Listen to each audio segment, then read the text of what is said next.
Chapter 578. The battle is over. You have obtained the dragon blood baptism that you obtained in the battle. You have obtained a partial ability bonus. Because your strength has exceeded the range of the dragon blood baptism, you can't increase your strength. Baptism complete. You have obtained a special talent, Dragon Blood Baptism, White. Dragon Blood Baptism, White. You have successfully killed an old white dragon. After this dragon slaying, you have undergone a dragon blood baptism and obtained a partial ability bonus. The dragon blood makes you stronger.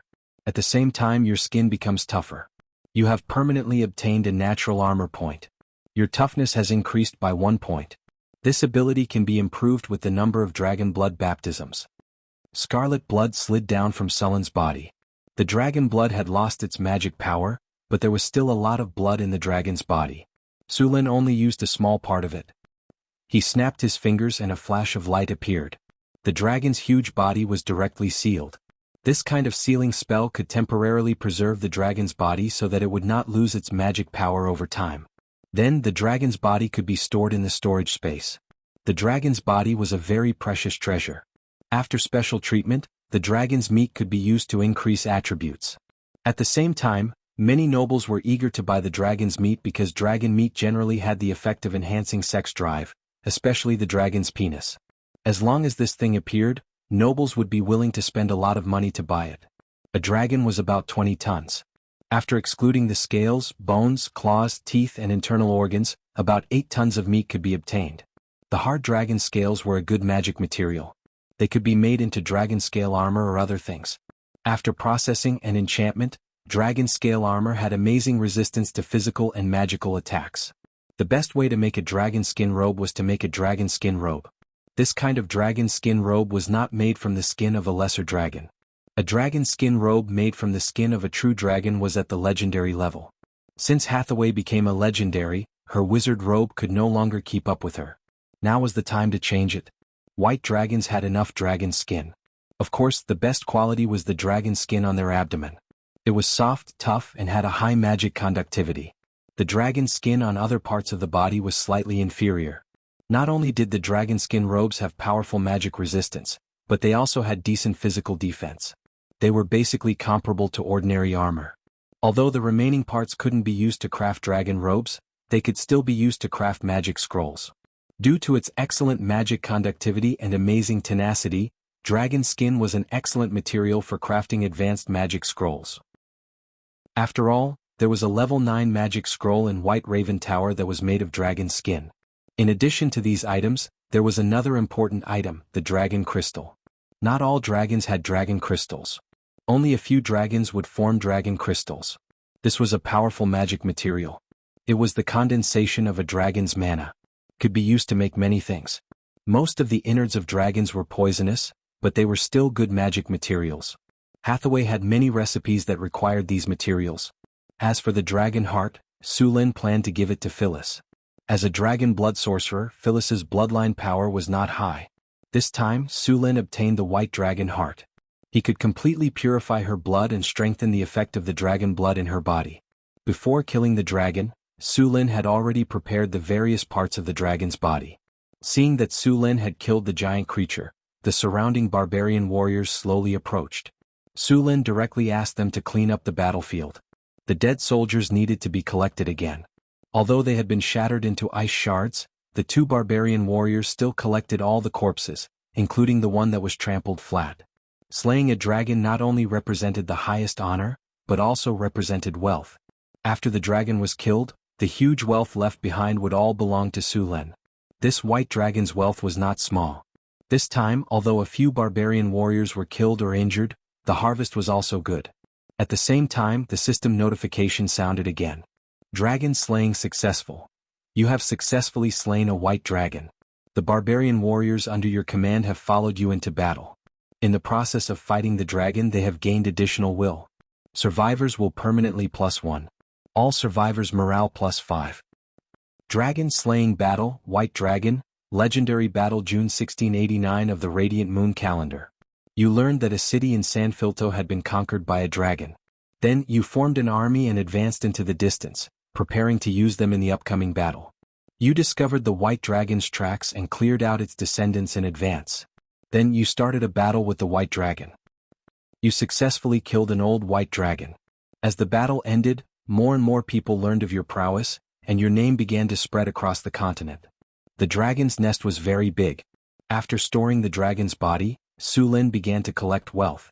After entering the dragon's nest, Su Lin saw a small mountain of gold sand. So much gold. It's dazzling my eyes, a barbarian warrior murmured. Compared to normal humans, the barbarians were not very interested in money. They were more interested in eating and fighting. Pack up all the gold. Su Lin glanced around and said, "So many gems. There must be hundreds of them." A warrior beside him could not help but gulp. Su Lin had brought his trusted subordinates with him this time. Most of them were from the northern city, so he could rest assured that they would fill up the treasure chests. Most of the treasures in front of them were looted by the white dragon from Wallachia city. At that time, the white dragon had moved all the treasures in the city. This white dragon's wealth was more than many red dragons and gold dragons. Pack up all the treasures and bring them back. No one is allowed to hide them. If anyone dares to hide them, you know the consequences. When we return to Sanfilto City, I will reward you according to your contributions. Su Lin quickly finished the task. He let the soldiers collect the gold products while he checked the various magic materials and gems in the treasure chests. There were more common gems such as rubies, sapphires, agates, emeralds and so on. There were about hundreds of them. These gems were less valuable. Perhaps it was because this world was rich in minerals. Finally, there were about 100 diamonds which the white dragon liked to collect. These diamonds collected by the white dragon were of high quality and large in size. They were very good magic materials. One of the diamonds was bigger than an egg. It was a crystal clear rose diamond. It was oval in shape and had not been polished at all. Soren held the beautiful rose-pink diamond in his hand and estimated that it weighed about 60 grams. If this weight was in his previous world, it would probably be a rare treasure. If it was polished carefully, the price of this diamond would be very high. Of course, even in this world it was quite rare. Basically, only the top nobles could have it. Su Lin planned to give this rose-pink diamond to the dwarven craftsman to polish. A pink diamond of this quality could be made into jewelry or sold at a very high price. Of course, Su Lin guessed that Hathaway and the others would not let him sell this gem. Su Lin put away the rose-pink diamond and then continued to search the treasure chests. He wanted to see if there were any rare-grade equipment as trophies. Unfortunately, he only found some low and mid-grade magic equipment. It seemed that the dragon did not care much about it. Dragons had very rich appraisal skills. The value of an item could be accurately estimated to the level of 1 copper NAR. Most of the time, the dragon would know the specific price at a glance. A successful dragon was usually a top-notch valuer. As this dragon had not been here for a long time, it rarely encountered adventurers and naturally, it was difficult for it to collect high-value rare-grade equipment. Su Lin estimated that these rare-grade equipment were most likely obtained from the city of Vadia. Normally, the more frequently a dragon was challenged, the more it would have. The more loot it collected, the more valuable it would be. The white dragon, which was directly killed by Su Lin, didn't collect many rare-grade equipment. After all, the pentashade dragons did not know how to make equipment. Most of the equipment in the dragon nest was left behind by adventurers who wanted to be dragon slayers. Of course, the gold dragons and silver dragons of the metal dragons liked magic, so they also mastered the ability to make rare-grade equipment. Many of the gold dragons' collections were very shocking. As for the red dragon queen of the southern seas, Su Lin estimated that she should be the richest person in this realm. No, a dragon. As for those who dared to have designs on this treasure chest, they were either burned to ashes or thrown to the bottom of the sea to feed the fish. In addition to these treasures, Su Lin also collected magic plants around the dragon's nest. Due to the special environment in the dragon's nest, some dragonized plants would grow, the most famous of which was the dragon's saliva. It was said that this plant was mutated when the dragon's saliva dripped on the ground while it was sleeping. The dragon grass could be used to calm the nerves. The ambergris made from this material was very effective. For wizards, it could increase the efficiency of their meditation and increase the duration of their meditation. Other than the dragon grass, there was also the dragon scale grass. This plant was also mutated by the radiation around the dragon nest. The dragon scale grass was also a precious magic material. It could be used to make many potions. Su Lin planned to try growing it in the mysterious realm. Although there was no white dragon, Su Lin had a red dragon as his mount. After collecting everything, the entire battlefield was cleaned up. Even some of the dragon blood that had been sprayed out was collected and prepared to be used as fertilizer.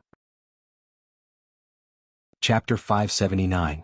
Under normal circumstances, the red dragon was the wealthiest among the chromatic dragons.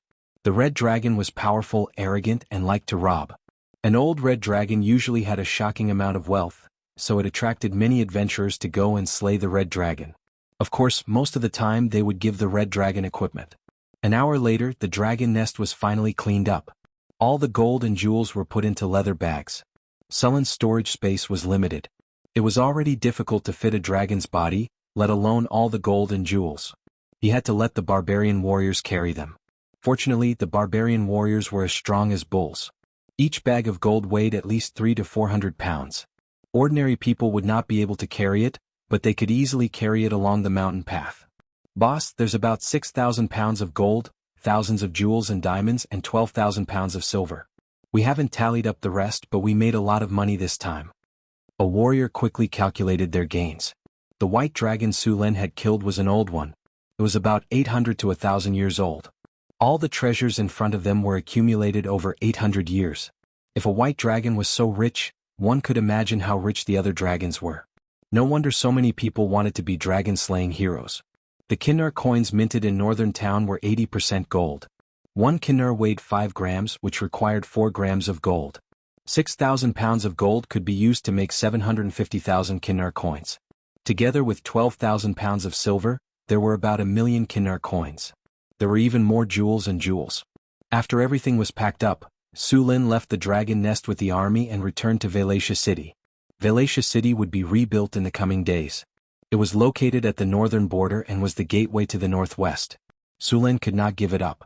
Although the city had been breached not long ago, the city's population had suffered heavy casualties, and even more people had fled to other cities.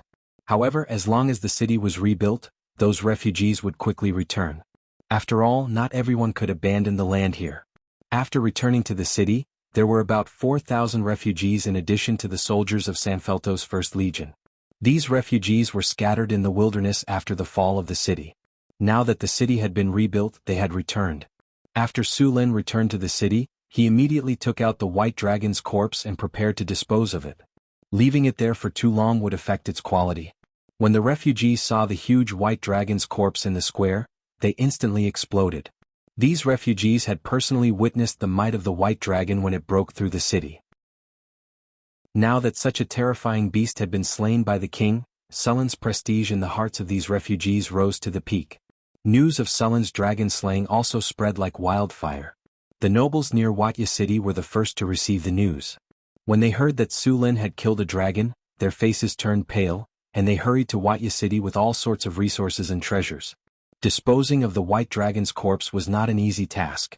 Su Lin immediately contacted Hathaway and asked her to bring some things to help. When Hathaway heard that Su Lin had successfully slain a dragon, she was so shocked that she could not close her mouth. She immediately abandoned the enigmatic lock technology that she was perfecting and used the teleportation circle to teleport to Wuxia City. It's so big. It really is an old white dragon. Hathaway's eyes lit up as she looked at the white dragon's corpse. Save this white dragon's skin for me. I want to make a sorcerer's robe with it. Don't worry, I've saved the best for you, Su Lin said with a smile. Hathaway walked around the corpse and said, "What do you plan to do with this white dragon's corpse?" "I haven't thought about it yet. You're a sorcerer, so you have more say about this material." "You tell me," Su Lin said. "Okay, I'll tell you first. If you have other ideas, you can add them." Hathaway nodded and said, "Dragon scales and skin can be used to make dragon scale armor and dragon hide armor. The skin on the belly and wings is soft and tough, so it can be used to make sorcerer's robes. The rest of the dragon skin can be used to make dragon hide armor. After enchantment, the worst of the dragon hide armor will be Transcendent Grade 3. The better ones can be Grade 4 or even Legendary. Even if you don't need it, it's not bad to give it to your core subordinates. The rest can be made into magic scrolls. Dragon scales can also be used to make armor. Compared to dragon hide armor, dragon scale armor has stronger defense. I checked the dragon's blood just now. There's still a lot left and it's been preserved well. It's very active and can be used to make dragon blood potions. Of course, it can also be used to carry out dragon blood baptism. As for the dragon's heart, I suggest you give it to Sister Phyllis. Although she's a dragon disciple now, her bloodline purity and aptitude are average. This white dragon's heart can at least raise her bloodline to excellent. The innards of the white dragon can also be used to make lesser dragon blood potions. It can be sold or used as a reward. Hathaway quickly distributed the white dragon's heart. Let's do that. Su Lin had no objections. He then started to deal with the body. Although the white dragon was dead, its skin was still very tough. In order to keep the skin intact, Su Lin personally led a dozen barbarian skinning masters to work. It took a lot of effort to peel off the dragon's skin. The dragon's skin was so tough that dozens of skinning knives were broken. Dragon meat was poisonous to a certain extent, so it couldn't be eaten directly. It had to be processed first. Therefore the dragon meat was preserved for now. There was also a long and thick dragon penis. This was good stuff. Perhaps North Town could produce dragon dick wine in the future. Next were the dragon's tendons, teeth, and bones. Su Lin planned to use the dragon tendon to make a whip for Phyllis, the teeth to make a scimitar or dagger, and the bones to make a dragon bone staff. Of course, there were plenty of dragon bones in a dragon's body. However, not all of them were suitable for crafting magic staffs. These dragon bones were excellent materials for crafting legendary battleships. When the time came for crafting a legendary dragon bone battleship, it would be a surefire way to fight naval battles. Although a part of the dragon's wings would be used to make dragon robes, the rest would be enough to make sails. Since the dragon skeleton was used to make the dragon bones of a warship, the sails would be a good choice. All of the dragon's blood was extracted. The dragon's blood filled 7 large water tanks. Hathaway used a special crystal ball to preserve the dragon's blood. After all the parts of the dragon's body were cut up, only a complete dragon's head was left. Su Lin didn't plan to make the dragon's head into a magical tool. It was better to keep it as a collector's item. Su Lin planned to hang the dragon's head on a warship or the city walls of North Town. Of course, he also took out the dragon crystal from the dragon's head. The dragon crystal had many uses. It could be used as a high-tier legendary soul crystal. It could also be used as a magical tool. In the hands of a lich, it could even be used to summon an undead dragon. Su Lin planned to make the dragon crystal into a legendary construct. After spending an entire day, the white dragon was finally completely dissected. Hathaway didn't stay any longer. After dissecting the dragon, she took some of the materials back to Northwind Tower. Su Lin still had matters to attend to in Vadia City. Today, the nobles of several cities around Vadia City hurried over.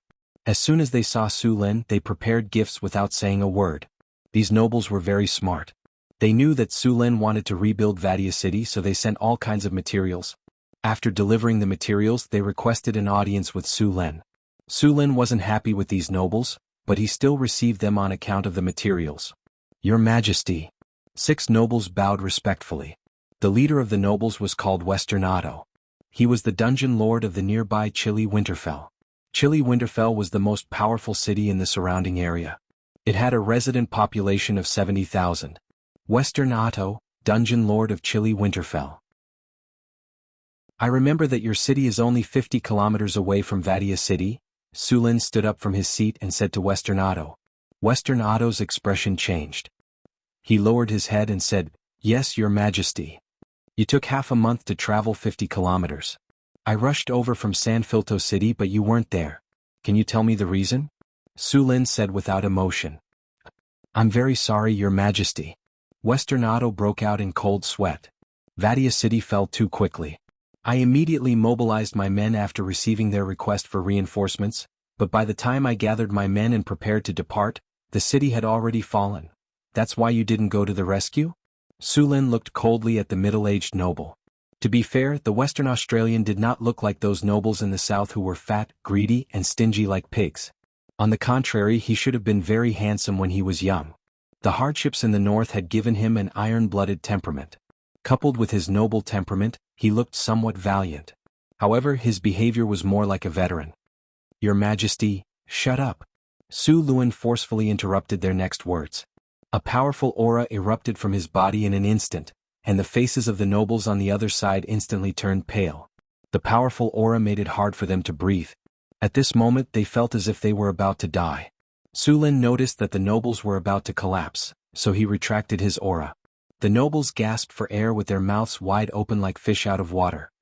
I was going to strip all of you of your titles, Su Lin said in a low voice, and the nobles froze. However, it's too much to ask you to face the dragon. Since you don't dare to face the dragon, you can at least provide resources and manpower. Now that Vadia City is undergoing reconstruction, each of you must provide 5,000 men to replenish the city as well as resources. Sulin didn't plan to kill the nobles, but he wouldn't let them off easy either. He wanted to take advantage of the situation to extort them. He wanted resources and other things, and at the same time he wanted to use this opportunity to reform the city. Rebuilding Vadia City would cost almost nothing, and the surrounding nobles would have to accept the reform. This was killing several birds with one stone for Sulin. After hearing Sulin's words, the nobles nodded in agreement, as if they had been pardoned. Sulin waved his hand expressionlessly, and told them to go back and prepare. Sulin was very experienced in rebuilding a city, and there was a large group of experienced craftsmen in northern town city. After giving orders, Sulin found a quiet room and went into seclusion. He hadn't used the system reward he received from killing the white dragon, and Sulin wanted to use it now. Although he received a lot of EXP from killing the white dragon, he didn't level up. However, he still received one legendary attribute point. Opening the system panel, Sulin chose to use it on Advanced Iron Will. A golden light shone and Sulin's eyes turned golden. His Advanced Iron Will had become Legendary Iron Will. Sulin felt his mind become very clear at this moment. After upgrading Iron Will, Sulin opened his inventory and checked the system reward. Apart from the 3 diamond treasure chests, Sulin also received a dragon bone. This dragon bone was different from the one he received from cutting up the white dragon's body. The dragon bone in front of him was only a section of the spine. Sulin used appraisal on the dragon bone. With a flash of light, the dragon bone's attributes appeared before his eyes. Dragon bone, the most essential part of the dragon's body.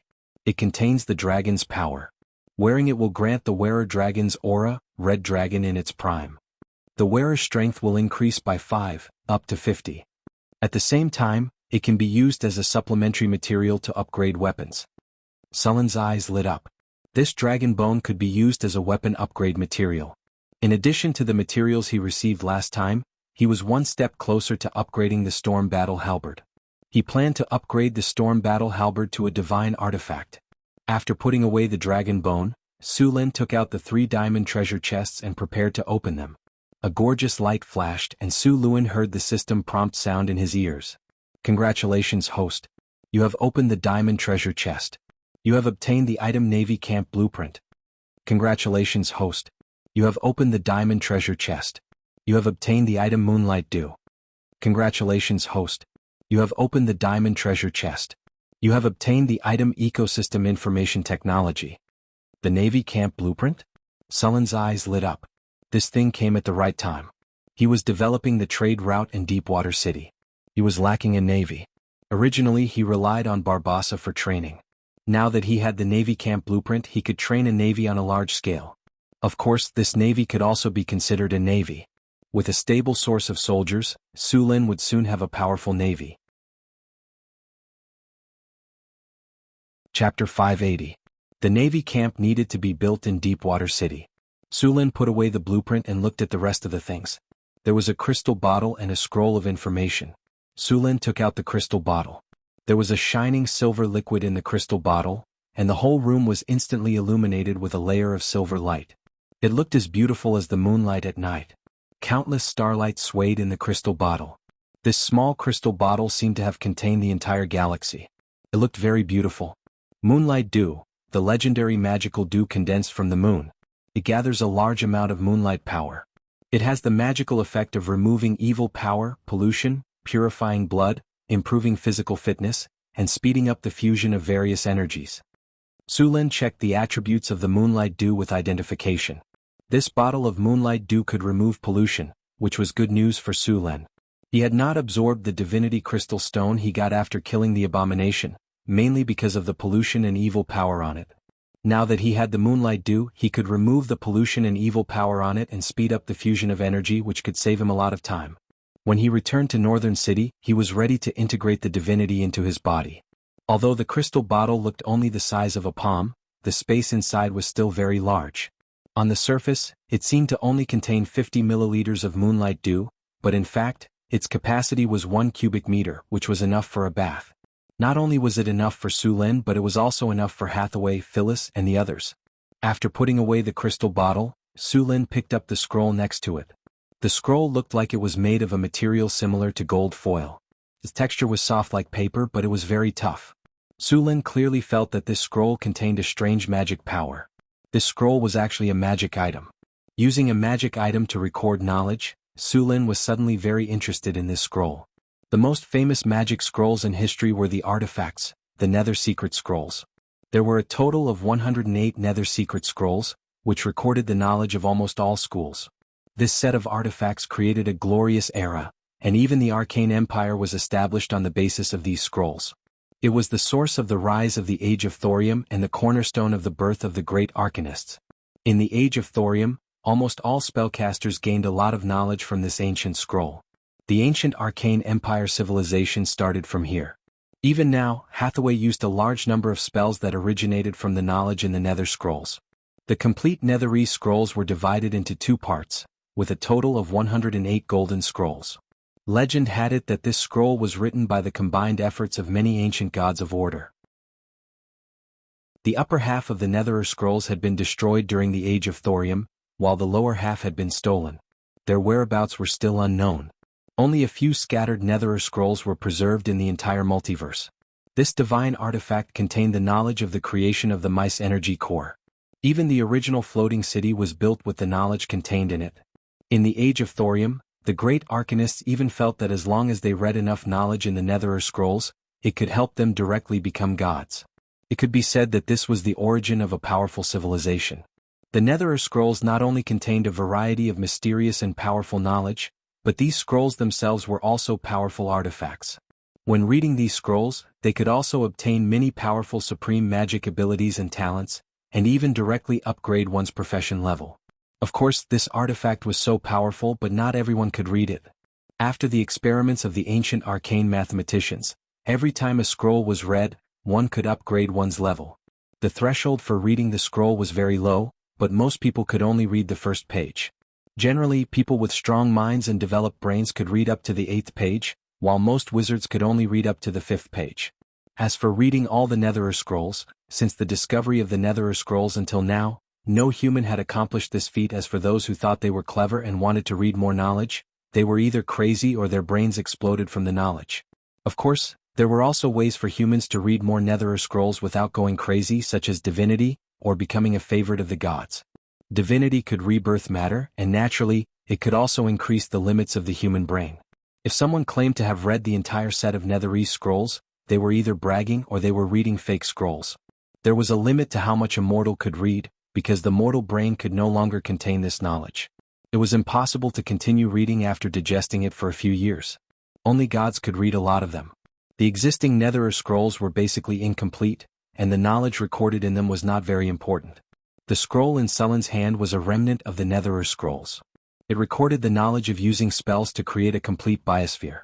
As long as this knowledge was mastered, one could build a complete biosphere even in the astral plane. This technology seemed useless, but in fact, it was an essential technology for the floating city. It was fine for the floating city in the prime material plane, as it did not require overly complicated ecosphere technology, and could be replenished at any time and place, but once it entered the astral plane or went to other planes for interstellar colonization, this technology was too important. There were many planes whose environments were not suitable for human survival. There was no air, no gravity, no water, and no sunlight in the astral plane. Without the support of a biosphere system, except for powerful wizards, ordinary people would die if they entered. Therefore, biosphere technology was very important to the floating city. Only with a complete biosphere technology could the floating city drift in the astral plane for thousands of years without any supplies. Sulin picked up the scroll and looked at it. This scroll was made of gold leaf and was 8 inches wide. There was a large amount of silver magic writing on the golden scroll. These magic words were constantly flowing slowly as if they were alive. Sulin's Netherer scroll was incomplete.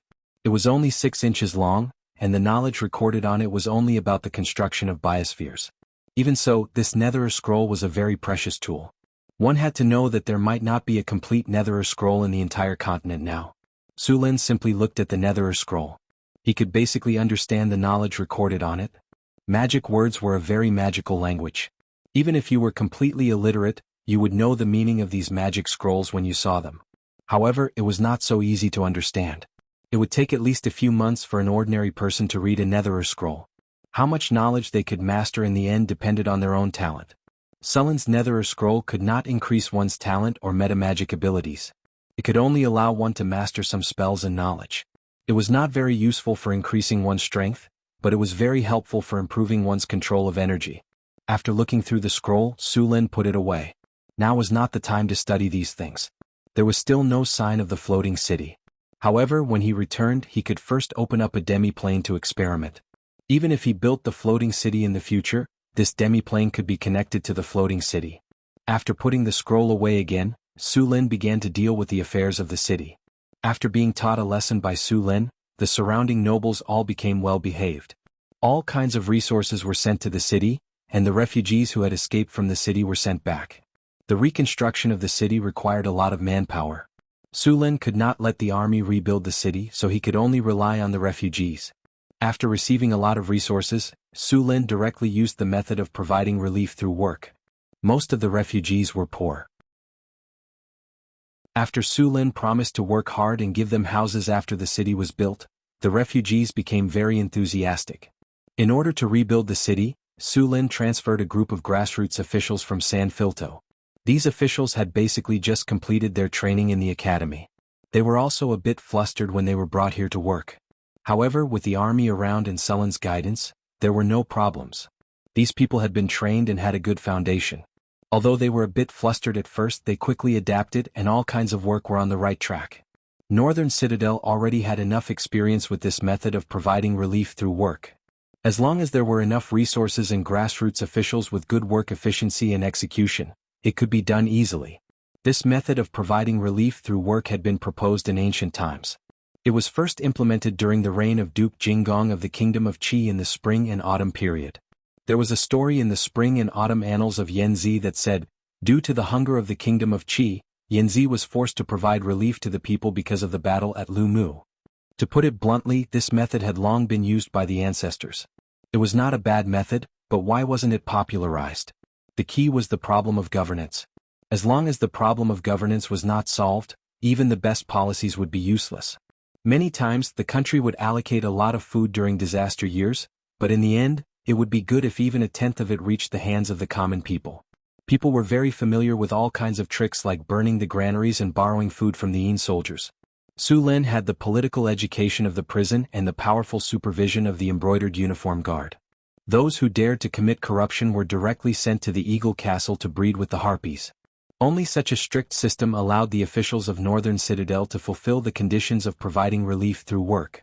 Otherwise, according to the nature of the nobles of this era, they would be lucky if they did not sell the refugees as slaves. Chapter 581. The damage to the walls of the city wasn't too severe.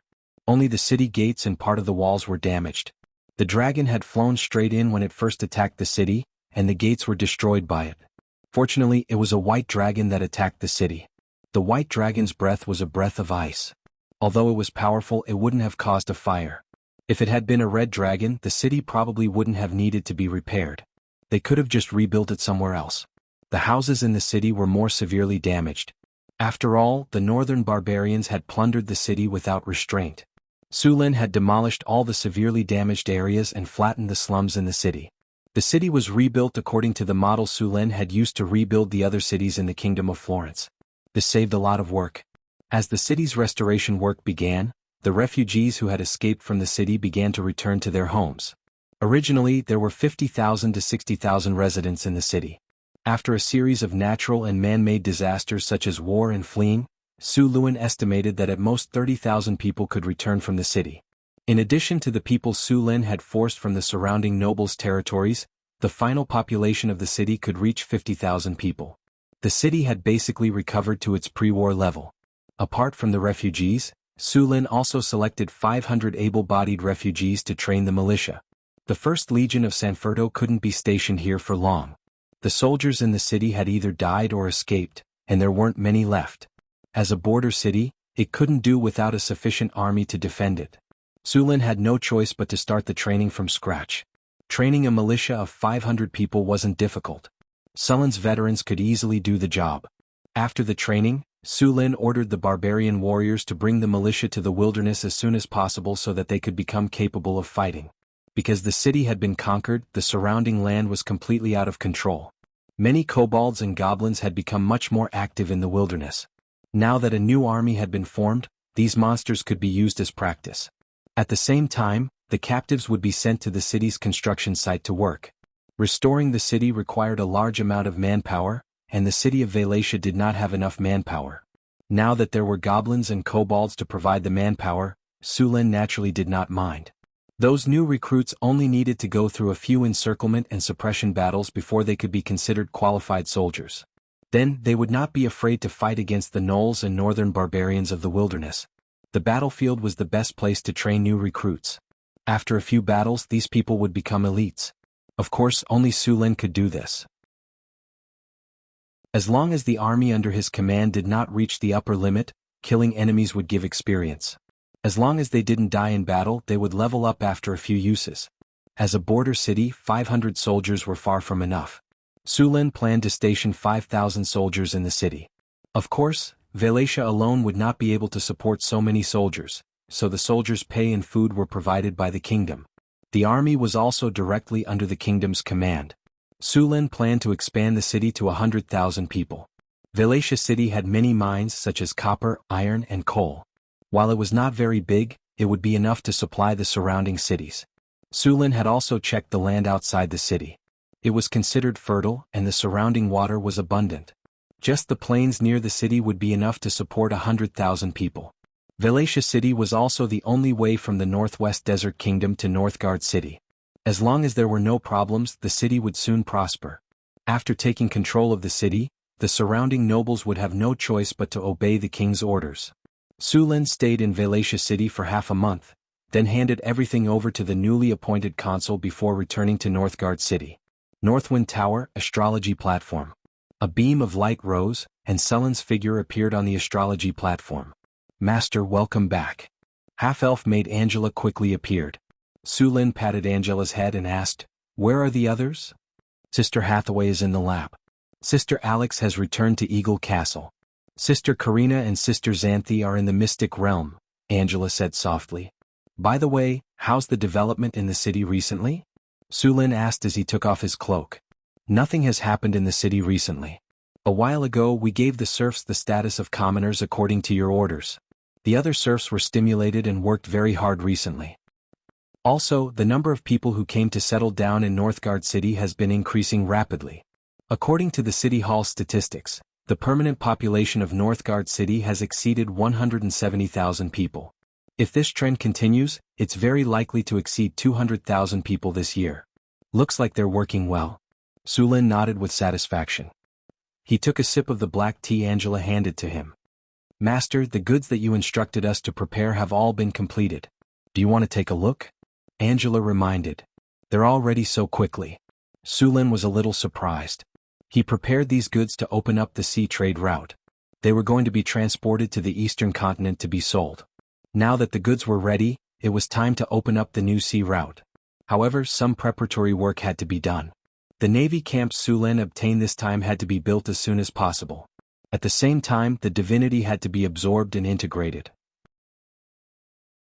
Not long ago, Surin had absorbed 2 divinity crystals obtained from the abomination. There were still 6 divinity crystals in his own divinity crystal, 7 in Hathaway's divinity crystal, and a lot in the god's corpse sealed in the basement. With so much divinity added up, the divinity of a god with weak divine power was more than enough. Soon, Sulin arrived at Hathaway's laboratory, and poured a part of the moonlight dew into a crystal bottle. The entire laboratory was instantly illuminated in a silvery white color. "It really is moonlight dew." Hathaway looked at the liquid in surprise. "This thing is not easy to find. It's a waste to use it to remove the pollution and evil power on the divinity crystals directly." "It's okay, I still have a lot. Besides, it's not safe to keep the divinity crystals in your hands. It's better to integrate them into your body quickly and convert them into strength directly." "That's true." Hathaway thought for a moment and agreed. The next step was to set up the runic magic circle. Although it was possible to use the moonlight dew to remove the pollution and evil power directly, it required more moonlight dew to do so. The requirements for the purification runic magic circle were not high, and Hathaway completed it quickly. Sulin poured the moonlight dew into the center of the magic circle, and a silvery white aura shrouded it. With the surge of magic, the moonlight dew was quickly integrated into the magic circle, and the whole magic circle shone with a sense of holiness. Hathaway waved her hand gently, and a wave of magic emerged. Then, the whole runic magic circle began to operate. Sulin took out a black stone. As soon as the palm-sized stone appeared, an evil and chaotic aura suddenly spread out. The whole laboratory was filled with this chaotic and evil power. Soon, Sulin put the stone into the runic magic circle. After the silvery white energy sensed the stone, it immediately released a dazzling brilliance. A sizzling sound was constantly heard, and waves of black evil energy and pollution power were constantly purified by the silver light. As the silver light continued to flicker, the pollution power on the stone became weaker and weaker. The originally black stone gradually changed from black to purple gold. When all the pollution power was removed, the aura of the runic magic circle also dimmed. Sulin picked up the divinity crystal from the runic magic circle, and then released some soul power to examine it. Soon, Sulin opened his eyes with satisfaction. All the evil power and pollution power on the divinity crystal had been removed. Not only that, even the original soul consciousness of the abomination had been directly erased. In other words, this divinity crystal could be directly extracted and integrated with. After seeing that the purification was successful, Hathaway also took out the divinity crystal in her hand and put it into the runic magic circle. Then she activated the magic circle once again. The silvery white aura lit up, and the two completely opposite energies continued to fight. The silver energy constantly removed the chaotic and evil aura on the divinity crystal.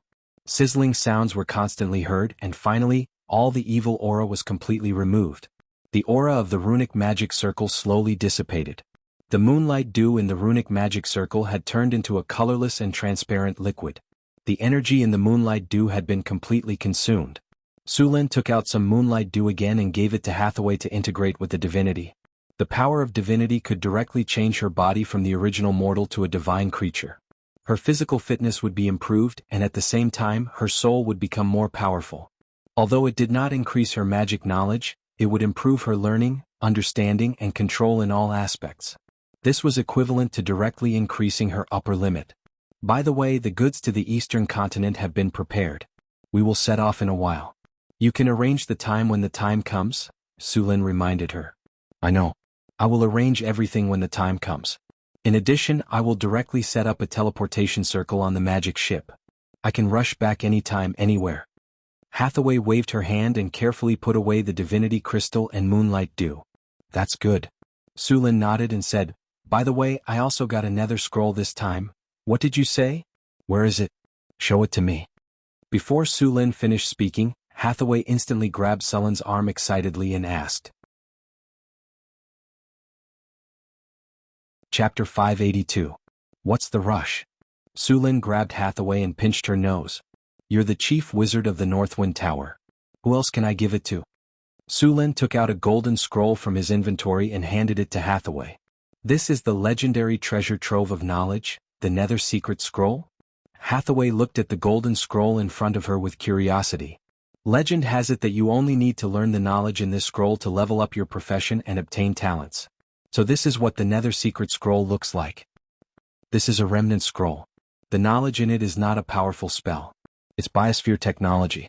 If you have time, you can learn it. Anyway, you'll definitely need it to build the floating city in the future, Sulin said directly. Biosphere technology. Hathaway was a little disappointed. I was wondering if it was the technology to create the mice energy core. Are you dreaming? Sulin reached out and pinched Hathaway's bouncy cheeks, then put her down. The mice energy core can be said to be the top technology in the Nether Secret Scroll. How can it be so easy to get it? Sulin shook his head. Hathaway wrinkled her nose. Then what will be the energy core of the floating city in the future? Let's use the elemental fission furnace first, Sulin said after thinking for a moment. The energy produced by the elemental fission furnace is not enough to let the floating city leave the main material plane. Hathaway said, only when the elemental fusion furnace can the floating city be supported to roam the astral plane. Don't we have a full set of information on elemental fission and elemental fusion? We can slowly level it up. Sulin said with a smile. There's no sign of the floating city yet. There's no need to rush. That's true. Then I'll go fuse with the divinity first. Hathaway picked up the Nether Secret Scroll and left the room.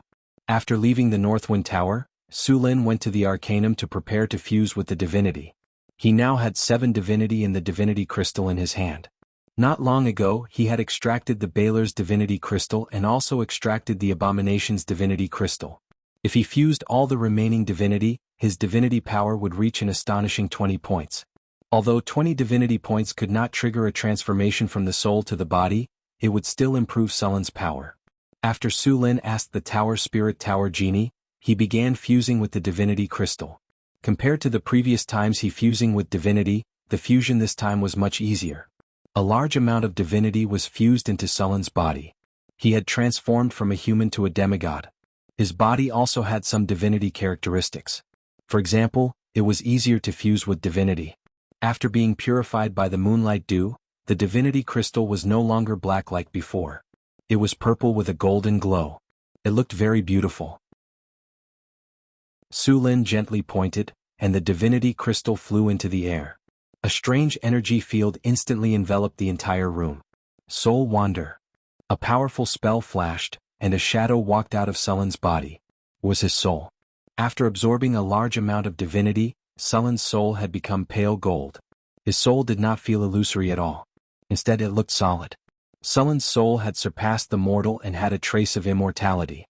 After the soul left the body, Su Lin suddenly had a light feeling. It was as if all the shackles had been removed in an instant. The soul would have this feeling after leaving the body. After entering the soul state, Su Lin became more sensitive to energy. After adapting to the soul state he began to cast spells. A golden light flashed. Divinity extraction. The golden light was extracted from the divinity crystal and then poured into Sulin's body. The golden light on his soul began to increase. A large amount of golden light was extracted. The golden light in the divinity crystal was extracted little by little. As time passed, the golden light in the divinity crystal became less and less. Soon all the divinity was extracted. Su Lin burped. His soul felt bloated. Then, with a flash of light, his soul returned to the body. Just now he had only swallowed the divinity. It would take some time for him to completely integrate it. However, this was already many times more efficient than before. From the storage space he took out the moonlight dew that he had already prepared. The room was filled with moonlight. Su Lin gently flicked the bottle of moonlight dew. Countless water droplets with starlight instantly floated up. A strange energy spread out from Sulin's body. These water droplets with starlight slowly integrated into Sulin's body. The moonlight dew passed through the body and directly entered the soul. A cool feeling spread out from the soul. It was as if Su Lin was purified from the inside out, from the soul to the body. The speed of the integration of the divinity instantly increased several times. In the depths of Sulin's soul, a ray of moonlight illuminated the entire spiritual world. As the moonlight continued to enter the body, some of the impurities in Sulin's body were also slowly cleaned out. These impurities were the residue in the soul. After cleaning up these residue, Sulin's soul became clearer, and the integration of the divinity became more perfect. In the end, when all the moonlight entered the body, the integration of the divinity in Sulin's soul was complete. With the help of the moonlight dew, Su Lin finally completed the integration of the divinity. However, this had temporarily reached a limit. He could not continue the integration for a short period of time. Su Lin slowly opened his eyes. A ray of light flashed from the bottom of his eyes. The entire room was illuminated at this moment. Just after the integration of the divinity, Su Lin moved his body. A powerful force emerged from his body, and he regained control of his body. After coming out of the room and asking the tower spirit, Su Lin learned that 2 days had passed. Su Lin did not stay any longer. He directly went to Deepwater City through the teleportation formation. He would soon go to the eastern continent. He needed to finish the construction of the Navy camp as soon as possible. Deepwater City's construction speed was very fast during this period.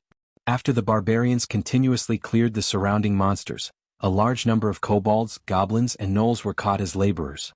The city could be said to be different every day. When Su Lin came to Deepwater City again, the city walls were almost finished. Because Deepwater City was a trading port, the scale of the city was very large from the beginning. Su Lin directly designed the city according to the scale of 100,000 people. After this period of migration, Deepwater City now had about 12,000 people. Most of these people were refugees who migrated to the northern city. Su Lin directly arranged for them to board the ships in the northern city, and then they went along the Red Sand River to Deepwater City. At the same time, The northern city also transported a large number of bricks and other building materials by water. After several years of development, the northern city's production of various building materials was very high. With enough materials and abundant manpower, the city's construction speed was different every day. Su Lin had a simple understanding of the affairs of Deepwater City. Consul Holland did a very good job.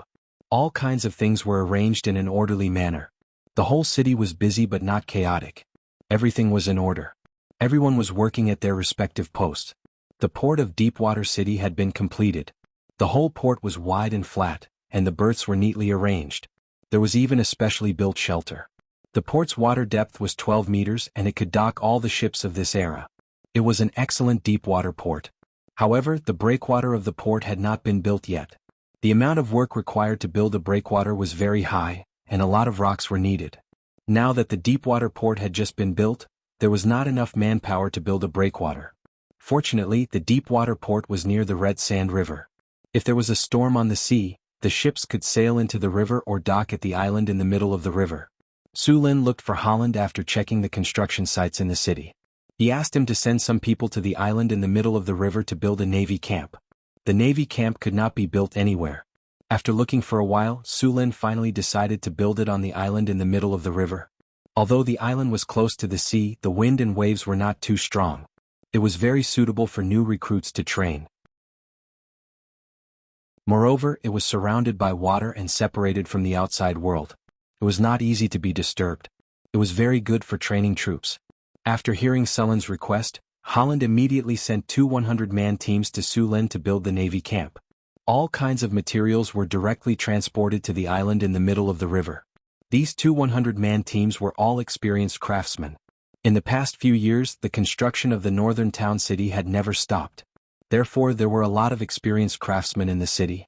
Su Lin directly gave them the blueprint of the camp and told them to build it according to the blueprint.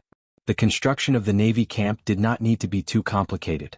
There were all kinds of materials and it would not take long to build it. After making the arrangements, Su Lin asked people to keep an eye on the place and then went to the shipyard. At this time the shipyard was very busy. Since Su Lin announced the opening of the new waterway, the shipyard had worked overtime to build ships. Although the shipbuilders were a little rusty in the beginning, after building a sailboat, a training warship and an armed merchant ship, they were very experienced. Next they began to build real warships and merchant ships.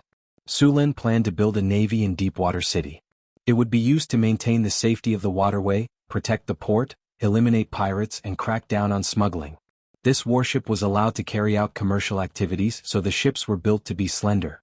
This appearance could increase the speed of the ships, and they could be used to chase pirates or provide quick support.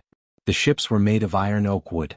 This wood was slightly heavier than ordinary wood, but its defensive power was not inferior to steel. At the same time, it was also resistant to corrosion. It was a very good shipbuilding material.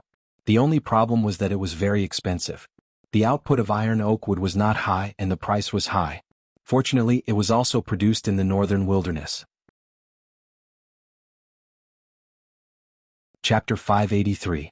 After Su Lin came to this world, he experimented with making gunpowder, but to his disappointment, gunpowder couldn't explode at all. Cannons could only stay on the drawing board. Su Lin heard that the mountain dwarves had something similar to gunpowder, which was used to split rocks and excavate mineral deposits, but the material was very expensive.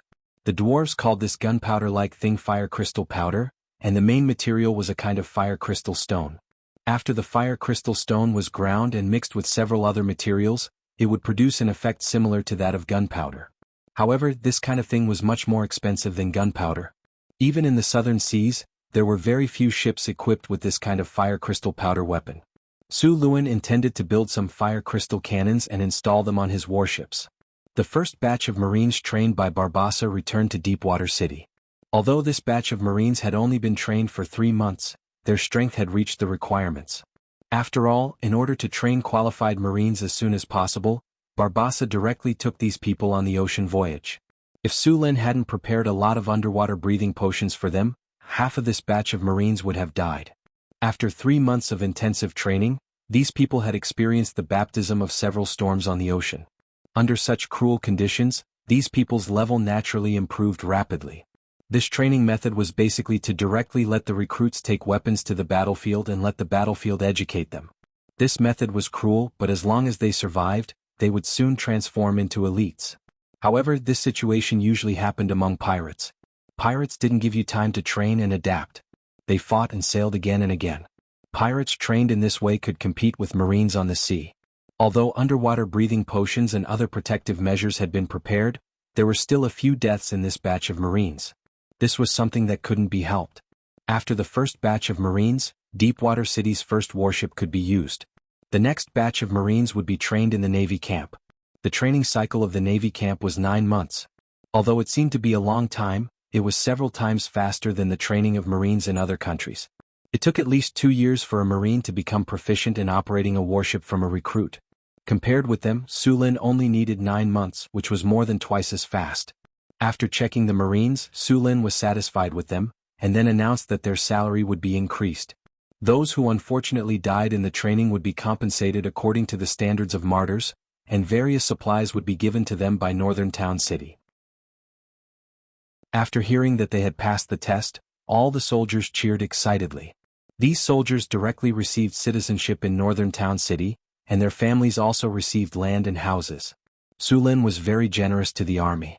After the completion of the training, Sulin gave the Marines a few days off, and then waited until the construction of the new warship was completed to officially establish the Navy. Barbassa was the Deepwater City's navy. Deepwater City now had 2 ships, one was a training warship, and the other was an armed merchant ship. These 2 ships would not join the Navy. After all, these 2 ships were the practice works of Deepwater City's shipyard, and there were many problems in them. Of course, these problems were not serious, and it was not a problem to use them as merchant ships, but it was not possible to use them as warships. Sulin's Deepwater City Navy was about 2,500 people, with 15 to 20 main warships, as well as a number of scout ships and supply ships. Such a fleet was naturally incomparable to the navies of the southern countries, but the combat effectiveness of the Deepwater City Navy was not weak. Although the navies of the southern countries were powerful, few of their ships were built with iron oak wood. Iron oak wood had a very good firepower and the hull was very hard. After installing a ram, it could easily destroy a ship made of teak at full speed. Even in his previous life, the ram was not completely retired from the stage of battle until the end of the 19th century and the beginning of the 20th century. The reason was that the ram was very powerful. Many times when there were naval battles at sea, both sides would fire hundreds of shells, and the result would be that although the 2 ships would be damaged, there would still be no signs of sinking. However, a weapon like the ram could kill the enemy in one hit. Such a powerful weapon was the trump card of naval pirates. As long as it was hit, it could easily create a huge hole in the side of the ship, and seawater would immediately gush in. It would not take long for the ship to sink. In contrast, the fire crystal cannon's power was very limited. After all, the fire crystal cannon's hit rate was not high, and on the sea the hit rate was even worse. In the era of navigation in his previous life, artillery battles were completely done when 2 warships were side by side, relying on numbers to solve the problem of hit rate. This required a lot of money. Sulin planned to equip some fire crystal cannons, and at the same time prepare to study alchemy cannons. Alchemy cannons had been produced for a long time, but there was also a problem, and that was that the operators were wizards. Sulin wanted to let Hathaway modify the alchemy cannons to see if they could be used by ordinary people. If the modification was successful, then the army of Deepwater City would be able to sweep the sea. Alchemy cannons used mana, and directly injected mana into them to form a spell attack similar to a fireball spell. However, not long after this alchemy cannon was developed, it was thrown into a corner. The main reason was that wizards could already use fireballs, so why would they use alchemy cannons to attack? As a result, this alchemy cannon directly became a joke among wizards. Sulin helplessly shook his head about this idea of alchemy cannons. This thing had been going in the wrong direction from the beginning. He should have made alchemy cannons that ordinary people could use, not wizards. The blueprint of this alchemy cannon was collected in some wizard books as a negative example. Hathaway naturally knew about it, but it was not easy to modify it into a magic tool that could be used by ordinary people. The magic tools that wizards made were basically for wizards to use, and they rarely considered the use of ordinary people. However, it was not impossible. After all, some magic tools that could be triggered could be used by ordinary people. If alchemy cannons could be successfully made, Sulin planned to replace the ballistas on the magic ship with alchemy cannons. The ballistas on the magic ship had a range of 500 meters, and their shooting accuracy was very accurate.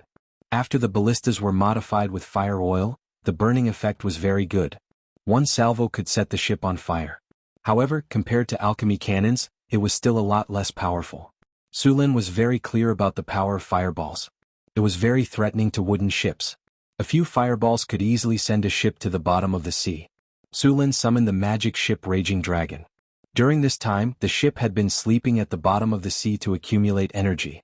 Now that the ship's energy was full, Su Lin planned to take this magic ship to the eastern continent.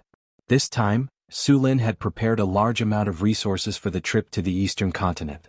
At the same time, he would also take 2 merchant ships to form a fleet. The Raging Dragon had been tested a few times. No matter if it was sailing speed or defense, there were no problems. Under the curious gazes of the navy on the shore, the Raging Dragon slowly entered the port. The Raging Dragon was bigger than a warship or an armed merchant ship. Also, the Raging Dragon had cast a space spell, so the ship had a lot of space. Could carry a lot of goods. A lot of alchemy runes were added during the process of making the Raging Dragon. According to Hathaway's estimation, the ship's maximum speed could reach 80 nautical miles per hour.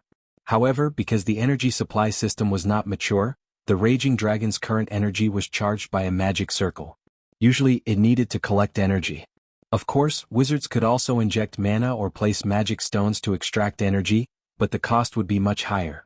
After collecting energy, the ship could sail at full speed for about a day. If it used cruising speed, the Raging Dragon could sail for about a month. Of course, if it only relied on sail power, it could sail at sea for a year if there was no war. Su Lin boarded the Raging Dragon. There were also some merchants and scholars who were familiar with the eastern continent.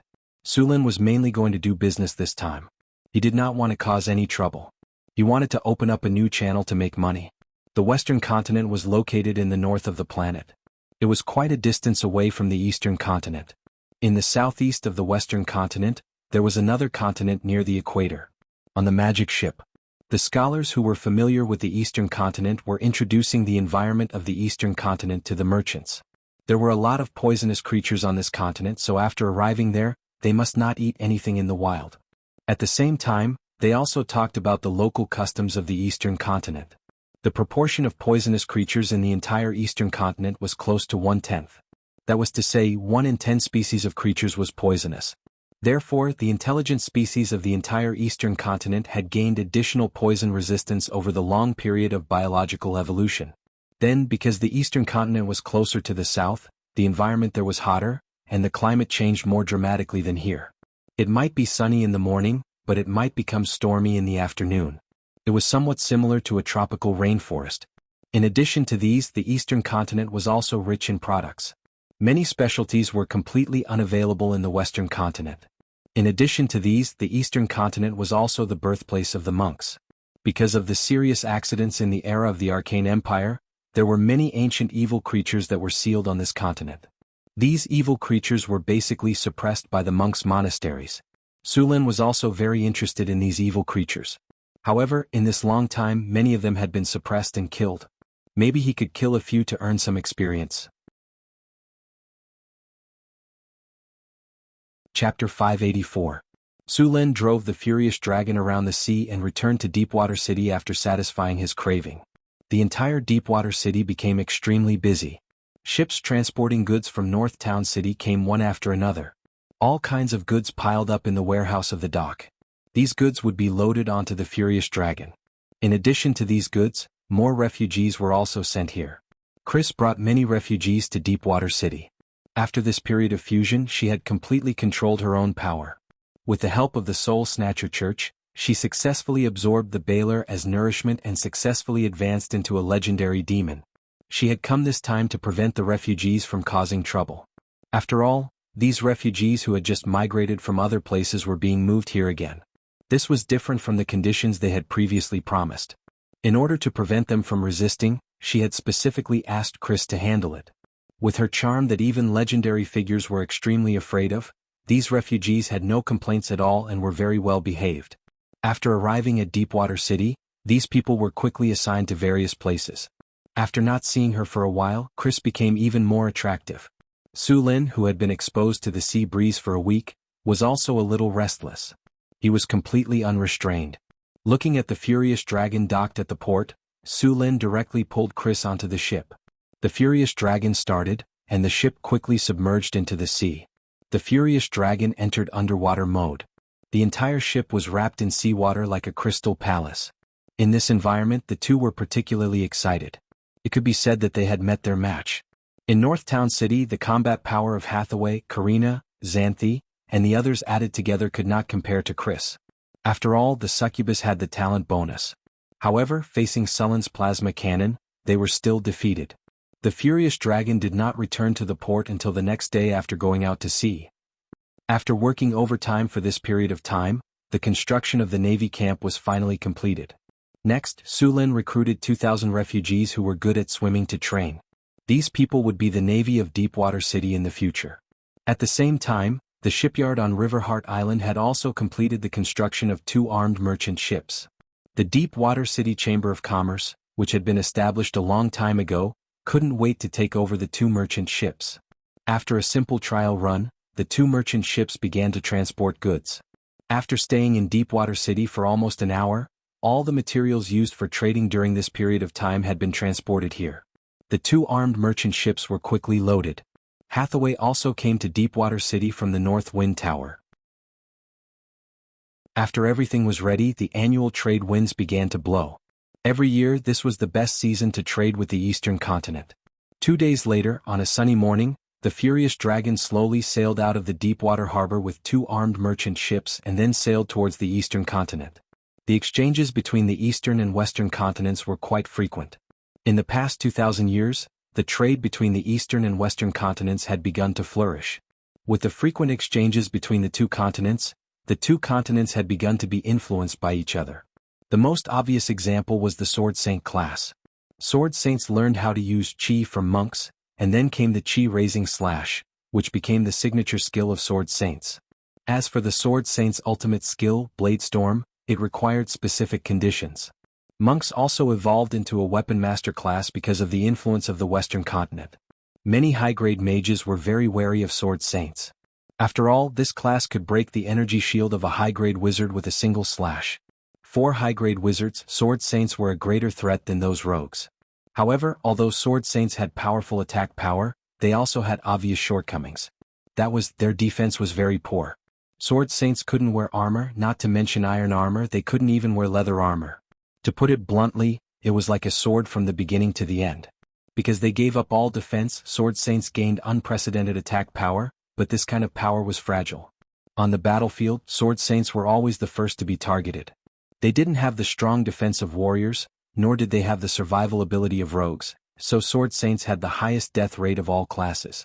Of course, if a Sword Saint had the help of a wizard, then the destruction they could cause would be beyond belief. In history, there was once a legendary Sword Saint who killed 3 legendaries. Greater haste plus greater enchanted weapon plus aura slash plus expose weakness plus whirlwind slash equals blade storm. Because there were 2 armed merchant ships, the speed of the raging dragon was reduced to the same level as them. With the help of the ocean currents and trade winds, the speed of the armed merchant ships could reach 15 nautical miles per hour. It only took a day for the merchant ships of Deepwater City to enter the deep sea. We've traveled almost 400 nautical miles. Hathaway sat beside Su Lin with some boredom. If the raging dragon didn't slow down, it was estimated that the ships behind them would have long been left behind. After a day of sailing, all they could see was the blue sea. At first glance, there was nothing on the sea. At first, the scenery of the sea looked good, but if there was no change, it would be boring. This was one of the reasons why many people couldn't stand ocean sailing. Being in an empty environment for a long time and having the same scenery could drive people crazy. This was also why both pirates and navies liked to keep 1 or 2 animals. When they were bored, they could tease them to relieve their boredom. In addition to Su Lin and Hathaway, there were some attendants on the Raging Dragon. The Raging Dragon didn't need anyone to drive it. When it was built, Hathaway gave the magic ship a basic consciousness, turning it into a magic life. It would sail according to the designated location. Compared to the other 2 armed merchant ships, the living conditions on the Raging Dragon were simply heaven. The power of magic was fully displayed here. In order to store goods, food, and water, the cabins of the other 2 merchant ships were very cramped. On this ship, not to mention Su Lin, even the guards had a room of 50 square meters. There was no shortage of various materials. Compared to the other ships, this was a luxury cruise ship. Sulin stayed on the deck. At this time he had already opened the system's strategic map and let the strategic map record their sailing route. At the same time, it was also an opportunity to expand the strategic map. Through the strategic map, Sulin could see the surrounding scene with a radius of 30 kilometers. Sailing in the sea was not a problem for him, but it was not so easy for the other ships. If they could find some islands to stop it on this route, it would be good news for this route. Warning! Warning! A large number of hostile creatures have been detected. The target is approaching the fleet. At this time, a large number of red dots suddenly appeared on the strategic map. These dots gathered densely in one place and were quickly approaching the fleet. What's that? Sulin frowned slightly. Investigating. In the next second, a flash of light appeared on the watchtower of the Furious Dragon. Soon, some images appeared in front of them. A large number of similar monsters appeared in the images. These monsters had the head of a fish and their bodies were covered in green or blue scales. They looked ferocious and ugly and their bodies were similar to humans. They had a thick crocodile tail behind their bodies and a dorsal fin that extended from the tail to the top of their heads. Their heads were wide and their exaggerated mouths were filled with saw-like teeth. Their limbs were strong and their fingers were covered with frog webs. Although it was the first time Sulin saw these creatures, he could recognize them at a glance. These were Sawajin, the natives of the sea. These evil creatures would attack all the creatures they saw in the water. The people who lived on the sea usually called them the demons of the sea. These Sawajin were a serious threat to the trade of the sea fleet. They were monsters that were more hated and feared by the merchants than the pirates. Soon the guards in the cabin rushed to the deck. After seeing the Sawajin, they all pulled out their weapons. Send the signal to the merchant ships behind. Prepare for battle. Sulin looked at the Sawajin that was controlling the waves and approaching quickly. Yes, your majesty. A guard stepped forward and bowed. He then immediately climbed to the watchtower of the Furious Dragon and began to send the signal to the two ships behind. After receiving the signal, the two merchant ships immediately became active. All the sailors pulled out their weapons and were ready for battle. Soon, a large number of Sawajin appeared in the surrounding sea. As soon as these demons of the sea appeared, they could not wait to climb to the surrounding ships. Sulin did not attack these Sawajin. He wanted to see the strength of the sailors. Although these Sawajin looked ferocious, they were not very strong. If either Sulin or Hathaway attacked, these monsters would not last more than a breath. With him and Hathaway around, these Sawajin could not do anything. They were perfect for the sailors to sharpen their skills. After all, after forming the merchant fleet, they would often travel the sea in the future. There would be many situations like this. They would not be lucky enough to have Sulin with them every time, so they had to grow up as soon as possible. Soon the Sawajin climbed to the deck. The well-prepared sailors immediately swung their long swords at them. The Sawajin were ferocious by nature. They would eat any creature that they caught. The sailors naturally knew their habits, so they did not hold back at all. A sailor swung his long sword. A cold light flashed and a Sawajin that had just climbed up had its arm cut off. Then with another swing the Sawajin was killed. Smelly blood splattered all over the deck. Wuxia. Like a water bag that was pierced, a Sawajin's body was thrown out with a flick of his wrist. The surrounding sailors cooperated with each other. The Sawajin could not climb onto the deck at all.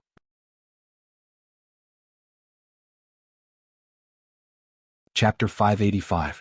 There were also a large number of Sawajin on the Furious Dragon ship, but they obviously chose the wrong opponent. Although there were not many guards on the ship, they were more than enough to deal with the Sawajin. Sulin's guards were all level 3 professions, and they could easily crush the Sawajin who were only level 1 or 2. Not a single Sawajin could get close. Perhaps it was because the Sawajin priest saw that the Sawajin had suffered heavy casualties, but the progress was limited. The Sawajin priest at the back could not wait any longer, and a wave of mana spread out from him. The Sawajin priest held a trident in his hand and chanted. His expression was one of madness, and the thick smell of blood in the surroundings made the Sawajin even crazier. Many Sawajin had already gone berserk. Hurricane whistled. When the last part of the chant was completed, the surrounding sea suddenly began to rise. This wave quickly approached the fleet and it grew taller and taller. In just a few breaths, the wave had already exceeded 10 meters. The 10-meter-tall wave came crashing down on the fleet. It was obvious that the Sawajin priest wanted to sink the ship directly. However, its plan was quickly foiled. The experienced sailors skillfully maneuvered the ship so that the bow of the ship was facing the huge wave. As soon as the ship adjusted its position, the next second, the huge wave surged over. The bow of the ship suddenly sank, and in the next second, it quickly floated up, and then the entire ship was lifted by the huge wave. The wave rushed over quickly and the ship suddenly sank. Then it floated up again under the buoyancy of the sea. The whole process was smooth except for some bumps on the ship. The wave summoned by the Sawajin priest was easily handled by the sailors. On the furious dragon ship, Su Lin looked at the operation of the two armed merchant ships and nodded with satisfaction. The sailors had done well in this test and he was very satisfied. Since they had passed the test, there was no need to continue wasting time. A wave of lightning energy surged out from his body, and in the next second countless lightning snakes appeared out of nowhere, and instantly covered the surrounding sea. The dazzling lightning flashed and bolts of lightning fell continuously. The entire sea was covered by the power of lightning. The entire surface of the sea turned into a sea of lightning at this moment, and hundreds of Sawajin were drowned in the endless lightning. When the lightning dissipated, the entire sea surface was empty. After witnessing this miraculous power, the surrounding sailors looked at Su Lin with even more reverence. After dealing with the Sawajin, the fleet continued to sail. After the battle, everyone was much more cautious. Su Lin and Hathaway were also observing from the deck.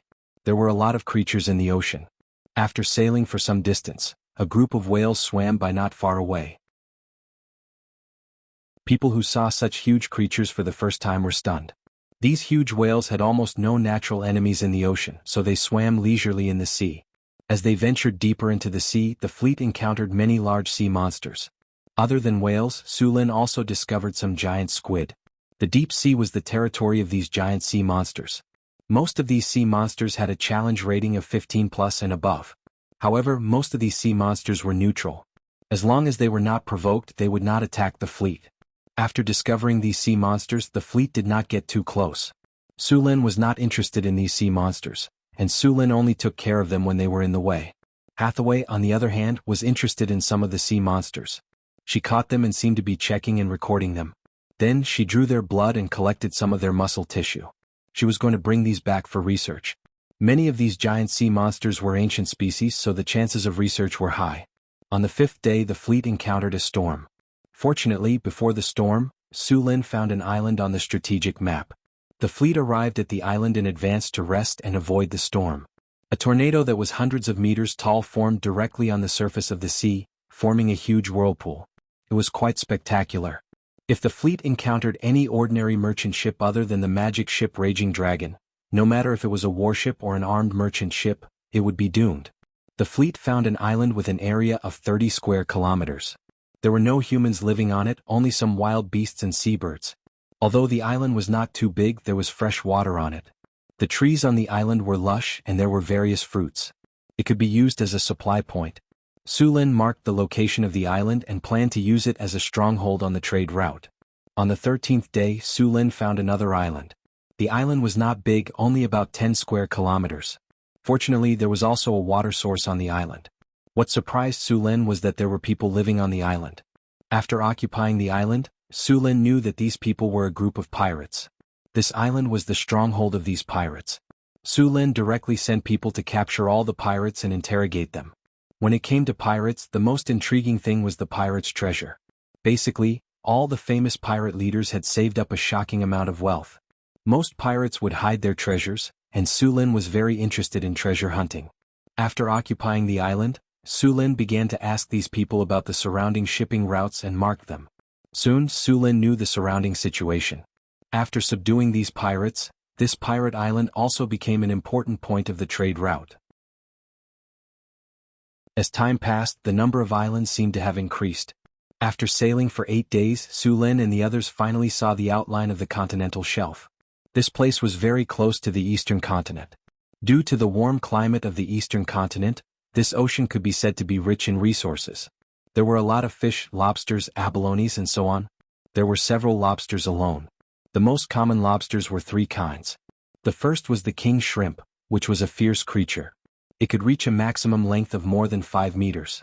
Its claws and teeth were sharp, and its diet was very varied. Its lower limbs were thin and strong, and it was a very fierce sea creature. The second kind was the giant lobster, which was an ordinary marine product. There were a lot of them and the lobsters were not small. They tasted good. The last kind was called the splendid lobster, which was a very expensive lobster. It tasted the best among all the lobsters. However, the production was generally low. After arriving at this area, Su Lin had people catch some lobsters of all kinds. He wanted to taste these delicacies first. Chapter 586. Now that he had decided to try it, Su Lin directly stopped the ship in this area and then went into the sea to catch some seafood himself. A 1-meter-long ornate embroidered lobster was caught. Such a big ornate embroidered lobster waved its 2 big pincers and looked very intimidating. However, it was not facing the sea creatures this time. Su Lin snapped his fingers and a tiny lightning flashed. The lobster was electrocuted and twitched all over. After handing the lobster to the chef, Su Lin was ready to go to the sea again. He saw a clam shell in the sea just now. Maybe there were pearls inside. The underwater world was very beautiful. Su Lin found many beautiful corals and colorful fish swimming back and forth in the corals. The coral reef was unexpectedly lively. On the surrounding rocks, there were a large number of shells, oysters, shrimps and crabs living. A few turtles the size of millstones were leisurely paddling in the water. At this time, a little blue fluorescent light flashed in the sea not far away. Soon the fluorescent light swam over. When it got closer, it was discovered that the fluorescent light was actually a large number of jellyfish. Jellyfish were widely distributed in the sea. These beautiful creatures that looked almost transparent were very dangerous. 90% of jellyfish were highly poisonous. Although they looked beautiful, they were actually carnivorous. A large group of light blue fluorescent jellyfish appeared in front of them. There were hundreds of jellyfish in this group. The small fish around the coral reef were all scared and hid in the crevices. A few turtles that were paddling nearby immediately became spirited after seeing the large number of jellyfish. They quickly swam over. These jellyfish that were very dangerous to other creatures were the best food for the turtles. The usually slow-moving turtles quickly caught up with the jellyfish. Then they bit down on one of the jellyfish as if they were drinking water. In an instant, more than half of the jellyfish were sucked in. Then, with another bite, the jellyfish was eaten by the turtles. The group of jellyfish that were showing off suddenly panicked. Hundreds of jellyfish fled in panic under the onslaught of the turtles. Su Lin watched for a while and lost interest.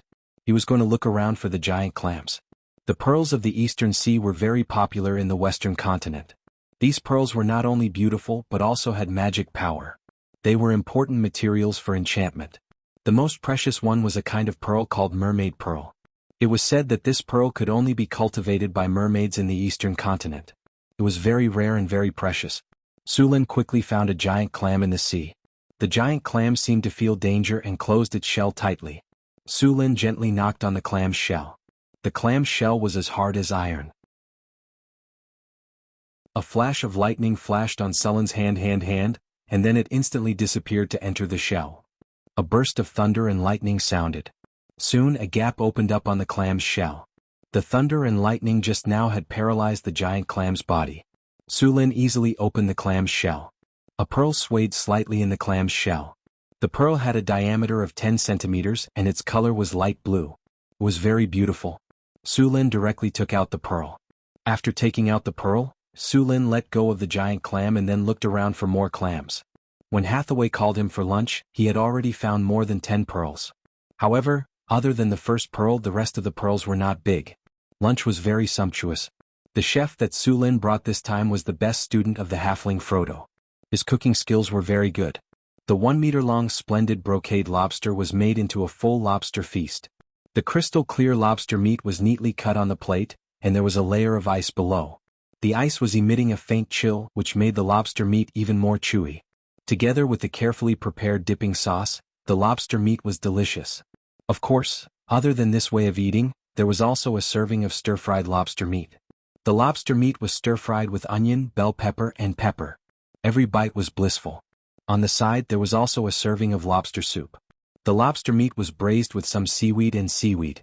It was delicious. After enjoying the delicious meal, Su Lin gave the pearls that he had just collected to Hathaway. After seeing the big pearl that was more than 10 centimeters long, Hathaway's eyes lit up. She could not wait to snatch the pearl. "It's so beautiful. Is there more?" Hathaway asked while holding the big pearl with both hands. "There are still some small pearls. If you like them, you can have them all." Su Lin took out the rest of the pearls and gave them to Hathaway. "By the way, Su Lin, did you find the magic pearl clam below?" Hathaway suddenly asked. "The magic pearl clam? I didn't see it." Su Lin shrugged. It's hard to find that thing. Hathaway looked disappointed. I remember that the magic pearl clam is the product of the ancient Arcanist transformation. If you want it, you can try to cultivate it. Su Lin said, we can open up a water area in the wizard tower to cultivate the magic pearl clam. That's worth a try. Hathaway thought for a moment and nodded in agreement. Then the two went into the sea again and searched for many different kinds of shells and clams. Then they opened up a room on the Furious Dragon, poured seawater into it and put the clams in. Under the effect of magic, the environment here would be the same as the ocean, and the giant clams could live normally in it. The ancient wizards carried out some bloodline transformation experiments. These experiments were developed to the peak during the Witch King era. But after the Witch King era was destroyed, there were fewer such experiments. The Arcane Empire also did a lot of research on bloodline transformation experiments. I'm going to try to transform a magic pearl clam. Well, if the transformation is successful, we can continue to get the magic pearl clam. If you need anything, I'll ask someone to find it.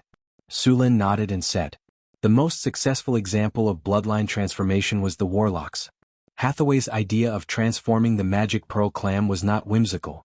There was a creature that was very successful in bloodline transformation in the North Town, the Crystal Beast. The Crystal Beast was originally just an ordinary beast. It might swallow rocks to increase the hardness of its scales, but it would not produce crystals.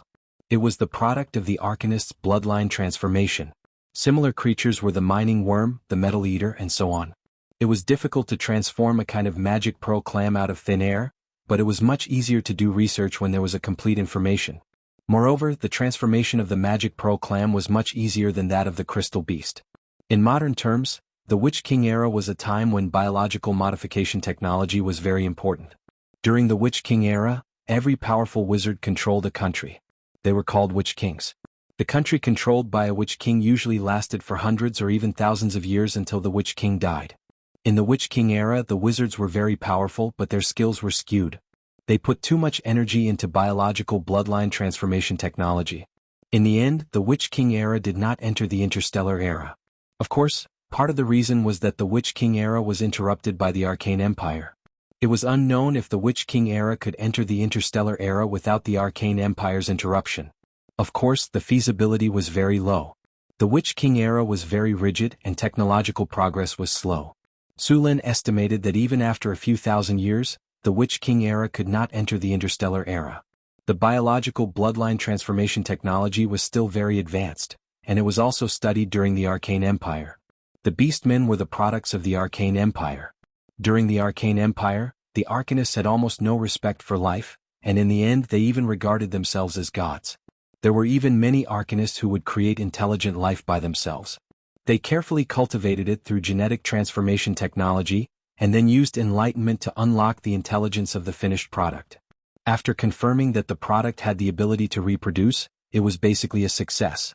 However, this kind of modified creature was not screened by nature. Without other interference, it was easy to be eliminated by nature, such as reproductive degradation, natural enemies, environmental adaptation, genetic defects, and so on. Most of the intelligent creatures created by the Arcanists had gone extinct. Only a small number of them had slowly reproduced after natural evolution. Of course, the intelligent creatures created in this way were far from comparable to human beings. The reason why human beings could reproduce and prosper in the multiverse, in addition to their strong reproductive ability, the most important thing was that their brain structure was excellent. Basically, all intelligent creatures that could really reproduce a civilization had a better brain structure than other life forms. After staying in the sea for a day, the fleet set off again. In fact, the fleet was not far from the eastern continent. Along the way, Su Lin used the strategic map to draw a more complete nautical chart. At the same time, the route was also marked. The surrounding islands, sea monsters, reefs, and ocean currents were also marked. According to the route on the nautical chart, they could sail to the eastern continent. After sailing for a few more days, the fleet finally approached the eastern continent. In the distance, the withered earth appeared, the towering mountains rose and fell, and the wind rolled up sand and dust to cover the sky. Su Lin did not need to be close to know that the environment here was very bad. The eastern continent was severely damaged in the war. Nearly half of the originally fertile continent had become desert. Even after thousands of years, the environment here was still very bad. The eastern continent was 4 to 5 times the size of the western continent, but the population here was only half of that of the western continent. Most of the population here was concentrated in the southern plains and coastal areas. The other areas had a very bad environment and were not suitable for living. The fleet continued to sail south along the coastline. After about 2 days of sailing, other ships began to appear on the surrounding sea, indicating that they had arrived at a busy shipping route and were very close to the nearest port. When the sun rose again, a lighthouse appeared on the distant coastline. They had arrived at their destination this time. Chapter 587. A huge port appeared in front of them. A large number of merchant ships were constantly entering and exiting the port, and the whole port looked very busy. As soon as Sullen's fleet approached the port, a small boat came to guide them. Following the small boat, the 3 ships soon docked at the berth. After arriving at the port, the manager of the caravan immediately went to negotiate with the port personnel. As one of the most frequent ports with the western continent, the various procedures of Salt City Harbor were handled very quickly. After paying taxes on the goods transported this time, the fleet could find someone to unload the goods and trade. Sulin did not trade directly. It was his first time coming to Salt City Harbor. He was not clear about the prices here, so it was best to observe first before making a decision. At the same time, Sulin came to open up a new channel, so he needed to negotiate with the manager of this port. Of course, these worlds were in charge of professionals. Sulin did not need to come forward. After handing over the matter to the officials who came with him this time, Sulin took Hathaway to visit the city. Sulin and Hathaway kept looking at the surrounding environment. This was an unusually prosperous port city with a permanent population estimated to be more than 200,000. A large ship was docked at the dock, and thousands of coolies were transporting goods. The surrounding people's clothes were very different from those of the western continent. A large number of armed warriors could be seen everywhere. Hathaway went straight in after seeing a magic shop. Her purpose this time was to buy various magic materials produced in the eastern continent. Although there were many places in the eastern continent with harsh environments, some good magic materials were often produced in these areas. This Salt City Harbor first rose because of salt drying. Later, it prospered because of trade with the western continent. The buildings here also integrated the characteristics of the two civilizations. Sulin and Hathaway spent a day touring the city, and at the same time bought a lot of specialties here. The officials of Deepwater City also had a discussion with the officials of Salt City Harbor about the opening of a new channel and finally reached a cooperation. With official support, this channel would develop more smoothly in the early stages. When the merchants found out that this trade route could make a lot of money, they would be like sharks that smelled blood flocking to it. Salt City Harbor also had a wizard organization. Such a bustling commercial port could bring in a lot of money every day. This was impossible for the wizards who were always short of money to give up. Unlike the western continent, the cities in the eastern continent were highly autonomous. The cities would form a loose alliance. There were not many countries on this continent. Many cities were controlled by monasteries or wizard organizations. The business atmosphere here was more prosperous than the western continent. After learning about the wizard organization behind this city, Sulin and Hathaway went to visit. The wizard organization in this city was very surprised that a legendary wizard came to visit. Then they warmly welcomed them. The great wizard of the city's wizard organization personally welcomed them. What surprised Surin and Hathaway was that this great wizard was also a legendary wizard. But thinking about it, if it weren't for his great power, they wouldn't have been able to occupy this treasured land. After all, the annual income of this Salt City Harbor could be converted into millions or even tens of millions of gold nars. The income of this city was almost equal to the income of a kingdom of Florence. The area of Salt City Harbor was very large. There were also a lot of farmland around the city. In addition to the population of the city, there were a lot of towns and villages around the city. The surrounding resources were all used to support the development of this harbor. Sulin and Hathaway had a discussion with the wizard organization in Salt Lake City. At the same time, the two sides also exchanged some knowledge. Of course, the knowledge exchanged was not very precious, but it was still not bad. This knowledge would also play a big role in the North Wind Tower. After completing the knowledge exchange, the two sides had a discussion. It was good for wizards to communicate frequently. Sometimes, when an experiment was difficult, they would often get inspiration from the exchange. Unfortunately, the wizard organization did not open the library to Sulin and Hathaway, which disappointed Sulin. However, the exchange of materials was still very good. Su Lin used some of the materials produced in the Northern Secret Realm to exchange for a lot of magic materials produced in the Eastern Continent. Although they did not have access to the library, they could enter the Salt Lake City Library at will. Of course, the library in Salt Lake City did not store much wizard knowledge. There were a lot of history books and some myths and legends as well as poetry and some literary works. Su Lin was very interested in the history and mythology books here. History books could let them understand the evolution of the civilization in the Eastern Continent, as well as some major events. As for myths and legends, although there were many exaggerated rhetoric, many myths and legends were actually related to wizards. In terms of history, there were many differences between this place and the Western Continent. Before the period of the Arcane Empire, this place was called the Dark Age. The entire Eastern Continent at that time did not have so many deserts and dangerous environments. On the contrary, there was plenty of rain, fertile land and rich products. It was a prosperous continent. At that time, the kingdom that ruled this place practiced blood sacrifice. The god that they believed in should be the god that was born here. Every blood sacrifice would kill thousands of slaves. This cruel blood sacrifice quickly led to a rebellion and was eventually overthrown by the wizards. The god who accepted the blood sacrifice was eventually defeated by the Arcanists. Because the native god accepted the blood sacrifice, he had long been eroded by the power of the blood sacrifice and became crazy. In addition to these, Su Lin also found some places where monsters were sealed. However, most of these places were monasteries of monks. These monasteries were there to suppress the monsters. Su Lin found some familiar monsters from these myths and legends, such as the demigod mummy, the dream chrysalis, and other ancient evil creatures. One of the ancient books also drew an ancient pyramid with a creature with wings that looked like a snake or a dragon. Su Lin recognized it at a glance. It was a Quetzalcoatl. The Quetzalcoatl was a powerful divine creature.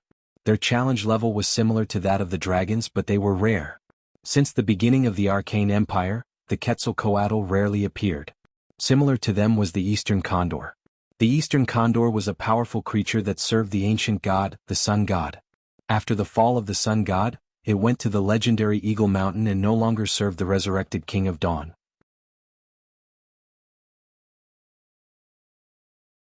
Chapter 588. Su Lin opened the book and looked at it. The book recorded a race that had disappeared. There were many buildings left by this race in the book. These buildings gave Su Lin a feeling that they were similar to the Mayan civilization in his previous life. The same worship of blood sacrifice, the same style of architecture, and the same gods were believed in. The book in front of him had a strange totem pole with an unknown god on it. The whole totem pole was covered with blood, and blood seemed to have seeped into it in many places. Under the totem pole were countless slaves who had been killed. These slaves were beheaded, and their blood flowed on the pyramid. The gaps of the pyramid seemed to have been filled with blood, and under the pyramid, a large number of humans in simple clothes like primitive people were constantly kneeling. There was also the symbol of wind and rain on the totem pole, which meant that they believed in a rain god. There were no written records of the rain god on other continents, but in this civilization, it was very revered. It symbolized the harvest. From ancient times to the present, people had always been in awe of the gods who were in charge of the harvest. Su Lin was not very interested in these gods. These gods who had accepted the blood sacrifice did not end well. According to the division of the Arcane Kingdom, these gods belonged to the nature gods. There was no good or evil, and they were very susceptible to the influence of believers. These gods had a high chance of becoming evil gods. Now, the gods recorded in these libraries were likely to have become evil gods. In addition to these materials, there were also records of many disasters and various monsters that happened in ancient times. After looking at some more, Su Lin found that these monsters seemed to be the ancient evil that had been sealed. It seemed that although these mortals did not know the origin of these monsters, it did not prevent them from recording these disasters. However, these records had now been regarded as myths by ordinary people. Su Lin still got a lot of useful information from these stories, such as where these monsters were killed or defeated. Combined with the map, it was easy to find the approximate location of these monsters that were sealed. In addition to these, there were also many ruins of ancient cities, but it was not known what these ruins had left after thousands of years. Because the main purpose of this trip to the Eastern Continent was to open up new shipping routes and trade, Su Lin did not go to these places to search. Searching for ruins sometimes depended on luck. If they were lucky, they could just dig a hole. If they were unlucky, it was not unusual to spend a year and a half. After staying in the library for 2 days, The fleet also completed the transaction during this time and was ready to return with various goods from Salt City Port. Most of the goods they purchased from the eastern continent this time were tea leaves, cotton, silk, porcelain, spices, pearls, and some enchanted materials. According to the calculations of the manager of the caravan, the profits of this trip were between 200,000 to 250,000 gold nars. Originally, Hathaway wanted to purchase some mermaid pearls, but there were no mermaids living in Salt City Port. Of the sea pearls were only produced in small quantities in the southern part of the continent. After all, mermen were too few in number. Because of the hydrological environment and other factors, the eastern continent was rich in pearls, and the quality was better than the pearls in the western continent. Although they did not buy any mermaid pearls, they purchased a large number of pearls this time, and some of them were magical pearls. Low to medium quality magical pearls could purify some potions, remove the side effects of potions, or neutralize toxins.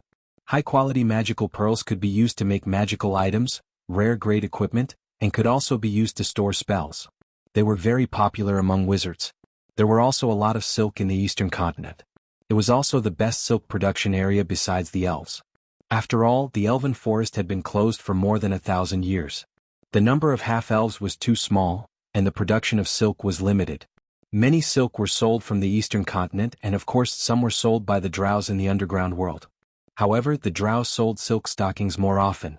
Almost all the nobles went crazy for them. Even the witches could not resist the temptation of silk stockings. This thing was expensive. On the surface world was very hostile to the drows and claimed to cut off all trade with them. However, most of them were just words. It was easy to know if they were trading with the underground world. Just look at the women and see if they were wearing silk stockings. In addition to these, 5 of the people who came this time stayed in Salt City Harbor to build a warehouse. The warehouse would buy materials from Salt City Steel, and at the same time, sell various materials from Northern City. Northern City's paper, purple crystal honey, and white sugar were very popular here. The sales of vodka could only be said to be average, but the sales of rum were not bad. Purple crystal honey was the most popular. The wizard organization in Salt City Port directly expressed that they wanted to buy all the purple crystal honey. Although Su Lin was tempted, he still rejected them. After all, the warehouse in Salt Lake City still needed money and honey to make a name for itself. There were still many advantages to building a warehouse in Salt Lake Port. When the fleet came again, they could directly transport it back to the mainland. This way, a lot of time could be saved, and at the same time they could also collect information about the eastern continent. It took a few days for the fleet to complete the supplies and set sail again. This time, in addition to the 3 ships from Deepwater City, Salt City Port also sent 2 armed merchant ships to follow. These people were going to Deepwater City to trade. At the same time, they also planned to build a warehouse in Deepwater City. The return journey was slower than before. After all, when they came, the wind was with them, but now it was against them. Fortunately, the sailing technology of this era was very good. They could still sail against the wind, but the return journey was much slower than when they were with the wind. The 5 ships were lucky this time. They did not encounter those Sawajin. It was also possible that they were badly damaged in the last battle and could not continue to live here. The Sawajin also had many enemies in the sea. Once they declined, their enemies would not let go of this good opportunity. There were also a large number of intelligent races living in the sea. They must be the Kotao Sawajin, mermaids, Naga, Sawajin, sirens, and so on. These races were not friendly and harmonious with each other. In the depths of the sea, there were also some extremely terrifying sea monsters and even the children of Dagon. Dagon was also a very dangerous creature. Even the gods were afraid of him. He represented evil, chaos, madness, and blasphemy. It was said that his existence could be traced back to the time of the ancient gods. He was a very powerful and evil creature. He was one of the most powerful demon lords. He was known as the King of the Deep, the god of sea monsters, the shadow of the ocean, and was the nemesis of the god of the sea. Dagon was not a name that was fixed in stone. According to the research of wizards, Dagon was originally a subordinate of an ancient god. This name was more like a title, and only the most powerful of them could be called Dagon. It looked like a creature mixed with fish, mollusks, and eels. Although Dagon was evil, chaotic, and very dangerous, there was still his cult in the coastal area. Many pirates believed in this creature. Legend said that a pirate leader was favored by him and became his follower. He gained great power and the ability to command sea monsters. However, this ability came at a great cost. Dagon's power would change the appearance of humans and make them look like sea monsters. For example, they would grow tentacles like an octopus or shells like mollusks, sharp claws and so on. Because they accepted Dagon's power, they would be ostracized by other gods. They would never be able to land and could only drift in the sea forever. Even so, there were still people who were willing to accept Dagon's power. On many islands, many indigenous savages still worshipped Dagon as a god. This worship had lasted for thousands of years. The current Dagon lived in the dark sea of the bottomless abyss. In the records left by the sorcerers, this powerful demon lord was recorded. Some natives would mate with other creatures, mainly swamp giants and half-fish creatures, in order to obtain rich fish and rare treasures. They believed that this ritual could give their offspring great power. Of course, not all sea monsters believed in Dagon. The ancient arcanists had studied and classified the sea monsters. They could be roughly divided into several types. The first type was the tentacle-type sea monsters. These sea monsters looked like giant octopuses. Most of them were Dagon's followers. The second type was the fish-type sea monsters such as the dragon whale, giant kraken, dragon turtle, and so on. These sea monsters were special demigods. They were neutral sea monsters. Under normal circumstances, as long as you did not get close to them, they would not take the initiative to attack. The third type was the multi-headed sea monsters. The most representative of these was the Hydra. These sea monsters were usually the servants of the goddess of the ocean. The fourth type of sea monster was the dinosaur. This sea monster originated from the father of dinosaurs. This powerful god created a giant beast to expand his power into the sea. This monster was also called the Abomination. The fleet repaired and replenished some water on the islands marked by Sulen before they continued to sail in the direction of the deep water port. Sulen had decided to send people to build transit stations on the islands when they returned. These stations would provide water and food for the fleet and shelter the ships from storms. After all, apart from pirates and sea monsters, the biggest risk of sailing at sea was getting lost, storms, and other shipwrecks. With these islands, they could at least provide a shelter for the fleet in the event of a storm. This would reduce the occurrence of shipwrecks. This was very important for maritime trade. In this era, there was almost a 1/5 chance of losing one's life. Every time they went out to sea, they would be prepared for the worst. Sailors in this era were brave men. They returned to the deep water port without a hitch. At this time, it had been more than 2 months since the fleet left. Deep Water City had also undergone tremendous changes.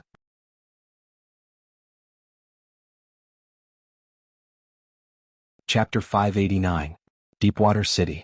Since the last time they left, it had completely changed. The original wooden fences had been replaced by bricks.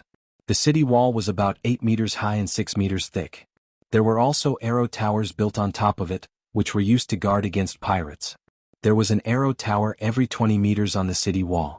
The scale of the whole city was comparable to a medium-sized city. The residents here had reached more than 30,000 people, and there were even more kobolds and goblin slaves. The whole city was very busy. The east gate of the city was facing the port. It was about 1 kilometer away from the port to the city.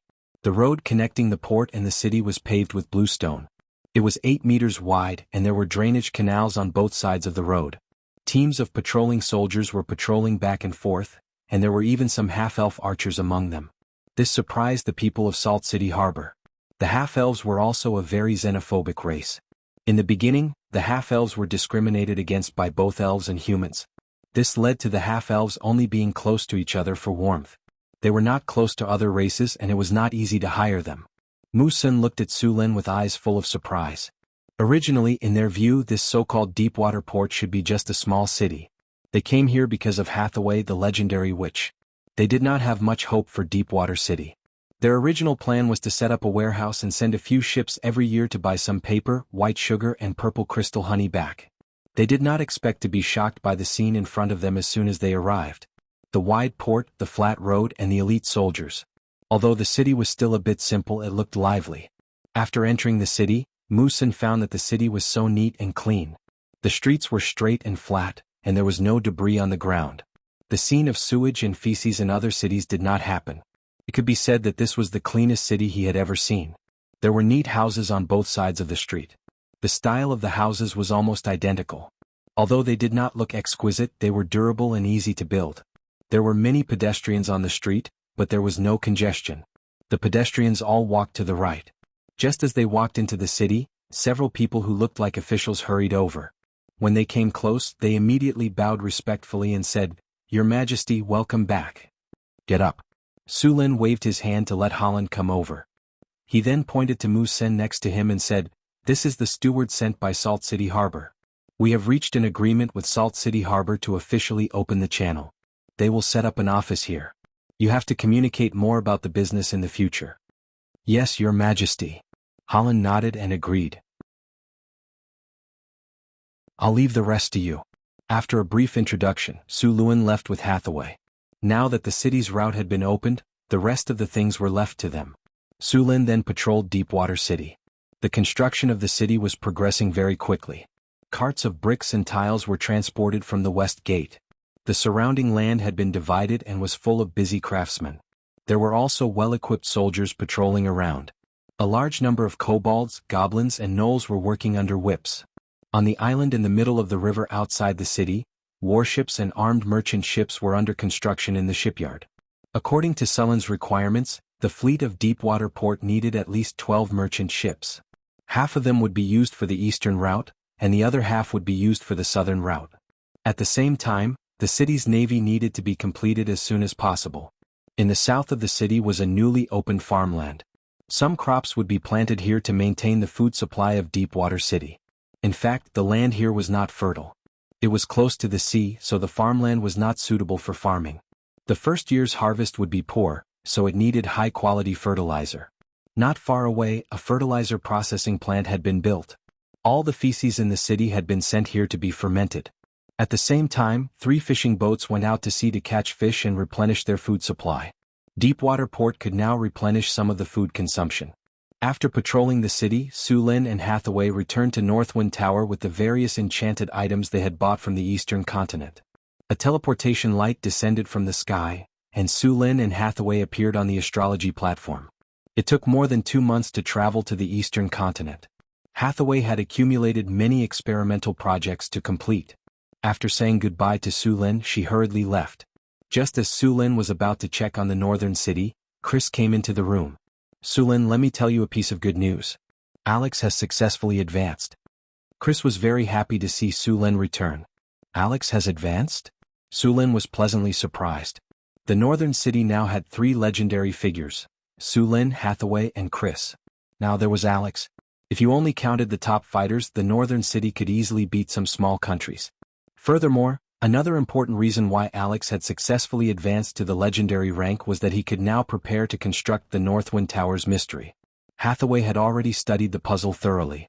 The reason why the northern city had not built it was because they did not have enough manpower. A large puzzle required the cooperation of at least 3 legendary wizards. Although the northern city had 3 legendary figures, Hathaway was the only one who was a proper wizard. Su Lin and Chris were both a warrior and a succubus sorcerer. Although they could cast spells, they were still far from being a proper wizard. Alex and Chris were different. Alex was also a wizard and a sorcerer. He did not rely on the power of his bloodline to become a legendary sorcerer. Instead, he relied on his wizard profession to become a legendary sorcerer. Otherwise, with her qualifications, she would have already advanced. After all, she had divine energy in her body. Now that Alex had become a legend, it was the same as having 2 legendary wizards.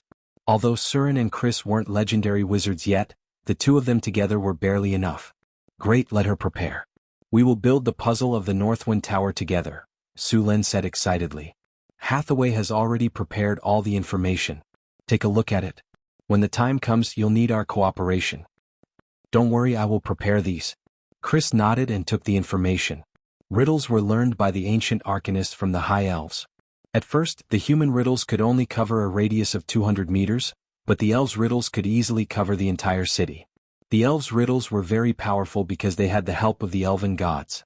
The human puzzle waited until the end of the Silver Age, when the emergence of the mice energy nucleus achieved an explosive breakthrough. Since then, the human puzzle technology could be relied on to the floating city and became an indispensable defensive rune.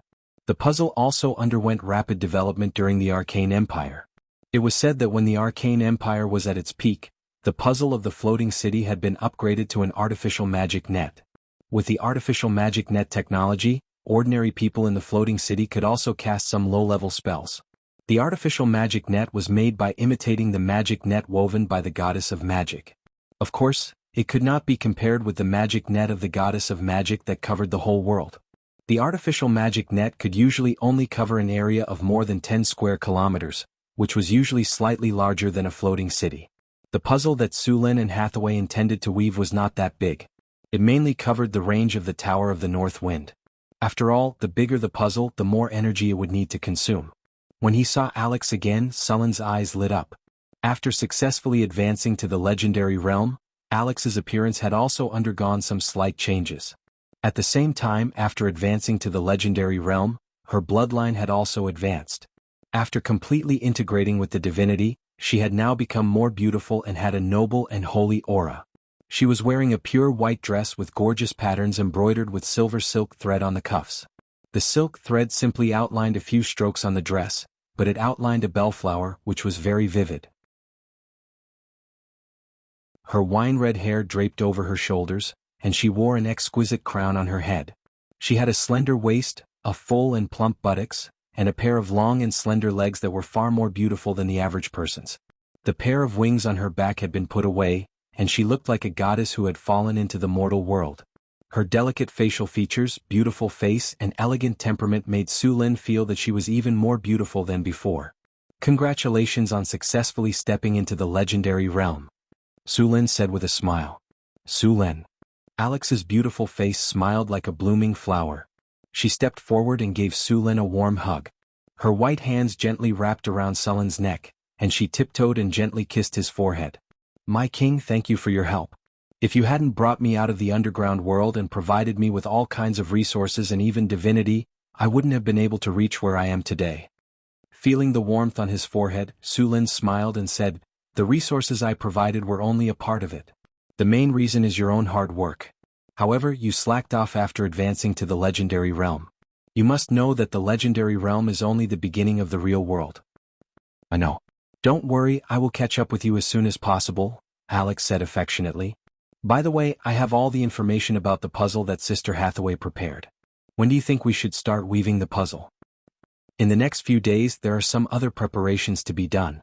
When Hathaway is ready, we will start, Su Lin said.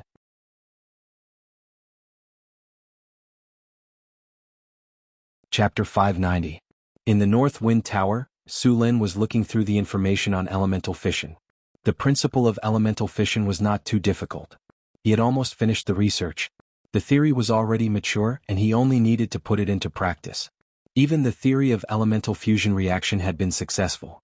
However, because elemental fission required high strength of materials, Su Lin was a little hesitant.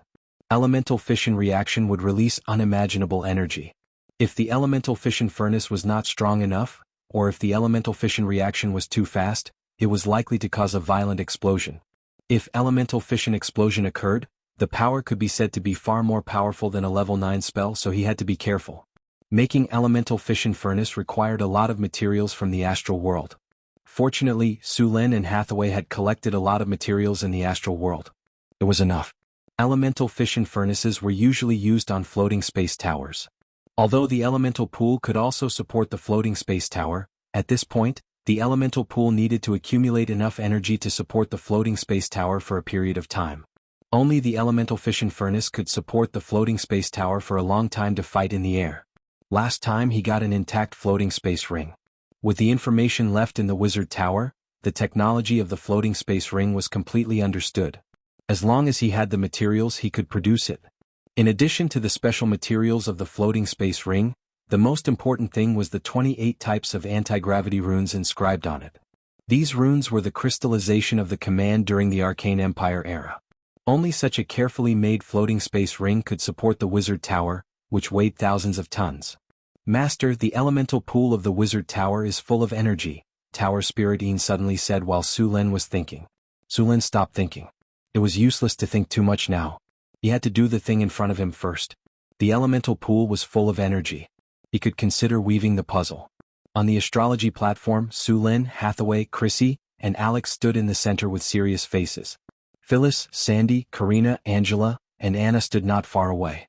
Several other wizards of the wizard tower were all there. They looked at Su Lin and the others with excitement. They were looking forward to what would happen next. Let's start. Su Lin asked. Begin. Hathaway nodded and said. Hathaway walked to the center of the astrology platform and waved the staff in her hand.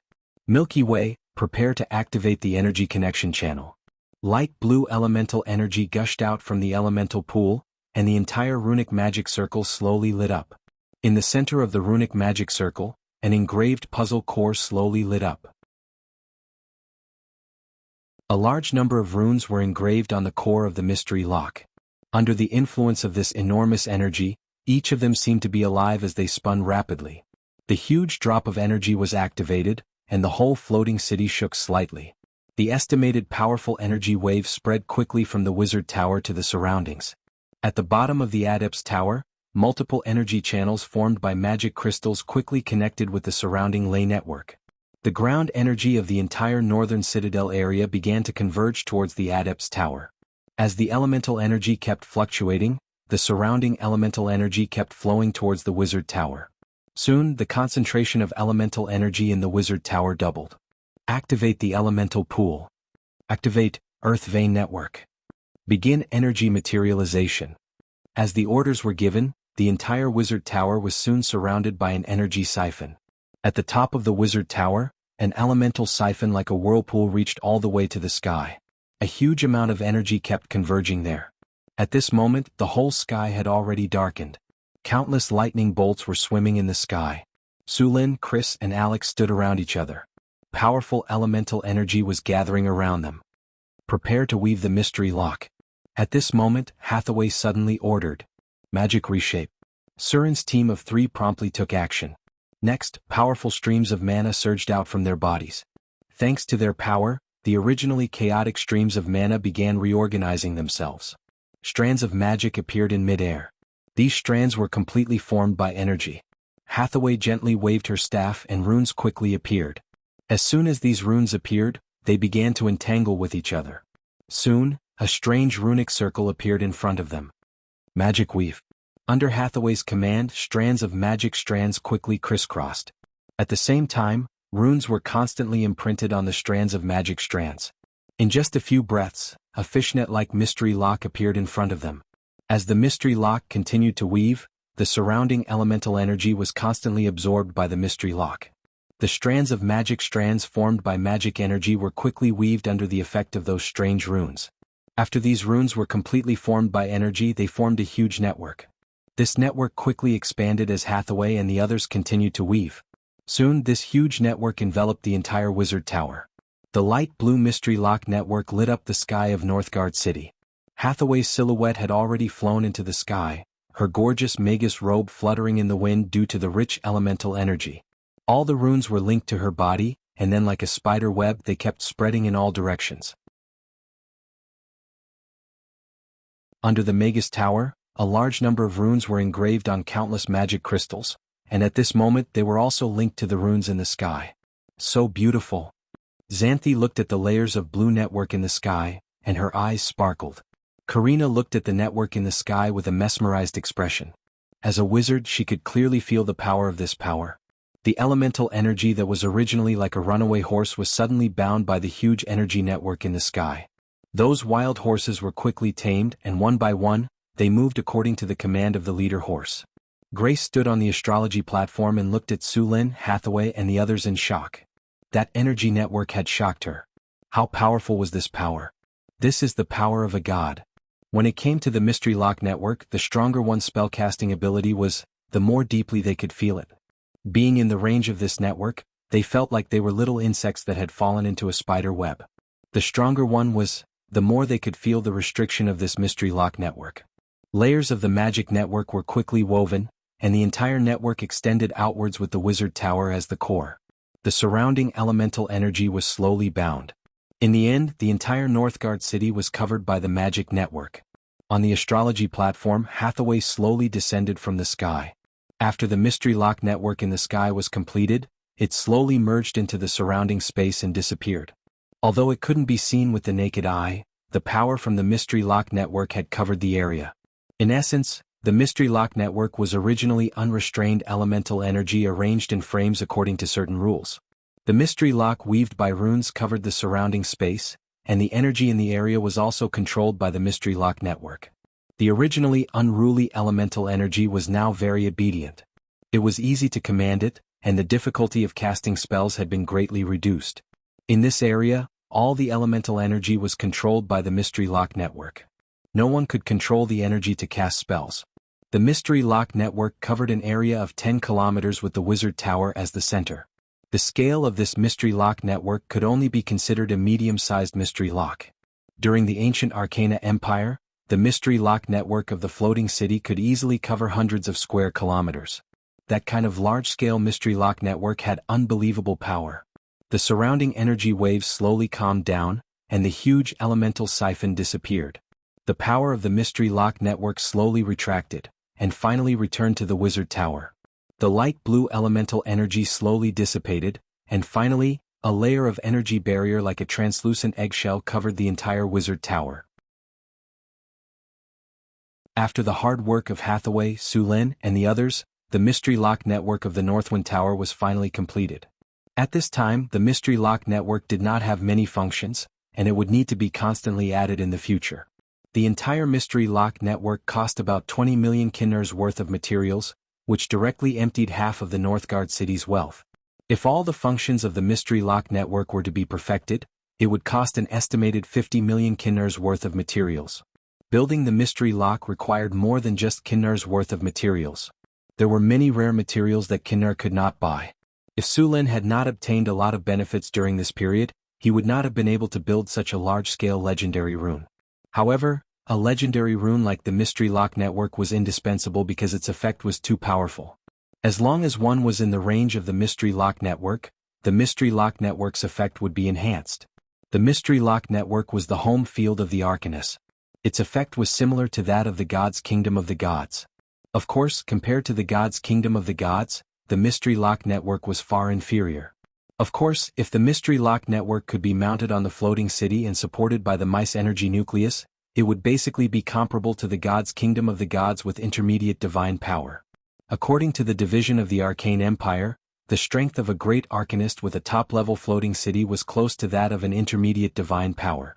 Of course, there were still some differences in the specific strength. Looking at the Mystery Lock in front of him, Su Lin's heart was full of joy. After the Mystery Lock was completed, Su Lin also obtained the authority of the Mystery Lock. A huge amount of elemental power entered Su Lin's body from the Mystery Lock. Su Lin's wizard profession, which had reached grade 4, began to improve in an instant. A little light flashed in his soul from between his eyebrows, and then his whole soul quickly transformed. His originally powerful soul became even stronger. A strange energy was integrated into Su Lin's body. After a while, Su Lin slowly opened his eyes. A flash of lightning flashed in the depths of his eyes and then disappeared.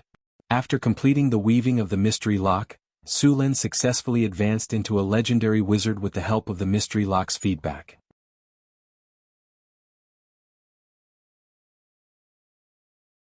Chapter 591. The Enigma of the Tower of the North Wind was not complete. Only the basic part was completed. The complete enigma had 4 effects. The first was the enchantment. The enigma had a strong protective enchantment that was used to protect the area inside the enigma from external damage. The second was the spell sequence. This part of the spell was stored in the enigma. As long as one became a wizard and obtained the authority of the enigma, they could use it. Of course, there was a limit to the number of times they could use it. After all, the energy in the enigma was limited. Not everyone could use it at will. However, Su Lin and Hathaway were not restricted at all. The third was the anti-magic field. The enigma relied on the control of elemental energy to achieve the effect of anti-magic. However, the power of the enigma was limited and could only stop low-grade wizards. The fourth was the enchantment effect. This enchantment could be used to enchant creatures within the enigma. This enchantment effect could be used once every 24 hours. The fifth type was the permanent effect. For example, the creator of the Mystery Lock had set up the permanent effect to banish every evil otherworldly being that entered the Mystery Lock. As long as an evil otherworldly being entered the Mystery Lock, the permanent effect would be triggered and the target would be banished. According to Hathaway's calculation, if they wanted to complete the enigma, they would need to spend at least tens of millions of kinner. The game was completed in a short time. Su Lin opened the system panel to check the attributes of the enigma. Enigma, unnamed intermediate enigma range, 10 kilometers in radius. Core, Tower of the North Wind enchantment effect. Not added, can add up to intermediate spells. Anti-magic field. Low-grade wizards are forbidden to cast spells within the Enigma. Permanent effect. Not added, can add up to intermediate spells. Activated spell sequence.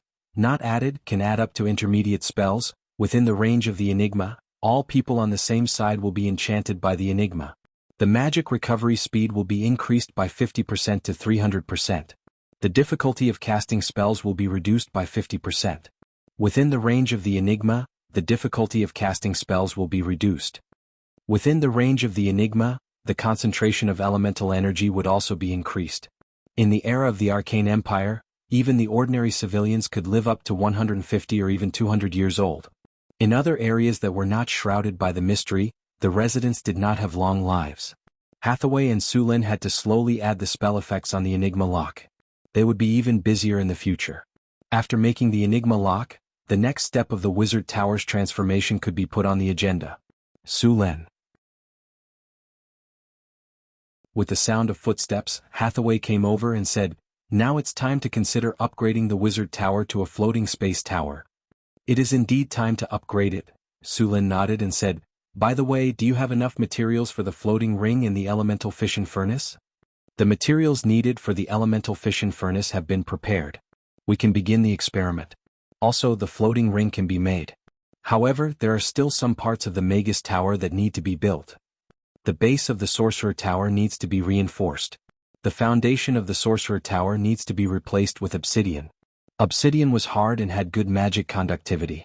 In the past, in order to save money, Sulin used some ordinary materials for the foundation of the Wizard Tower, and then added the hardening spell to make it so tough. In addition, the base of the Wizard Tower and the rocks below needed to be separated. Fortunately, Hathaway had taken these into consideration when building the Wizard Tower. The successful foundation transformation of the Wizard Tower was very boring, so these things were handed over to the rock golems. With the addition of obsidian and the hardening spell, the strength of the entire Wizard Tower had been improved again. Theoretically speaking, when building the Wizard Tower in the future, it was best to reinforce all the places with the hardening spell, because the floating space tower that roamed in the astral world must reach the strength of a strategic defensive fortress. Ordinary rock structures were completely inadequate. The enemies encountered in the astral world were very powerful, and ordinary equipment could not survive. In this way, the workload in the future would be even more terrifying. And when the floating space city was upgraded, the number of hardening spells needed would increase by several times. Under normal circumstances, a floating space city had a total of 3 layers of protection. The first layer was a super-large energy protective force field, which could withstand the impact of small meteorite showers in the astral world. It could withstand the energy pressure in a special environment, and at the same time, stabilize the ecological balance inside the floating space city. It could isolate harmful substances from the outside world, allowing the floating space city to be in an environment similar to the ground. The second protective barrier was the Maze Lock, which was a top-level rune that integrated strategy, attack, and defense. Because the energy consumption was too large, it would only be activated in a combat state. To keep the Maze Lock open for a long time, it required a huge amount of energy. The Arcanists could keep the entire Maze Lock open all the time because they had the Mice Energy Nucleus. The last layer of protection was the strength of the floating space city itself. This was to ensure that the floating space city would not be destroyed so quickly when the first 2 barriers were broken. At the same time, its structure would be quite stable. A large number of buildings in the floating space city must be hard enough, otherwise they would collapse and shatter before they could fly. The floating space city was the most outstanding building in the era of the Arcane Empire. It was the war fortress of the Arcanists. Those Arcanists relied on the floating space city to conquer and colonize countries in the multiverse. At that time, they directly drove the floating space city to leave the material plane and go to the astral world. When leaving the range of the main material world, it was easy to have problems if the base was not hard enough to escape gravity. Therefore, the floating space city needed to be built as strong as possible. When the floating space city was teleported as a whole, the pressure that the floating space city needed to withstand was extremely high. The pressure brought about by the space jump was very high. If the strength was not enough, the floating space city would directly collapse and disintegrate during the teleportation. From the era of the Arcane Empire to the present, the number of times that the floating space city had been teleported as a whole was very limited. The few recorded teleportations took place in the battlefield with the gods. The strategic space jump to stop the gods' consumed energy at the same time was provided by multiple mice energy nuclei. A single mice energy nucleus could not provide the energy. Su Lin could only wait until the elemental fusion furnace was completed to try it. Milky Way, scan the overall structure of the wizard tower. Scanning. Perfecting the data. Drawing the three-dimensional image. Soon a series of data flowed quickly, and the three-dimensional image of the wizard tower appeared in front of them. In addition, Milky Way also marked the situation of the wizard tower. The linked area needs to be disconnected. The link separation components also need to be reinstalled here to support the wizard tower when taking off and landing. The structure of the wizard tower is stable. The energy channel is normal. The energy budget of the elemental pool is insufficient. It seems that before the completion of the elemental fission furnace, the floating space city can only be airborne for a period of time after storing energy, Su Lin said after looking at the energy consumption budget. Although using the elemental pool could allow the floating space city to take off, it could not be airborne for a long time, and the means of attack were limited. What is the energy transmission efficiency? 70%. The energy transmission consumption is a bit high. Su Lin checked and said, the energy channel needs to be optimized or too much energy will be wasted. Su Lin swiped his finger on the three-dimensional image in front of him, and the three-dimensional image world was divided into two, showing the plane of the wizard tower. Then he tapped on some parts of the wizard tower a few times, and soon several images of the energy channel like a spider web appeared. Milky Way, calculate the energy consumption of all the energy channels, and calculate the energy channel optimization plan at the same time. It was a huge project to rely on manual labor to calculate the energy channel consumption, but with the help of the wizard tower's spirit, Milky Way, it was easy to put her in charge. Soon, a large number of data flowed in front of Sullen's eyes, and a large number of red marks appeared on the energy channel like a spider web in the wizard tower. There were many areas of the floating space city that needed to be optimized. While Su Lin was busy remodeling the wizard tower, Hathaway was not idle. After experimenting with the elemental fission furnace again, she finally began to try to make it. In addition to Hathaway, Alex was also assigned some tasks. As a legendary wizard, she also had the ability to make the materials needed for the floating space city. Alex was making the floating space ring. The floating space ring required a lot of precious materials. The main material was mithril, and some orichalcum and arcane dust also needed to be added. In addition to arcane dust, astral silver sand and arcane steel were also needed. In the case of using elemental fire and astral sand to forge, ordinary steel could be added with a small number of rare materials to make arcane steel ingots in batches. Arcane steel ingots were very durable and had good magic conductivity. Its strength was about 7 or 8 times that of ordinary steel, and it could be permanently reinforced with hardening. Its final strength was more than 10 times or even more than ordinary steel. In the future, this material would be used in many places. The surface of the smelted arcane steel ingots looked similar to titanium alloy. In the future, a large number of arcane steel materials would be used to make legendary golems. About 1 pound of astral sand and 1 pound of arcane dust were added for every 100 pounds of arcane steel. The astral sand and arcane dust collected by Su Lin and Hathaway last time were used very quickly. About 1 pound of astral sand and 1 pound of arcane dust were added for every 100 pounds of arcane steel.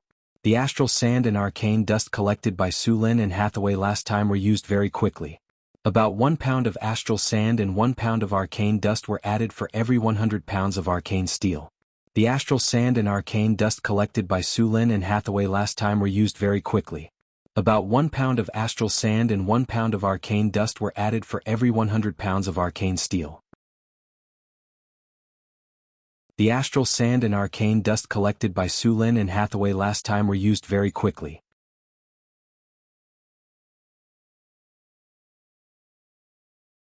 Chapter 592. Hathaway gently waved the magic staff in her hand. A light flashed and a few fist-sized magic pearls flew up. The energy in the elemental pool was constantly being drawn out, and the concentration of elemental elements in the room was shockingly high. Making an elemental furnace required a lot of energy, and now more than half of the energy in the elemental pool was being used here. On the enchantment table next to her, adamantine, mithril, orichalcum, arcane steel, arcane dust, astral silver sand, magic gems and other materials were all prepared. Along with the light, a few magic pearls of different colors turned into powder, and the colorful pearl powder quickly merged with the light. The originally blue spirit light now flickered with a rainbow-like radiance. Change form. Hathaway gently pointed the magic staff and her eyes turned silver. Magic light flew out from the magic staff, and the arcane steel ingots on the enchantment table directly floated up and gradually melted. As the arcane steel melted, the rainbow-like light also merged with it. Creation. The melted arcane steel quickly turned into silver metal under the light, and this piece of metal continued to transform into the shape that Hathaway wanted. At the same time, the arcane dust on the enchantment table quickly disappeared, and a few blue-silver crystals appeared in front of her. Elemental fire. With a light shout, the surrounding mana instantly surged. In the next second, a cluster of light blue flames appeared out of thin air, and then instantly grew stronger like adding oil to a fire. The light blue elemental fire had a very high temperature, but this kind of fire that was researched by wizards was very easy to control. It was suitable for refining potions and it was very useful for making other things. As the fire grew stronger, pieces of metal ingots quickly melted in the elemental fire. Hathaway gently waved her hand, and a few magic gems instantly turned into countless sparkling powder that merged with the fire. The originally silver liquid in front of her quickly turned into a blue-silver liquid. Large amounts of liquid metal continuously fused with various materials, and then transformed into various shapes under the spell of creation. The structure of an elemental fission furnace was very complicated, and it required a lot of parts. Hathaway constantly controlled the elemental fire to refine. A day quickly passed. Even a legendary wizard would feel a little tired after such a long time of high-intensity casting, but the results were very good.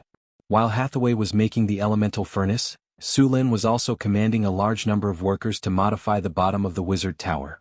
The bottom of the wizard tower had to be replaced with obsidian, and the connection to the ground had to be disconnected. This kind of work couldn't be done by ordinary workers. Fortunately, there were many gray dwarves in the northern city, and they directly dug according to the blueprint. The bottom of the wizard tower had to be completely hollowed out, and then connected with the metal runes. When the tower was lifted, the metal runes used to connect the tower would be separated, and they would be used to connect with the tower when it was landing. The Durgar's excavation skills were very advanced. Apart from the main support points, the entire bottom of the tower had been hollowed out. Next, a large number of metal constructs would be installed.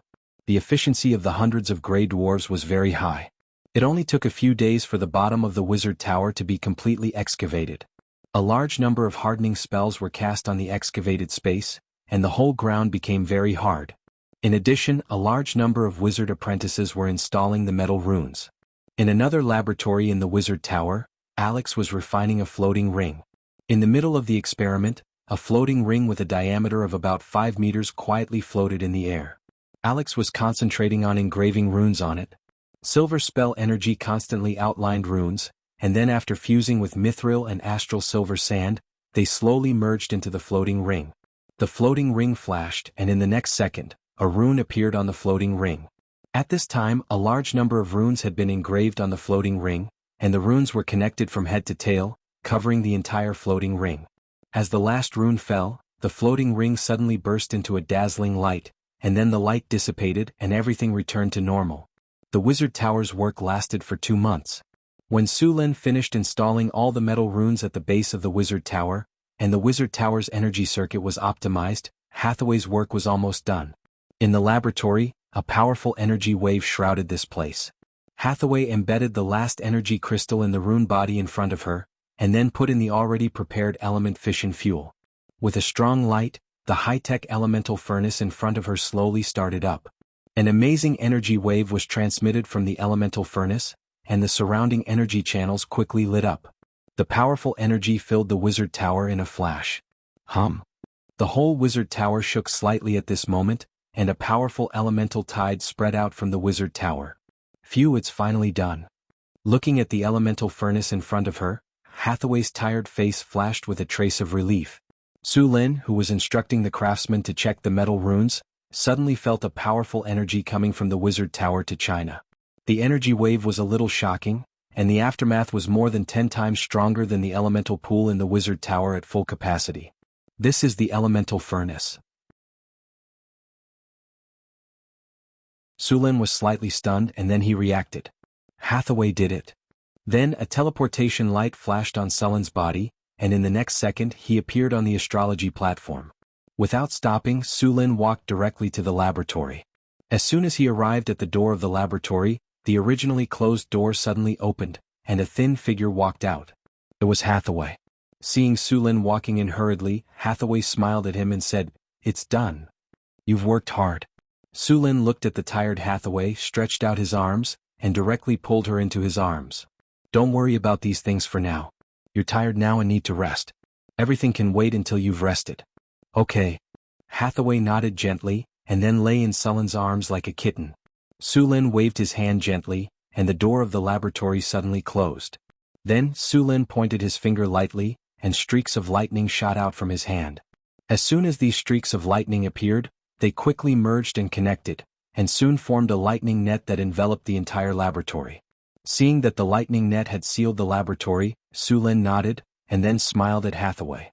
He directly lifted her up with his arms, and in the next second the teleportation light flashed, and the two disappeared from the wizard tower. Su Lin put Hathaway on the bed in the bedroom, and then watched her fall into a deep sleep. Only then did he walk out of the room and put away his smile, and restored his dignified expression. "Guards." 2 guards appeared in front of him.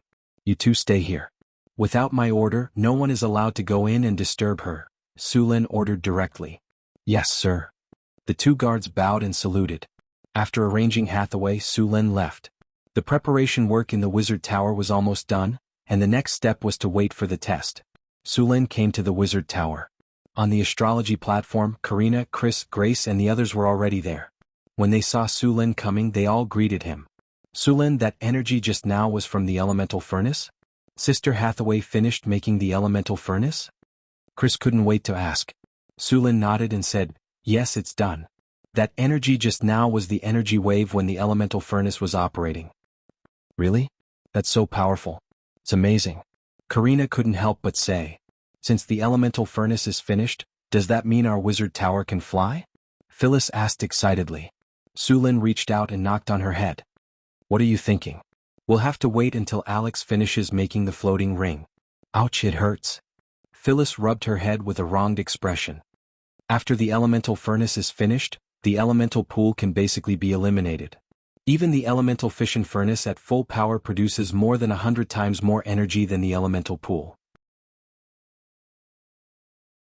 The energy output is stable and the size is small, so it's very convenient to use. We can also continue to increase the number of golems in our army. Originally, the Tower of Northern Wind could only use 2 to 3 legendary golems and 3 to 500 stone and steel golems. If there were more of them, the elemental pool would run out of energy. Now that they had the elemental furnace, they wouldn't have to worry about the energy shortage even if the number of golems doubled. "Alright.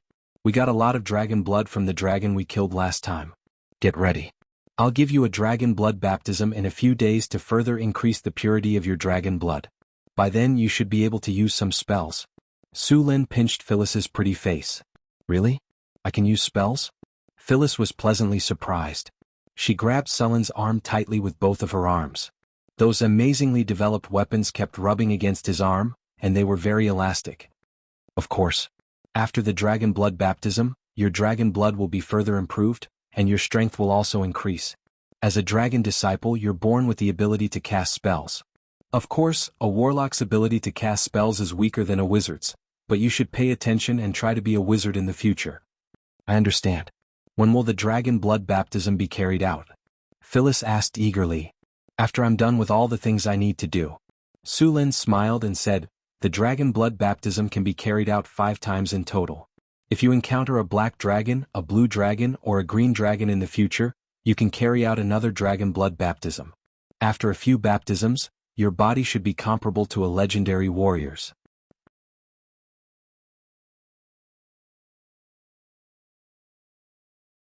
Chapter 593. The dragon blood baptism was very effective in improving one's physical fitness. If the dragon blood baptism was carried out 5 times, it could almost raise the physical fitness of an ordinary warrior or adventurer to the level of a legendary warrior. They would also have some magic abilities and various resistances. If it was a dragon bloodline warlock, the effects of the dragon blood baptism would be even better, and all kinds of spells would be improved. But there weren't many people who could complete the dragon blood baptism 5 times. After all, dragons weren't kobolds that could be casually killed. Moreover, there weren't many true dragons in material planes. The dragon blood baptism used was at least that of an adult dragon.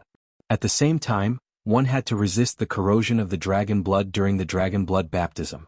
The dragon blood baptism did not improve a legendary warrior's physical fitness by much. It could only improve their toughness and elemental resistance by a small amount. However, although a legendary warrior's physical fitness was strong, they also had to master combat skills. If one wanted to rely on the dragon blood baptism ritual to quickly become a legendary warrior, this kind of trick would be exposed in front of a warrior who had experienced hundreds of battles. It could be said that the gains did not make up for the losses. Alex completed the floating ring in the afternoon after Hathaway left. The complete floating ring was a silver-white ring with a diameter of 5 meters.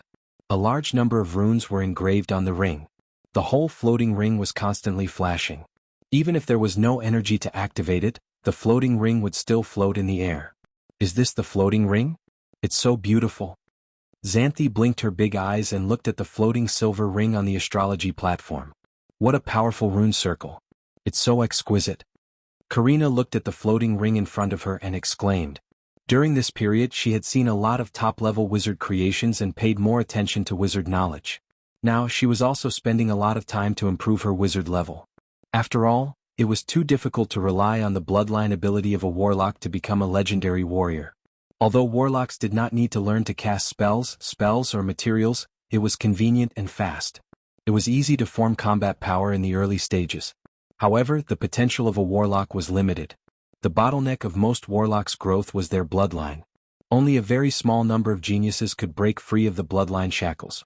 Of course, even if they knew this, many people still chose to become a warlock.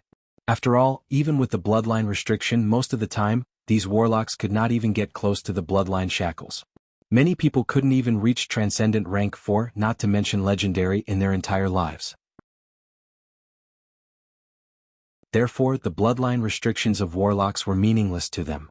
After all, you're asking a bunch of people who can't even reach Transcendent rank 4 to consider advancing to the Legendary level? It was a complete waste of time. Although the Northwind Principality was located in the northern wasteland, it was still very hot during the summer. After all, the Northwind Principality was over 2,000 kilometers away from the northernmost tip of the continent. As for the Great Glacier and Icewind Valley, they were even further away. As the new pearl of the northern kingdoms, Northern Battlefront City was a famous trade city. Many caravans came and went every day. Whew! This damned weather is too hot. Hatting raised his head and looked at the sun. He wiped the sweat off his forehead and looked at the caravan in front of him. This caravan came from the kingdom of Hytar in the southwest. Ever since the Northwind Principality's goods appeared in the kingdom of Hytar, it quickly swept through the entire kingdom. The goods here were highly sought after by the entire kingdom. The Hytar people were shorter than the northerners but taller than the southerners. Their skin was mostly light brown. Their bodies were well proportioned and more agile than the northerners.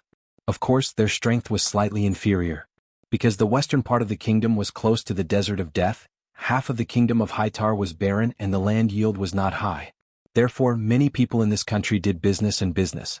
Because of the barren land, many civilians became mercenaries in order to survive. This country's mercenaries were very famous in the western continent. The Hytar mercenaries had always been known for their loyalty and trustworthiness. Many of the Hytar knights also swore loyalty to the nobles of other countries. Because the kingdom of Hytar was barren and could not support too many knights, many of the knights in the kingdom of Hytar would swear loyalty to the nobles of other countries. There were many such knights in the kingdom of Florence. Hatting was a Hytar mercenary. He had followed the caravan to northern Battlefront City several times. Every time he came he would be shocked by the roads in the city. The 6-meter-wide stone road was wide and flat. The city was clean and tidy. This was something that other cities did not have. Aside from that, there was also Beifeng Dukedom's strict laws. Spitting and littering was punishable by death. There was also the city's taxes. Unlike other cities, Beifeng Dukedom didn't have all kinds of taxes. Beifeng Dukedom even had the urge to live here. The caravan moved forward slowly. Although many of the merchants were anxious, they could only line up obediently. As for cutting the line, no one dared to do anything. After all, if they dared to cause trouble here, they would lose the right to trade. Then this trip would be equivalent to a wasted trip. Not many people could afford such a loss. Finally, it was the caravan's turn to enter the city.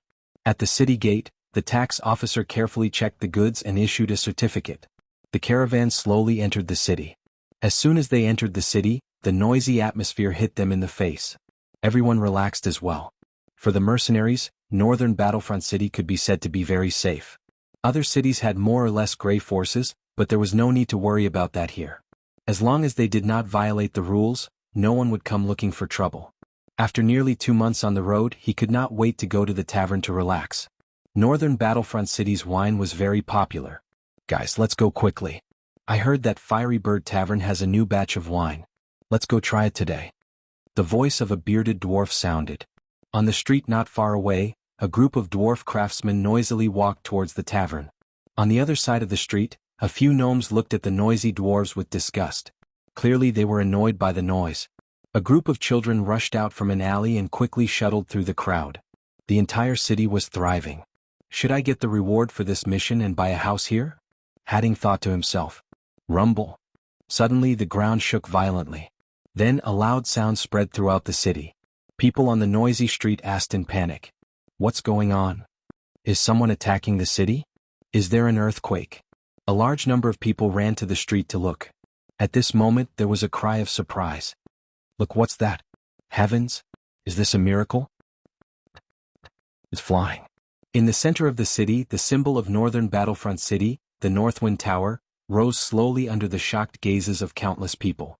Northwind Tower, on the astrology platform. Hathaway floated in the air. In front of her was a three-dimensional model of the Wizard Tower and Northern Battlefront City. A large number of data appeared on the projection. The situation of the entire city was projected by the Wizard Tower. Milky Way. Scan the Wizard Tower. Check the tower's structural strength. Scan completed. Wizard Tower operating normally. No abnormalities in the tower's structure. Begin separation of the tower. Increase the energy output of the elemental furnace. Prepare to take off. Boom. Powerful energy gushed out of the elemental furnace and entered the floating ring. The entire Wizard Tower shook slightly. A strong wave of energy spread out from the Wizard Tower. Wizard Tower operating normally. Energy transmission normal. Floating ring operating normally. Energy channel operating normally. In the Wizard Tower, the nodes representing the energy channels lit up one by one. The energy channels of the Wizard Tower were activated. Under the control of Milky Way, the connecting metal structures at the bottom of the Wizard Tower began to separate. All connecting structures in the first area have been separated.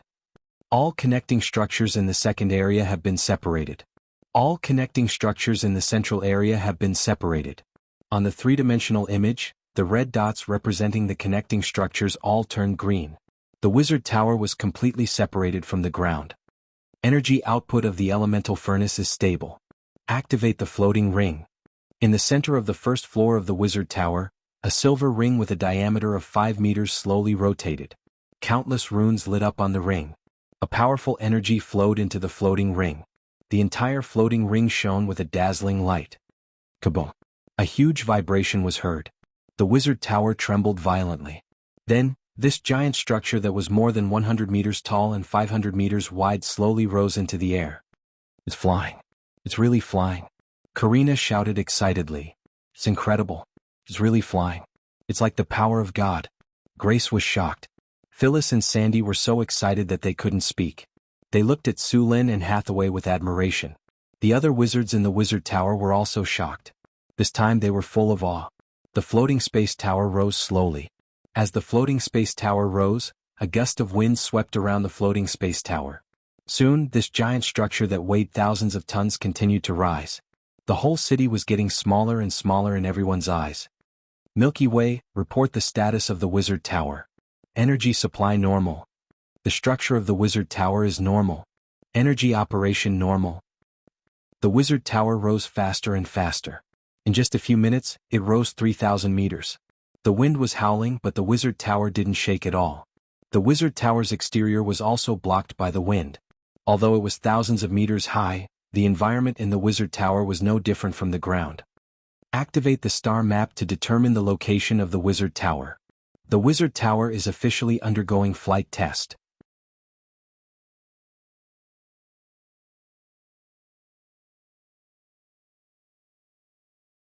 Chapter 594. On the astrology platform, a beam of light rose, and in the next second, a three-dimensional model of the entire Tyrol world appeared in mid-air. The huge planet rotated slowly and the continents, oceans, mountains, rivers, forests and lakes were all marked out. Even the major cities of various countries were marked out. The information was collected by Su Lin and Hathaway and transmitted to the Tower Spirit, Milky Way. Milky Way then integrated the information and the three-dimensional map of the Tyrol world to generate the current star map. Of course, the data on the star map was not 100% accurate. After all, there was no internet in this world and there were no satellites, so it could not be updated in real time. Many of the information was collected in the past, so it could not be updated in real time. Even so, the star map was enough for now. At this time, on the star map, the light spots representing the Wizard Tower were constantly flashing. Su Lin gently tapped on the star map, and the star map was instantly enlarged. The topographic map of the surrounding area of North City appeared in front of them. Su Lin directly marked the location on the star map, and then let the Tower Spirit operate the floating space tower to move to the target location. The floating space tower moved quickly in the air and soon appeared at the predetermined location. Then, Su Lin began a comprehensive test of the floating space tower's flightability, and whether there were any problems with the structure of the tower during the flight. 2 hours later, the floating space tower completed all the tests, and then returned to North City and began to land slowly. Arrived at the predetermined location. No abnormalities on the ground. Preparing for landing. Starting the balancer system. After Su Lin gave the order, the Tower Spirit, Milky Way, operated the Wizard Tower to land slowly. Finally, after a slight shake, the floating space tower once again landed in its original position. The floating space tower's base structure was still a bit shabby. After further upgrades, the Wizard Tower would be equipped with a large number of auxiliary tools to ensure that the Wizard Tower could land smoothly under any circumstances. Landing successful. The floating space ring is closed. As the Wizard Tower landed, the voice of the Tower Spirit, Milky Way, sounded again. Success. Hathaway cheered excitedly as the voice of the Tower Spirit, Milky Way, faded away. That's great. We did it. This is our floating space tower. Chrissy, Karina, Alex, Sandy, Phyllis, and all the others in Northwind Tower cheered excitedly. In this era, the floating space tower was only built by the top wizard organizations based on their strength. The floating space tower was not just for show. Before the floating space city, the floating space tower was the wizard's most powerful trump card and the wizard's most powerful battle fortress. The floating space tower has been successfully constructed. There will be a celebratory banquet tonight. Everyone must attend. After a moment of commotion, Su Lin was in a very good mood. After hugging Hathaway, Chris, and the others, he announced directly. No problem. Awesome. After hearing Sullen's decision, everyone agreed. Hathaway, Alex, we have to make some minor adjustments to the floating space tower, Su Lin said with a smile as he looked at the noisy crowd in front of him. Don't worry, the floating space tower is basically completed. The remaining adjustments will be completed later, Hathaway said softly. The Tower Spirit has just recorded the data when the elemental furnace was operating. We will also need to make adjustments when the time comes. It had been 3 years since the establishment of Northwind Tower. The original Wizard Tower had finally become a floating space tower. In addition to a lot of manpower and material resources, it also consumed a lot of energy. So far, a rough calculation showed that the floating space tower had cost about 300 million kinars. Many of the precious materials were found by Su Lin and Hathaway through various methods. It could not be measured by money. If it were not for the rich mineral resources in the underground world and the large amount of resources in the secret realm of Northern Town, the completion of the floating space tower would still be a long time away. Even if they spent 300 million kinar, there were still many aspects of the floating space tower that needed to be improved, such as the ecosystem and the gravity system in the floating space tower. Sullen's floating space tower could enter the astral world, but the astral world had no air, no water, and no gravity. Although it was protected by the Enigma barrier, it was still troublesome for others. Next, the floating space tower needed to be built with a series of supporting facilities. Although these facilities were not necessary, they were expensive to build. The Enigma barrier also needed to be improved, which would cost more money. Master, where will the banquet be held tonight? I'll inform Frodo to prepare now, Chris said excitedly. Frodo the halfling was very skilled. In the past 2 years, Su Lin had basically used up all the ingredients in his stomach, and his cooking had become better and better. Su Lin felt that if the halfling held a cooking competition, he would definitely win the championship. "Let Frodo prepare a sumptuous meal," Su Lin said with a smile. The news of the floating space tower in North City spread like a whirlwind across the continent. As a commercial city, North City had a large number of merchants coming and going every day. It could be said that there were caravans from all over the continent. When the floating space tower rose into the sky, it made such a big noise that the entire city could see it clearly. After the floating space tower rose into the sky, these merchants and various churches had already spread the news in all directions. The news of the floating space tower in North City shocked many kingdoms and wizard organizations. Originally, the rise of the Beifeng Principality had already caused many people to raise their eyebrows. In just 5 years, they had successfully opened up a territory in the northern wasteland, and finally established a principality. This was something that even a kingdom would not be able to accomplish easily. But Su Luin had easily accomplished it, which made many countries fear him. Now he had built a floating space tower quietly. Only a few large wizard organizations on the continent had floating space towers. The Duchy of North Wind could be said to have become a first-class force on the continent. The major temples and churches were also surprised by Sullen's strength. Although his importance had been raised many times, they did not expect that they still underestimated him. They became more cautious when it came to matters involving the Kingdom of Florence and the Duchy of North Wind. Su Lin was naturally clear about the movements of the outside world. This time he carried out the flight test with great fanfare on purpose. He wanted to show off his strength to the outside world in this way. After the floating space tower in North City, it had a great strategic deterrent force.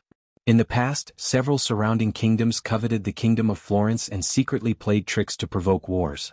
But since then they should consider how to resist the Kingdom of Florence. Due to the successful construction of the floating space tower, the North Wind Tower and the North Wind Academy had also become popular. Originally, those wizard organizations looked down on the North Wind Academy, which had only been established for 3 years. Although the legendary wizard Hathaway was there, its foundation was too weak.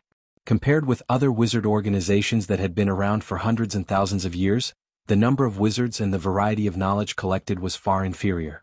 Therefore, when the North Wind Academy wanted to have some knowledge exchange with other wizard academies, it was not valued and was directly rejected. Now that the North Wind Tower had become a floating space tower, there were many wizard academies who wanted to have an exchange with the North Wind Tower. The goal of these wizard academies was very clear. They wanted to get some knowledge about the floating space tower. The floating space tower was a top-level war fortress that could not be built by just anyone. Even legendary wizards did not have floating space towers. After all, the technology of building floating space towers was only in the hands of a few wizard organizations. This technology could be said to be the secret of every wizard organization. Basically, it would not be spread outside.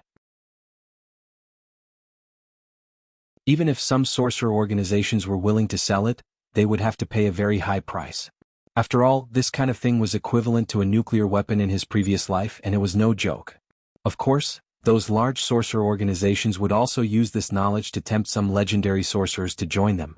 After the North Town had the floating space tower, those wizard organizations also wanted to pay some price to get information about the floating space tower from them. It was not that the information about the floating space tower could not be sold, but it was impossible to get it without paying a sufficient price. Moreover, Su Lin did not intend to sell the elemental furnace. Although the energy provided by the elemental pool was not as good as that of the elemental fission furnace, it was barely enough to support a floating space tower. It was important to note that the wizard tower that had killed the abomination used the elemental pool as its energy source. The North Wind Tower in the North Town used the elemental furnace, which made the floating space tower qualified to travel in the astral world.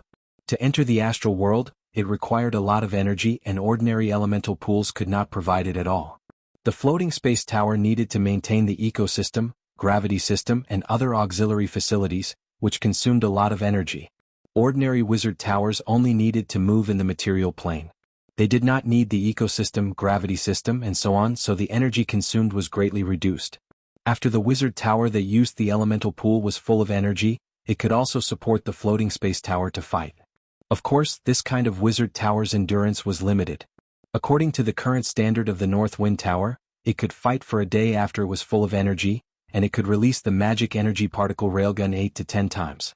Because the floating space towers puzzle used a single elemental pool, the opening of the puzzle did not affect the endurance of the elemental pool. If one wanted to prolong the combat time, one could also consider reducing the size of the floating space tower. The North Wind Tower in the North Town was built according to the top Wizard Tower. Lowering one standard and reducing the floating space tower to a height of 100 meters, the same elemental pool could increase the endurance of the floating space tower by about half. Of course, the power would be reduced correspondingly, but it was enough for a floating space tower in the main material plane.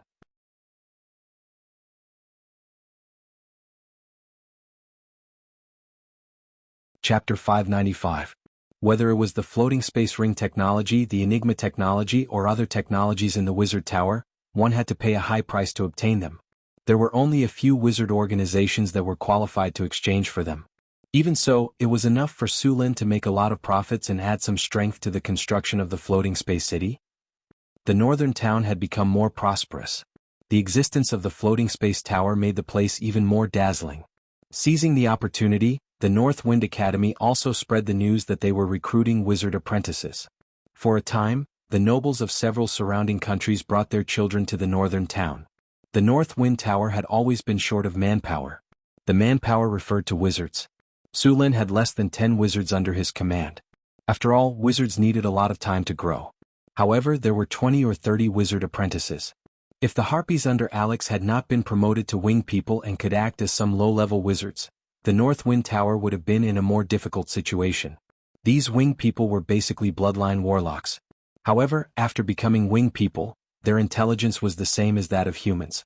They could try to learn spells, but there were not many wing people who could become wizards in the end. These wing people who succeeded in becoming wizards would become the elites of the wing people. Since Alex merged with divinity and became a legend, the energy radiation around her body had become stronger. As the queen of the harpies, her bloodline radiation could make low-level harpies evolve from harpies to winged people. Now that this power had become stronger, the number of harpies who had successfully become winged people increased again. Now, the number of winged people in the northern town had reached more than 200. More than 200 bloodline warlocks. Although their levels were not high, they were still a very powerful force. The emergence of these winged people finally relieved some of the shortage of manpower. Now, the secret realm in the northern town was basically taken care of by these winged people. Su Lin and Hathaway had studied the Harpies' bloodline. To be honest, the Harpies' bloodline that originated from the god of wind had almost completely disappeared. The Harpies' bloodline was mixed with a lot of other bloodlines. Without Alex, the Harpies' bloodline would continue to degenerate. In the end, their intelligence would degenerate to a level higher than that of beast. Alex's bloodline power could prevent these Harpies from degenerating and even slowly evolving. However, there was a limit to this kind of evolution. Most Harpies were unable to become winged people. Unless Alex became even more powerful and his bloodline evolved to that of a demigod. In the secret territory of Northern Guard City. Su Lin took a moment to enjoy his afternoon tea in his treehouse. When the breeze blew, the fragrance of flowers floated over. The sun shone on her body, making her feel warm and comfortable. Su Lin stopped sleeping. Go and take a look at the wisdom tree. At this moment, Phyllis ran over and grabbed Su Lin's arm and shook it. What's wrong? Su Lin, who was a little sleepy, immediately woke up. Phyllis said excitedly, the wisdom tree has borne fruit. Su Lin was taken aback for a moment before he replied, all right, I'll head over right now. With that, he got up and quickly followed Phyllis to the botanical garden. From afar, Su Lin could see the wisdom tree's towering crown. The aura of nature in the surroundings was even thicker. After arriving here, the surroundings were shrouded in a rich life force. The aura of nature around the wisdom tree had become even stronger. Soon, Su Lin arrived at the wisdom tree's surroundings. The tall wisdom tree was lush with leaves and branches. On the branches, Su Lin saw some round objects that looked like fruits. Su Lin looked, those are the fruits. Sandy pulled Su Lin excitedly and pointed at the fruits on the wisdom tree's branches with her other hand. The fruits looked like they were about the size of coconuts. They were perfectly round and green in color. There weren't many fruits. They were scattered around and grew sparsely. There were about 100 of them.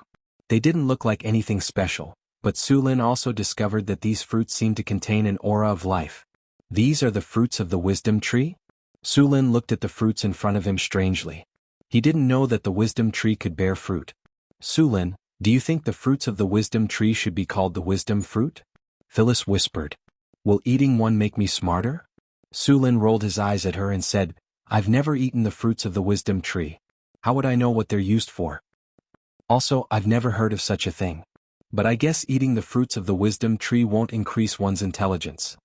Should we pick one to try? Chris waved her whip, looking eager to give it a try. Sulin quickly stopped her and said, Don't. These fruits don't look ripe yet. If they don't have any effect, it would be a waste. All right. Chris shrugged. It looks like these fruits still need some time to ripen. Let's wait for them to grow slowly, Sulin said directly. When did you find these fruits? They appeared this morning, Sandy gestured. Sandy gestured with her hands. In the beginning, these fruits were only the size of walnuts. I thought they were just tree burls.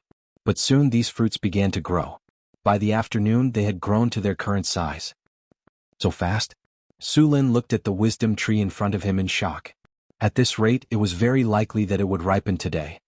Then let's wait and see. Next, everyone waited under the wisdom tree for the fruits to ripen. As time passed, the surrounding nature power became denser, and the life energy in the fruits slowly increased. After waiting for about 2 hours, it was close to evening. The fruits of the wisdom tree were finally about to ripen. The life energy in the fruits of the wisdom tree didn't increase anymore, and the color of the fruits changed from green to yellow. At this moment, there was a cracking sound that sounded like an eggshell cracking. In the next second, a crack appeared on the hard and smooth outer shell of the fruit. With the cracking sound, the crack on the fruit became bigger and bigger. Finally, after a few minutes, the hard outer shell completely fell off. The outer shell of the fruit fell off, and a blue flower slowly bloomed inside. Seeing that these fruits were actually flowers, Sulin felt a little strange. At this moment, the flower completely bloomed. It was very beautiful, but at this moment, no one paid attention to the flower. After the flower completely bloomed, a palm-sized person slowly woke up in the center of the flower. This little person was about 10 centimeters tall and had an exquisite appearance. She had green hair and wore an exquisite blue dress. There was also a pair of translucent wings on her back. Her body was slender and her skin was white and tender. She wore boots that seemed to be woven from tree vines. Exquisite and cute, she looked like a miniature version of a stunning beauty. After the flower completely bloomed, this little beauty woke up from her sleep. After yawning, she slowly opened her eyes. However, when she looked up and saw the crowd, she was so scared that she immediately hid behind the flower petals. Is this a fairy? Phyllis said in surprise. It should be a flower fairy. Sandy said with uncertainty. This is born from the wisdom tree. It should be called a tree fairy. Chris said. Sulin looked at the little guy who was hiding in shock. He was also surprised that the wisdom tree could give birth to such a life. This is a flower fairy, but it can also be called a tree fairy, Hathaway said excitedly. I didn't expect the wisdom tree to give birth to such a miraculous life. Flower fairies were favored by nature. They were born beautiful and usually lived in forests with excellent environments. They were born timid and not very strong, but they were born with some nature spells.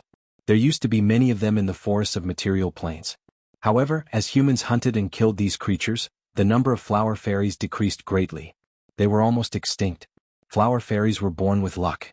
Some wizards would kill them in a special way after catching them and obtaining large amounts of fairy dust. This fairy dust contained the power of luck and could increase the success rate of making various potions and magic items. There were also some humans who liked these flower fairies and spent a lot of money to hire people to capture them and keep them in cages as pets. For a period of time, many noble ladies were proud to own a flower fairy. I didn't expect the wisdom tree to give birth to a flower fairy, Sulin said in surprise. Flower fairies often appeared as companion creatures. Sometimes they would appear around some ancient trees. They could speed up their growth and reduce pests and diseases. They could also collect pollen and make honey. The trees would also provide them with protection. Sulin appraised the flower fairies in front of him. A spiritual light spread out. Although the flower fairies hid, the appraisal skill still showed the result. Target: flower fairy, tree fairy, fairy. Race: fairy danger level. Low skills: vine entanglement, illusion, invisibility talents. Nature bloodline, high challenge level. 5. These flower fairies weren't very strong, but their survival ability in the forest was still very strong. Although they didn't have great strength, as long as they hid in the wild, it was very difficult to find them. Even wizards couldn't find them. Flower fairies usually lived with trees. They were also called tree fairies. They were a mystical companion race. At this time, other than the flower fairy in front of him, the rest of the fruits on the wisdom tree also began to crack. Sounds like eggshells cracking were heard. Soon, flower fairies were born one after another.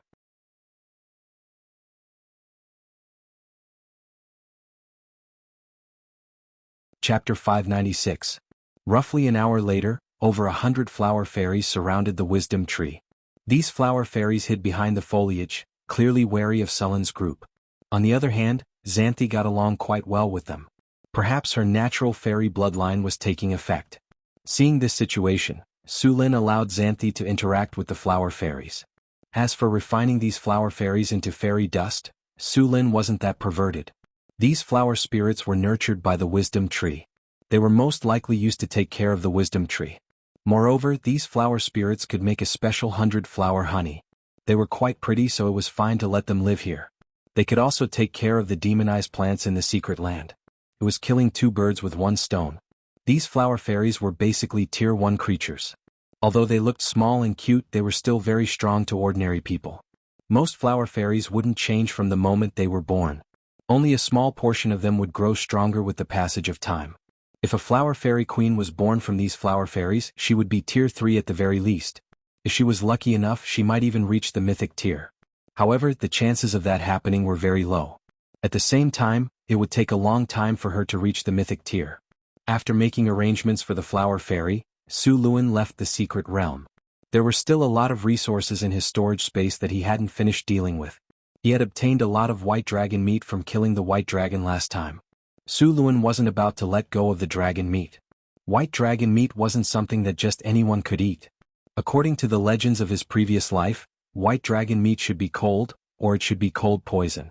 If one didn't have the corresponding ingredients, eating it would kill them. Of course, if one's physique exceeded 20 points, eating some white dragon meat wouldn't be a problem. According to Sullen's plan, the white dragon meat would be turned into dragon breast. The dragon breast was easy to preserve and tasted good. The meat of various demonic beasts in this world could more or less increase one's physique. Some special demonic beasts could even increase other abilities. Hence, demonic beast meat was very popular. However, although the demonic beast meat could increase attributes, it would lose its effect after repeated consumption.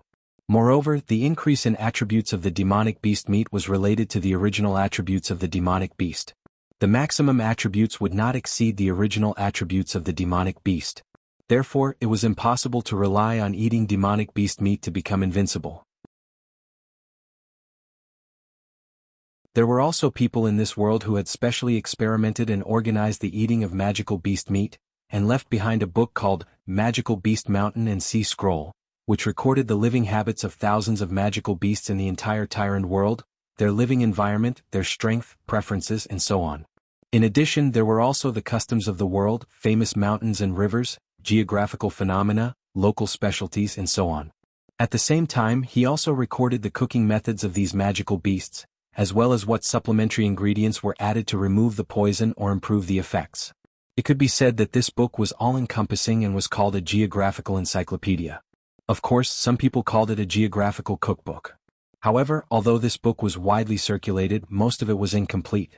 Su Lin did not have a complete book in his hands, and this had always been a regret in his heart. The preparation of dragon breast was very simple. Su Lin had done this before. All kinds of seasonings were prepared and then it was time to cook. In order to make the dragon breast taste better, Su Lin specially called the halfling human chef Frodo to help. "Oh my god, is this a dragon?" Frodo was shocked when he saw the white dragon corpses piled up on the platform. "I never thought that there would be a day when I would use dragon meat to cook. I have decided that I must record today's events. When I retire, I will write an autobiography for myself," Frodo said while dancing with joy. "How is it? Can you handle the dragon meat well?" Su Lin said with a smile. Frodo circled around the dragon and said without raising his head, "Don't worry, I won't go wrong." "That's good. I'll leave it to you." Su Lin directly handed the task of processing the dragon meat and making dragon breast to Frodo. "No problem. I was just about to study dragon meat." Frodo's eyes lit up. He looked at the white dragon corpse in front of him as if he was looking at a great beauty. He could not wait to cut it with his knife, but as soon as he started, he was stunned. the knife in his hand could not pierce the dragon's scales and skin. Although Frodo was a grade 3 rogue and had good strength, he was in a difficult position when facing a dragon with thick skin. Halflings were born agile but they lacked strength. Even a grade 3 rogue's strength was limited. Even a grade 3 warrior might not be able to pierce the dragon's scales and skin with full strength, let alone a halfling. Thus an awkward scene appeared. Frodo held his knife but could not cut the dragon's meat. Looking at Frodo's darkened face, Sulin held back his laughter and called a few barbarian warriors to help. He asked them to separate the dragon's skin and flesh. With the help of a few barbarian warriors, the white dragon's skin was quickly separated. Except for some that were not suitable for making dragon robes, the rest were left for Hathaway to process. In addition, Sulin extracted all the dragon's blood. The lowest quality dragon blood was used to make dragon blood ink, which could be used to make magic scrolls. The better quality dragon blood could be used to make dragon blood potions or other ingredients for potions. As for the best quality dragon blood, it could be used to make dragon blood potions or for dragon blood baptism. Sulin divided all the dragon blood according to its quality and then stored the white dragon's heart. This dragon's heart was a precious material that could be used by Hathaway. He then picked up a crystal ball in his hand. The crystal ball was red. It contained the dragon blood that Sulin had just extracted. The dragon blood did not seem to be much, but it was the most precious blood in a white dragon. Sulin planned to use this dragon blood to give Phyllis a dragon blood baptism. The amount of dragon blood was only enough for one person. Sulin put away the dragon blood and then went to check on Frodo's work. As soon as he arrived, Sulin smelled a tempting scent. He looked up and saw a dozen large stoves on the platform. Large iron pots were placed on top of them. White dragon meat was simmering inside. The dark red soup kept boiling, and the dragon meat kept rising and falling. Frodo was stirring in one of the pots and adding all kinds of spices. From time to time he would use a small spoon to scoop up some to taste. "Frodo, how's the preparation?" Sulin asked as he came to his side. "It's almost done," Frodo said. "The large dragon heads have been turned into dragon meat. I've also cooked the small dragon heads and those that are not suitable for dragon meat. Look, this is fried dragon meat with scallions, this is braised dragon meat, and this is crispy dragon tenderloin." Frodo came to another table. There were more than a dozen plates on the table, and all of them were covered with lids. Frodo picked up a few of the lids and introduced them to Frodo. As soon as he opened the lids, Sulin immediately smelled the aroma that was far more delicious than before. It kept stirring his stomach. The cooked food was kept in special utensils. As long as the lids were closed, they could be kept for a long time. North Town Palace. During this time, the North Town Palace was very lively. Sulin's women were all there. It was the Harvest Festival in North Town. There were 3 biggest festivals in North Wind Principality. The first was the founding of the nation, the second was the Harvest Festival, and the third was the New Year. As for the other festivals, Sulin was not interested in them, so he did not pay much attention to them. Other countries had fewer festivals. Usually it was the king's birthday or the national day.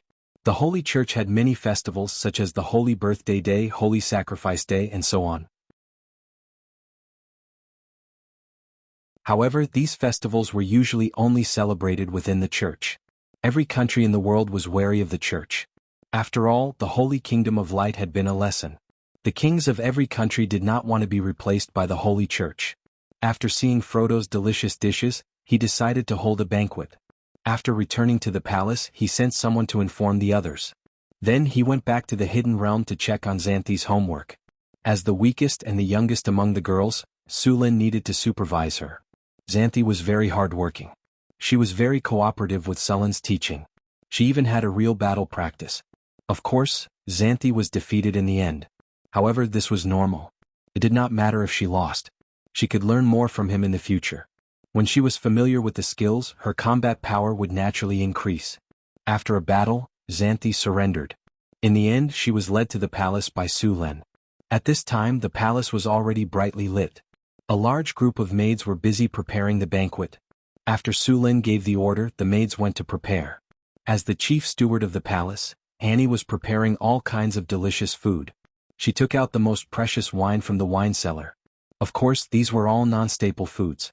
The main dish was still the dragon meat banquet prepared by Frodo. Everyone liked Frodo's dragon meat banquet. Soon, the sumptuous dragon meat banquet was served. 2 hours later, the sumptuous dragon meat banquet was over. After eating, Sulin got up and went upstairs. He whispered in Phyllis's ear, "Come to my room after you take a bath tonight." Phyllis's pretty face instantly turned bright red. Her white jade-like ears were like cooked prawns. Although Sulin's voice was very low, the people at the table were not ordinary people. They had sharp senses. Naturally, they heard Sulin's words clearly. They all looked at Phyllis with teasing and flirtatious eyes. But soon Sulin got up and said to the others, "You can't run away. Remember to come tonight." White dragon meat was cold in nature. It tasted great and was very nutritious. However, there was also a problem. It had some side effects. People could not stand without eating it.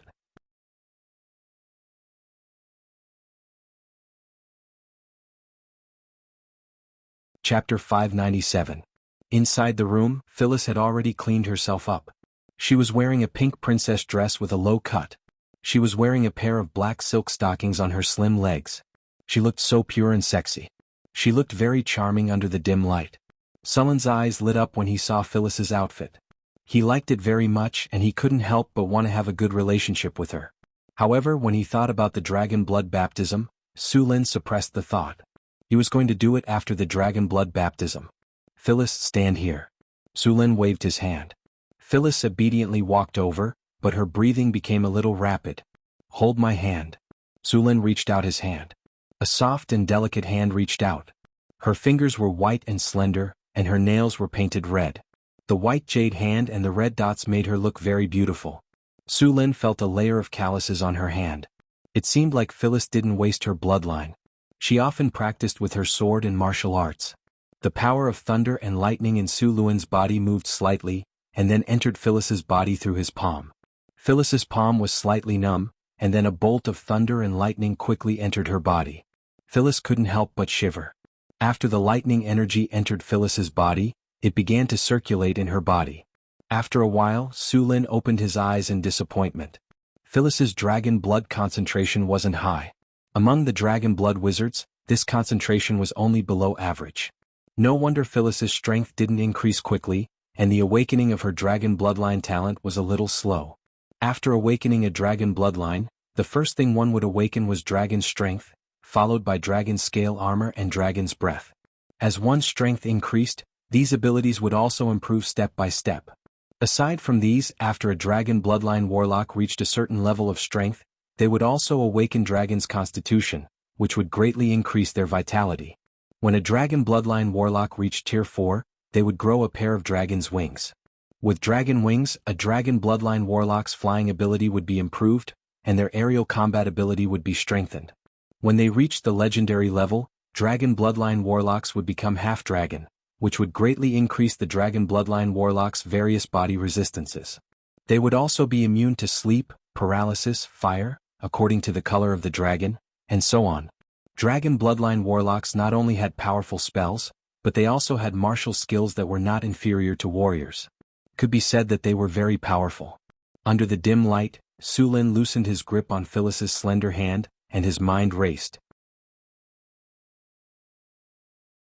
He needed to make adjustments during the dragon blood baptism according to the density of Phyllis's dragon blood so that she could better absorb the power of the dragon blood. Turn around. Soon, Sulin had finished calculating the distribution ratio. He directly said to Phyllis, "Take off your clothes too. What kind of trick are you thinking of now?" Hearing Sulin's words, Phyllis's pretty face turned crimson, and her charming big eyes rolled at him flirtatiously. Sulin reached out and knocked on her head and said, "What are you thinking? I'm going to give you a dragon blood baptism." Hearing Sulin's words, Phyllis's already crimson face turned even redder. She instantly realized that she had misunderstood and wanted to find a hole to hide in. It took her a while to recover. Holding back her embarrassment, Phyllis gave Sulin a fierce glare, and then turned around. She gently raised her slender arm, took a deep breath, and moved her fingers slightly. She unbuttoned her long dress and then slightly lowered her shoulders. The beautiful princess dress slid down her body, and a fair back that was like white jade appeared in front of Sulin's eyes. With such a beautiful back, it would be a pity if he didn't take out the fire pot. Looking at Phyllis's back that was as smooth as jade, Sulin suddenly had an idea.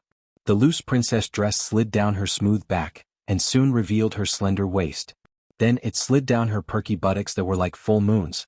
This portrait of beauty made Su Lin so angry that he almost couldn't help but take Phyllis on the spot. Feeling the scorching gaze behind her, Phyllis smiled in her heart, and then slightly turned back to smile at Su Lin. Su Lin's breathing immediately quickened, and it took him a lot of effort to calm down. Knowing that this was a small revenge from Phyllis for his behavior just now, Su Lin collected his thoughts, took a deep breath, and then took out a crystal ball from the storage space. The dragon blood baptism is a little painful, bear with it, Su Lin said to Phyllis, and then took out a magic staff. Since the wizard level reached the legendary level, Su Lin also asked Hathaway to prepare a magic staff for him. But unlike other people's magic staffs, Su Lin's magic staff was made of pure metal, and a lot of runes were engraved on it. Not only could it be used to cast spells, but it could also be used to directly hit people in an emergency. A fist-sized magic gem was inlaid at the top of the magic staff, and it was specially blessed with the effects of crush, heavy strike, armor shatter, and so on. With a bang, a person's head would be directly smashed into pieces, and red and white matter would splatter everywhere. It was very exciting. Su Lin gently waved the magic staff, and a strange force surrounded him. The crystal ball in his hand slowly flew up, and then a ray of light flew by. The outer layer of the crystal ball slowly melted, and soon the red dragon blood stored inside was exposed. The white dragon blood contained a strong cold aura. As soon as it came in contact with the seal, the coldness in the blood was immediately exposed. The red dragon blood did not have a high resistance to cold, and when it felt the coldness, its body could not help but shiver. Bear with it, I'm going to start. I'm ready, let's start. Phyllis gritted her teeth and said. The temperature in the room dropped rapidly, and soon, some white frost appeared on the ground. Phyllis only felt a bone-piercing coldness shrouding her, and a layer of goosebumps appeared on her back, which was as smooth as jade. The dragon bloodline implant was implanted from the spine, which was the most important bone in the human body. The dragon bloodline would then spread from the spine to the surrounding bones. The dragon bloodline would merge with the bone marrow in the human body, and then the human bone marrow would also have the ability to create dragon blood. Of course, this dragon blood was not real dragon blood, but the blood of a dragon bloodline wizard. Su Lin gently waved the magic staff, and a thin red line flew out from the floating dragon blood and slowly approached Phyllis's body. As soon as the cold dragon blood touched Phyllis's body, a bone-piercing coldness shrouded her, and her back felt like it was frozen. What followed was a sharp pain. The white dragon blood was not only bone-piercing coldness, it was also very corrosive. If one did not have the help of a wizard or a special dragon blood ritual circle, they could directly pour the dragon blood on their body. Although this method would still allow them to be baptized by the dragon blood, if they were not careful, it would not be strange if they could not withstand the corrosive power of the dragon blood and directly die. This method was usually only used by warriors or knights who were strong enough and had a high enough constitution. If a normal person did this, it would be suicide. Although Phyllis was already a dragon bloodline wizard, her constitution and resistance were still not enough to withstand it. Su Lin used the dragon blood ritual circle to baptize her, and the corrosive power of the dragon blood was reduced by a lot. Although it was painful, it was not unbearable. Because of the bone-piercing coldness in the dragon blood, Phyllis's entire back was soon numb and she could not feel anything. Bear with it, Su Lin said softly when he saw Phyllis's painful expression, and his hands moved even faster. One rune after another appeared on Phyllis's back, and under the effect of a surge of mana, they merged with Phyllis's body. Wisps of bloodline power slowly merged into her bones and merged with her original bloodline. Phyllis's bones were also constantly strengthened. The dragon wing bone on her back, which was not obvious at first, was also rapidly growing. The dragon wing bone was a special bone that all dragon bloodline wizards would grow. It grew directly on the spine, and when a dragon bloodline wizard became strong enough, a pair of dragon wings would grow out from it. Su Lin waved his magic staff, and some arcane dust slowly merged with the dragon blood. Then the arcane dust slowly entered Phyllis's spine from the back of her head, and a chill went deep into her bones. Then, under Su Lin's command, a large amount of thunder energy condensed into runes and merged with Phyllis's body. When all the runes had merged with her body, Su Lin stopped. Then he began to chant a spell, and the surrounding magic light gathered. A powerful force entered Phyllis's body and accelerated the merging of the dragon blood. The powerful energy filled the entire room. Su Lin gently pointed his magic staff, and a beam of light rose up. Dragon blood ritual. Immediately, A large number of dragon blood runes appeared on the surface of Phyllis's body, and the bone-chilling cold quickly dissipated. Then a stream of blood continuously appeared from the bone marrow. This stream of blood quickly swam in her body and gathered in her heart. After the bone-chilling cold dissipated, a stream of scorching hot blood full of vitality began to swim in her body. The corroded wounds quickly scabbed and healed. In just a few breaths, all the wounds had disappeared, and in their place was jade-like white skin. Phyllis's heartbeat became stronger and stronger, and streams of blood were transported to every part of her body. As the blood flowed, Phyllis's strength began to slowly increase. The essence of the white dragon's blood was fused into Hathaway's body. Not only did the dragon blood strengthen her physique, it also made her dragon vein even denser. During this period of time, her strength would also rapidly increase until she completely fused with the power of the dragon blood.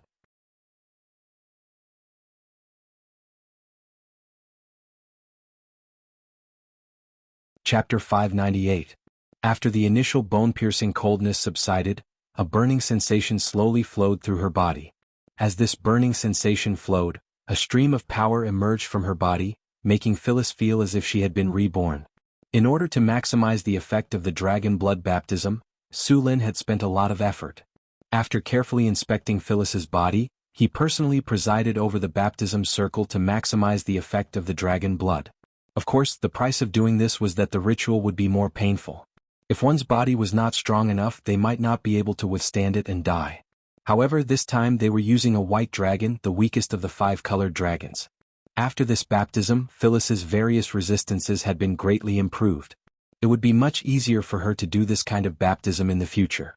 In some stories sung by bards, dragon slayers bathed in dragon blood and gained invulnerability and great strength. This kind of saying only existed in stories. If a normal person did this, there was a 99% chance that they would be killed by the corrosive nature of the dragon blood. As for the invulnerability and great strength, it was also an exaggeration. According to the data collected by Su Lin, the dragon blood baptism would increase strength and constitution by about 3 points, and at the same time, they would gain the talent ability of dragon scale leather armor. The ability of dragon scale leather armor was not as powerful as one would think. At first, it could only resist arrows, which was equivalent to ordinary leather armor. However, this ability could grow. In the end, the defense of dragon scale leather armor would be very close to that of a real dragon's scales. After a dragon bloodline wizard became a legend, they would awaken a half-dragon state. In this state, their strength would be further improved, and their dragon scale defense and all kinds of resistances would be improved. However, it was not easy to become a legend. The lowest level dragon bloodline wizard had a lifespan of about 300 years. After becoming a legend, a dragon bloodline wizard would gain a lifespan of about 1,000 years, which was basically the same as a wizard. Many dragon bloodline wizards lived longer than dragons.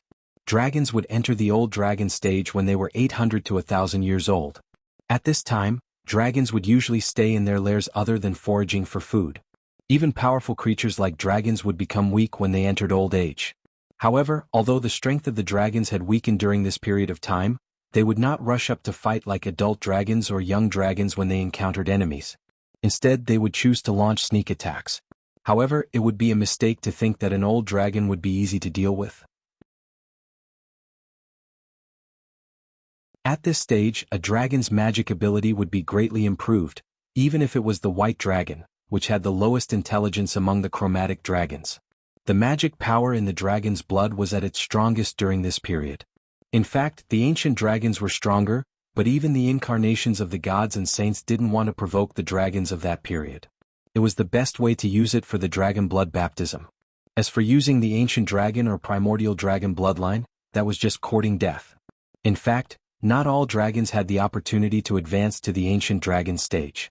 After entering the old dragon stage, dragons would often need to sleep. At this stage, they needed to sleep to accumulate strength for the next evolution of their life. If this dragon suffered too many injuries when it was young and lost a lot of vitality, it was very likely that it would never wake up again during its sleep. Only those dragons with good strength and talent could pass through the old dragon stage. Life would bloom in them again, and their bodies, which were originally full of decay, would become full of vitality again. Dragons who woke up from their long sleep would enter the ancient dragon stage. At this stage, there was basically no one in the material plane who could threaten the dragons. After crossing the threshold of the ancient dragon stage, the lifespan of the colossal dragon would be extended again. As long as they were not killed midway, they would basically be able to evolve into an ancient dragon. As for evolving into an ancient dragon, that was another threshold. Phyllis used the blood of the old dragon stage white dragon for the dragon blood baptism, and after the completion her strength was naturally improved. At this moment she felt as if there was endless strength in her body. After completing the dragon blood baptism, Sulin asked, "How do you feel?" Phyllis nodded and said proudly, "Very good. I feel like I can punch a hole in the wall. Do you want to try? I feel like I can beat you down with one punch." Oh, she's full of herself. Sulin looked at Phyllis, who was waving her fist, and secretly wanted to laugh. It seemed that if he did not teach her a lesson, she would not know how powerful he was. Sulin decided not to go to the other rooms tonight. He would stay here tonight and give Phyllis special care for tonight. Without much time to think, Sulin, who had long been boiling because of the dragon blood baptism, stretched out his arm and directly grabbed Phyllis, who was showing off and preparing to punch Sulin and kick the dragon, and threw her directly on the bed. A sleepless night began. The whole night, the room echoed with Phyllis's begging for mercy. Early the next morning, Sulin walked out of the door refreshed, looking in high spirits. After a simple breakfast, Sulin directly took Phyllis to the training field for the test. It had to be said that the effects of the dragon bloodline baptism were really good.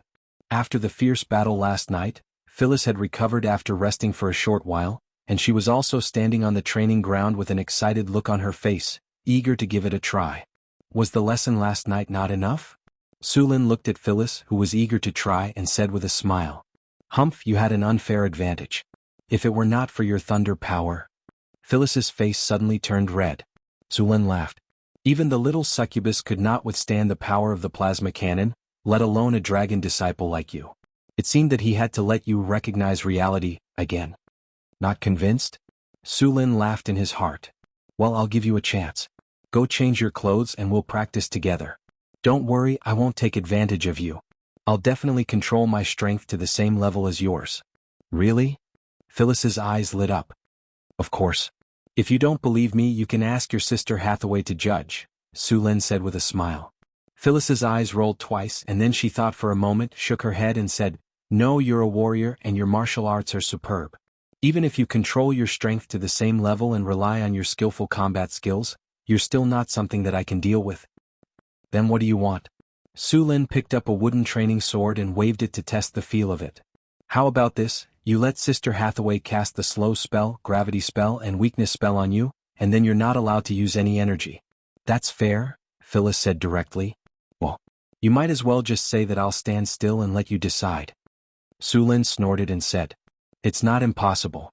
As long as you're willing, I have no objections," Phyllis said directly. "You wish. We'll do as you said just now." Sulin glanced at the complacent Phyllis. "Hathaway, you cast the spell. Just do as Phyllis said just now." Hathaway stepped forward with a smile on her face and looked at Phyllis with a half-smile. Then she said, "This is what you've discussed. You can't go back on your words. Don't go back on your word when you lose." "We won't go back on our words. Don't worry. We definitely won't go back on our words." The two nodded and said. With that, Hathaway raised her wand and was about to cast the spell. A light flashed, and at this moment, Phyllis suddenly said, "Wait a minute." Hathaway stopped and then looked at Phyllis and asked, "What's wrong? You're regretting it?" Phyllis shook her head and said, "No, I'm not regretting it." "Then what's the matter?" Sulin asked. A sly light flashed in Phyllis's eyes and then she said, "It's just a simple competition. It's not interesting. How about we raise the stakes?" "Hehe, you think you're 100% sure?" Sulin said with a smile. "What? You don't dare? If you don't dare, then forget it. Sister Hathaway, you can continue." "Just pretend I didn't say anything." Phyllis waved her hand and said casually, "Okay, since you want to bet, we'll do as you say." Sulin agreed directly. "Good. If I win, you have to promise me one thing," Phyllis said eagerly. Sulin shook his head. "What if you lose?" "How can I lose?" Phyllis said confidently.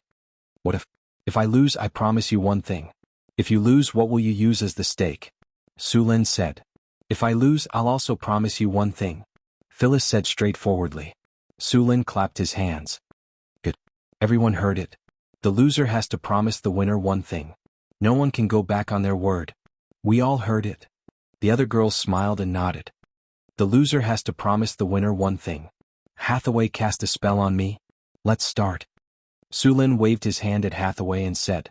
A few spells flashed in succession. Sulin felt his body become heavy, and then a sense of weakness came over him. Slow. Curse of weakness. Gravity. A few spells landed on Sulin's body. At that moment, Sulin felt like his body was trapped in a swamp. Every movement became very difficult.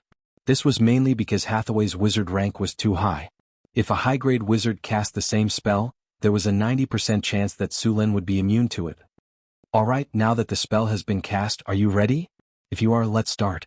Sulin waved the iron oak longsword in his hand. I'm ready. Phyllis changed into a training outfit and walked out. The tight training outfit outlined her curvaceous body and made her look very sexy. Get. Sulin smiled and threw an iron oak longsword to her.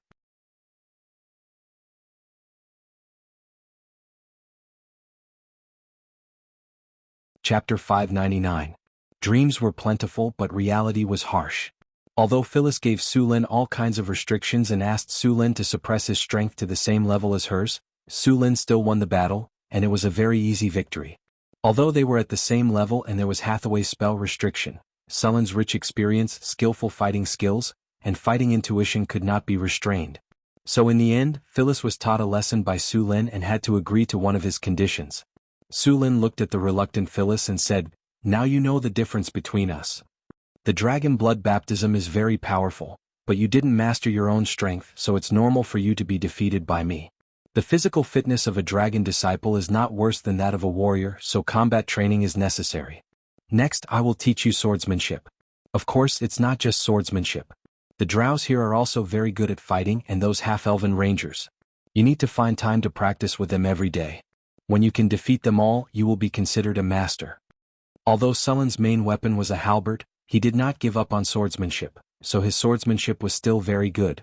The Florentine royal family also collected many swordsmanship, such as the famous White Raven swordsmanship, cross swordsmanship, monolith swordsmanship, and so on. Sulin glanced at Hathaway and the others and said, And you guys don't think that only Phyllis needs training. You also need training. Although you are spellcasters, your close combat skills are average. You can encounter any situation on the battlefield. Once you are closed in, you will not have time to cast spells. Whether it is to familiarize yourself with the enemy's attack methods or to attack, you must master swordsmanship. And when you use up your spells, you can only use a long sword to kill the enemy. Generally speaking, in the Wizard Academy, the orthodox wizards would study close combat. A qualified combat wizard would not be weak in close combat. Moreover, among the wizards, there were some transfiguration schools. They could directly transform into some powerful races. Some transfiguration spells could even turn a wizard into a melee maniac. Some radical wizards even claimed that a wizard who couldn't fight in close combat was not a good wizard. It was best to be the type like Gandalf who could cast a fireball with his left hand and slash with his right hand. A good wizard should be able to kill from one end of the battlefield to the other with a staff and a long sword. Northern Wilderness Death Canyon. This valley that ordinary people had only heard of was located in the depths of the northern wasteland. The surrounding ecological environment was extremely complex. There were sunflowers, man-eating trees, mutated monsters, and many more. At the same time, there were many kinds of poisonous insects and ferocious beasts. The terrain was also quite dangerous. The cliffs were steep and there were often falling rocks. At that height, even a thumb-sized stone could make a big bump on a person's head. Even the best adventurers wouldn't be willing to come to such a place. However, these were not the most deadly creatures. The most dangerous creatures were the undead. In this valley, a large number of the undead were undead. It was said that there was an undead lord sleeping in the depths of the valley, but so far no one had seen it. Sulin knew that the legend was true. The undead lord was sealed here by the ancient arcanists. But Sulin didn't know why the arcanists didn't kill the undead lord and sealed it instead. But since then the beautiful valley changed. The power of the undead creature radiated throughout the entire valley. Then the creatures in the valley began to change. Undead creatures began to be born in this place. As time passed, the number of mutated animals and undead in Death Canyon increased. It became very dangerous. Some of the more powerful undead creatures would fall into a deep sleep. But as long as there was a big commotion in the valley, these powerful undead creatures would wake up. Almost every year, there would be some monsters or adventurers who accidentally entered the valley and died. Fortunately, Death Canyon was very far from northern Town City. It was thousands of kilometers away. Unless the undead lord broke the seal, it wouldn't affect this place.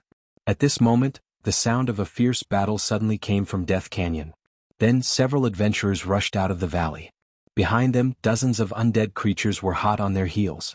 One of the adventurers took out a scroll and tore it open with a pained expression. He then threw it behind him. Boom. As soon as the scroll fell to the ground, a large amount of flames rose up.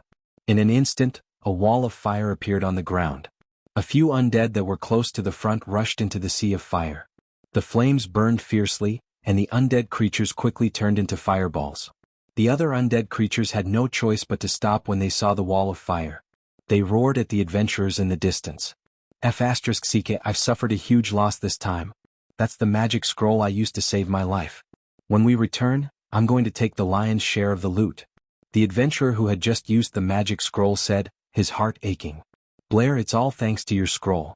You can get one more, said another adventurer who seemed to be the leader of the group. Leader, we should have made a lot of money this time.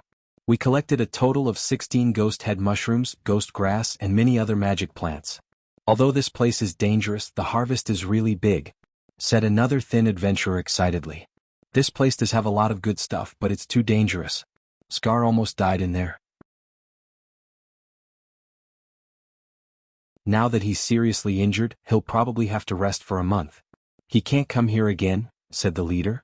Ahem, Blair, thank you. Otherwise, I wouldn't have been able to come out this time, said another pale-faced middle-aged man after panting for a while. Hee, Quentin, it's okay. You saved my life before, didn't you? Blair said with a smile. I'll have to rest for a while when we go back this time. Ahem. Quentin coughed violently a few times. His face had a sickly flush. Time passed quickly. In the blink of an eye, a month had passed. After Su Lin stayed in the North Wind Tower for a while, he went to Deepwater City. After Deepwater City obtained the trade route to Salt City Port, the second fleet finally returned. This time, in addition to the fleet of Deepwater City, there were more than a dozen merchant ships from other caravans.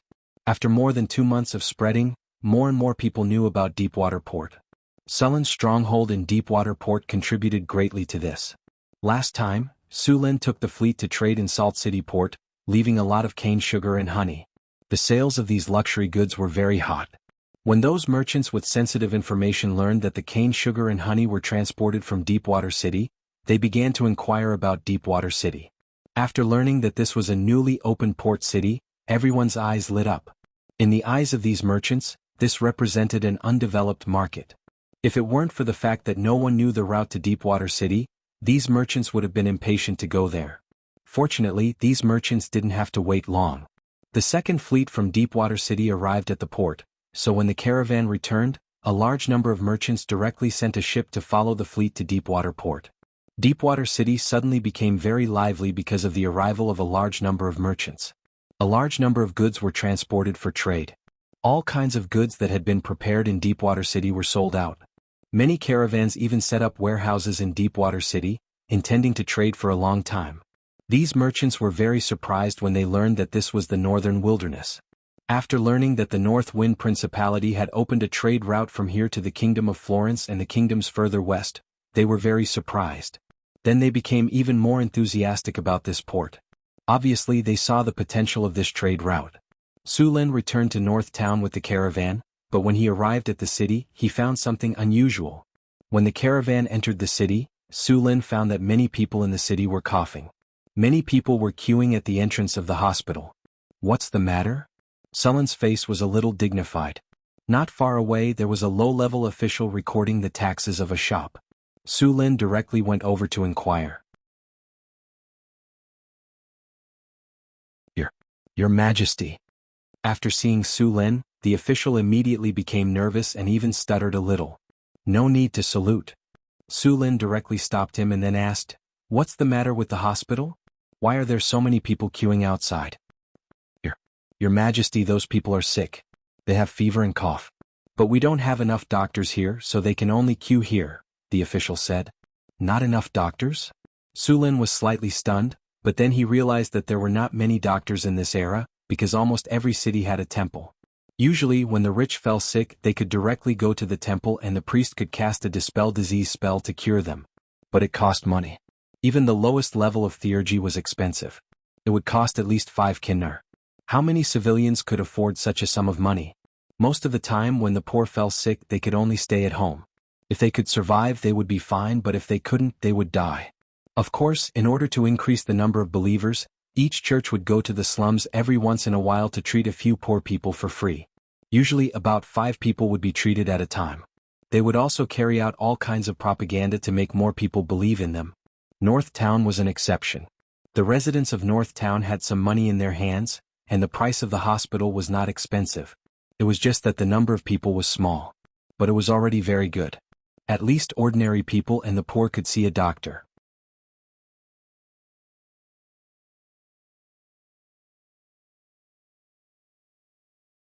Chapter 600. How many people are sick now? Sulin asked directly. According to the statistics, there are 603 people who came to see the doctor, the official said. Sulin's face was solemn. There were already more than 600 people who came to see the doctor. There must be a lot of people who did not come to see the doctor. Judging from the situation, the disease was contagious. If they did not quarantine and treat it as soon as possible, it would only be a matter of time before the entire city was infected. At the thought of this, Sulin did not have time to rest. He immediately returned to the city hall and called all the officials there. Your Majesty, what are your orders? Soon, a large number of officials came to the city hall. Sulin looked at them and said, When I came back just now, there were more than 600 people in the city who fell sick with a cold and fever. Didn't you know? Your Majesty, we have arranged for people to treat them. At the same time, we have ordered to buy herbs and send them to the hospital. One of the officials hesitated and said, Is that all? Sulin interrupted the official. Do you think this is a normal illness? This is a plague. A plague? Hearing the word plague, the official's face changed drastically. There had also been outbreaks of plagues in this world, and more than once. Basically, every outbreak of plagues would cause a large number of deaths. Due to the terrible hygiene standards of this world, plagues were simply unstoppable. Even strong professionals would be infected and die. During the most severe plagues, several prosperous cities were directly turned into dead cities. More than a quarter of the population died in most cities. Some cities even had more than half of the population. Professionals were physically stronger than ordinary people. Many of them had magic abilities. Their immunity was stronger than ordinary people, so the infection rate was not high. Many wizards also knew how to remove diseases and use magic to treat people. However, there was a limit to the number of people who could be treated. Compared to the huge population, it was undoubtedly a drop in the bucket. Yes, a plague, Sulin said directly. Immediately activate the emergency plan in Northern Town. Draw a quarantine area around the city and isolate all the patients. At the same time, check the entire city. Once there are signs of illness, isolate them immediately. Order the textile factory to sew 10,000 masks immediately. Let the basic staff and soldiers wear them to prevent infection. In addition, the family members of these patients, as well as the people who came into contact with them, should also be examined. Stop entering the city for now. Let the caravans stay in the camps outside the city. Sulin kept giving orders. After hearing that it was a plague, everyone became extremely nervous and hurriedly led people to deal with it. Soon, northern Battlefront City became very busy.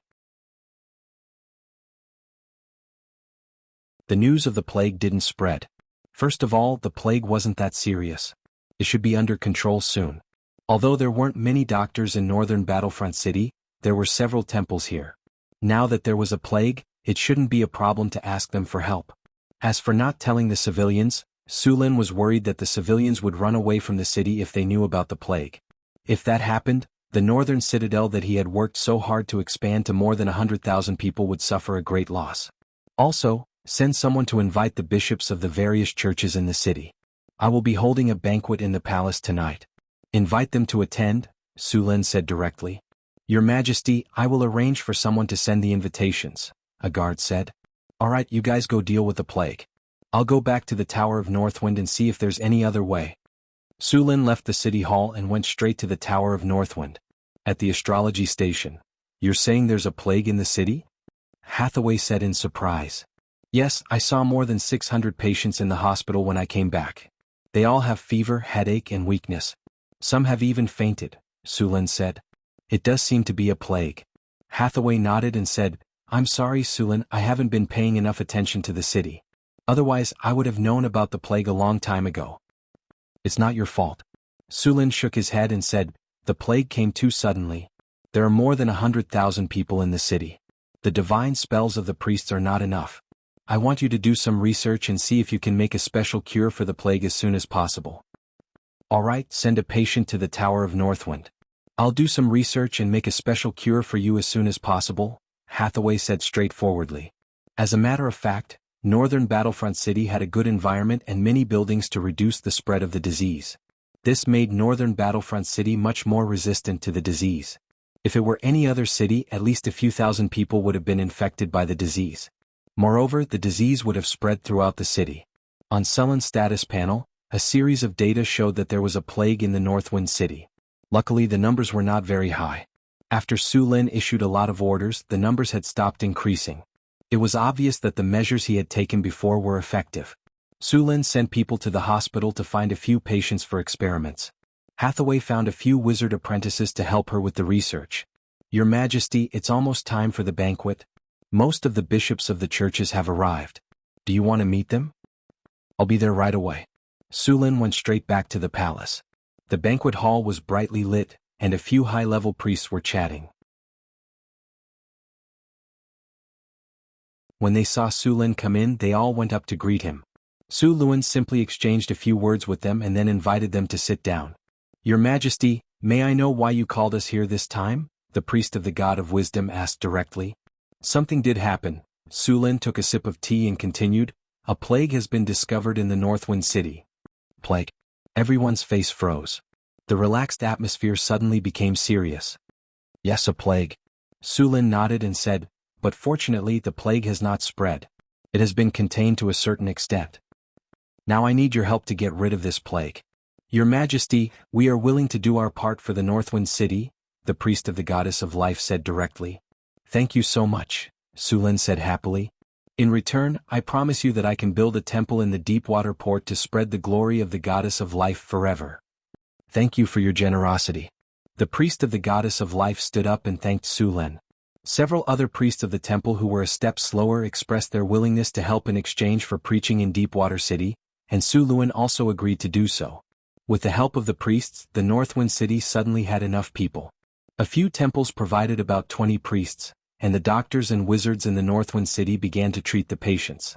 At the same time, a large number of soldiers began to investigate the Northwind City. It didn't matter if they were slaves, civilians, merchants, or mercenaries, they all needed to be investigated. It was easy to investigate the civilians in the Northwind City. The Northwind City used the market system and everyone lived in the market. Once they returned to the market, they just needed to close the door and investigate them one by one. As for the merchants, since they all reported when they entered the city, it was also easy to investigate them. Only the adventurers and mercenaries were more troublesome. The Northwind City had a strict management system, and all the hotels were inspected. Although some mercenaries and adventurers thought it was an offense, they could only accept it in front of the powerful army of the Northwind City. As for those who dared to resist, they were beaten up by the barbarians. They were then thrown into jail to reflect on their actions. The only problem was that the investigation had severely affected the business of the Northwind City. Many merchant groups were settled in temporary camps around the city. The Northwind City would be responsible for the food of these merchant groups. They would only be allowed to enter the city after the plague had been eradicated. The Northwind City was very efficient. After all, the Northwind City was not like the United States of America in Lin Jie's previous life, where the government did not care about human lives. They could not even settle the issue of masks after a year or two of arguing. There was no democracy here, no lighthouse of the free world. Instead, it was ruled by the cruel dictatorship of a feudal lord. Those who did not submit would be killed directly. Therefore, the entire city was soon under control. After the plague in the city was under control, Sulin began to investigate the source of the plague. The Northwind City was very hygienic, and it was completely different from other cities in this world. Sulin would not be surprised if a plague broke out in other cities, but it was unusual for a plague to suddenly appear in the Northwind City. The chances of a plague breaking out in any other city in this world were higher than the Northwind City, but it happened in the Northwind City. He planned to find the source of the plague and determine if it was intentional or an accident. The source of the plague wasn't hard to find. All they had to do was find the first patient. There weren't many infected people in northern town. Although they were separated into several different areas, it didn't take long for them to find the source of the plague. You said the source of the plague was brought by a few adventurers? Su Lin asked with a frown. Yes, a few adventurers came to the clinic a week ago. They were all coughing, having a fever, and feeling weak. One of them was seriously injured, but their bodies are still very strong. Find out where they are and bring them back. Su Lin ordered directly. Soon, groups of soldiers began to search for the adventurers in the city.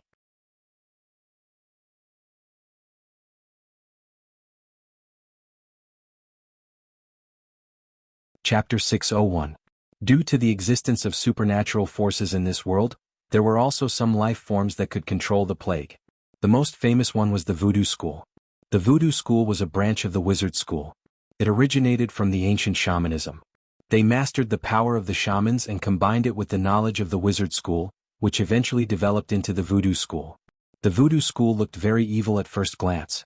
They liked to control all kinds of disgusting poisonous insects and research all kinds of poisons. Su Lin hated the Voodoo School the most. The Voodoo School wizards knew how to control the plague. Other than this school, some necromancy schools also had the same power, such as the plague zombies. These undead creatures that could spread the plague on a large scale were created by the necromancy school. It could be said that the Voodoo School and the necromancy school developed to the point where everyone hated them. It was all their own fault. This world was very rich in creatures. Other than all kinds of ferocious beasts, there were also mutant beasts, magic beasts, and so on. There were even prehistoric giant beasts living on some continents, such as dinosaurs and titan pythons. There were even creatures from other worlds that had been brought here by the ancient arcanists. Su Lin was flipping through a monster illustration book. It was compiled from the newly collected information in the North Town City. He was looking at a dinosaur. It was a rainbow dinosaur. Its appearance was very similar to a dinosaur, but its skin was rainbow-colored. Its body was more than 15 meters long. It was a giant creature. Its strength was almost on par with a giant dragon. Although this dinosaur was powerful, its intelligence was not high. At this moment, a servant hurried over and said, "Your Majesty, we have found the adventurers." Su Lin closed the book and asked, "Are you sure it's them? The plague spread from them?" "Yes, the chief wizard has confirmed it. They were the first to carry the plague." "Have you confirmed the source of the plague?" Su Lin continued to ask. "According to the adventurers, they were infected in the Death Valley in the northern wasteland," the servant replied respectfully. "Send some people to investigate," Su Lin said after some thought. The Death Valley was more than 1,000 kilometers away from the North Town City. As long as they did not go there for an adventure, it was not easy to get infected. However, it was still worth investigating. After a week of lockdown in northern town, the plague was finally eradicated. Even though they had lost some money, they were still happy that the plague was still in its early stages. However, other than that, the residents of North Town City had also developed some good habits, such as drinking water from the river, wearing masks, and bathing every day. After the plague was resolved, North Town City continued to develop rapidly. At the same time, a large number of merchant ships began to transport goods to Deepwater City along the Red Sand River. These goods were used for sea trade. After the fleet arrived at Deepwater City, they would also carry a large number of overseas goods to North Town City. However, the prosperous business seemed to have attracted the attention of the surrounding bandits. This time, a group of monster bandits tried to besiege the fleet and rob them. However, as soon as he made a move, he was beaten to a pulp by the guards on the fleet. After Su Lin stayed in North Town City for a few days, the scouts who went to investigate had already sent back the news. No one knew what had happened in Death Canyon, but the undead monsters in the canyon had left. The entire Death Canyon became a veritable Death Canyon. Right now, the undead calamity was playing out there. "Su Lin, I think we should stop the undead calamity here or take care of them all. Although Death Canyon is more than 1,000 kilometers away from us, it doesn't mean it's completely safe. The undead calamity will spread all over the place, and they also carry the plague. It won't take long for it to spread here. The adventurers last time were the best warning," Hathaway said. "All right, then let's send all the undead calamity skeletons back to the underworld. By the way, we've already developed the antidote for the plague. It's very simple to make. Even a beginner apprentice wizard can make it. How much does it cost?" Can we provide the raw materials ourselves? Can we supply them to the Duchy of North Wind? Su Lin immediately asked. The cost is around 1 silver nar. Apart from a few enchanted herbs, the rest are just ordinary herbs. Those enchanted herbs can be found in the mysterious realm, and the production is very high. It's more than enough for us to use, Hathaway said. That's good. Next, let's arrange for the apprentice wizards to mass-produce them, Su Lin decided.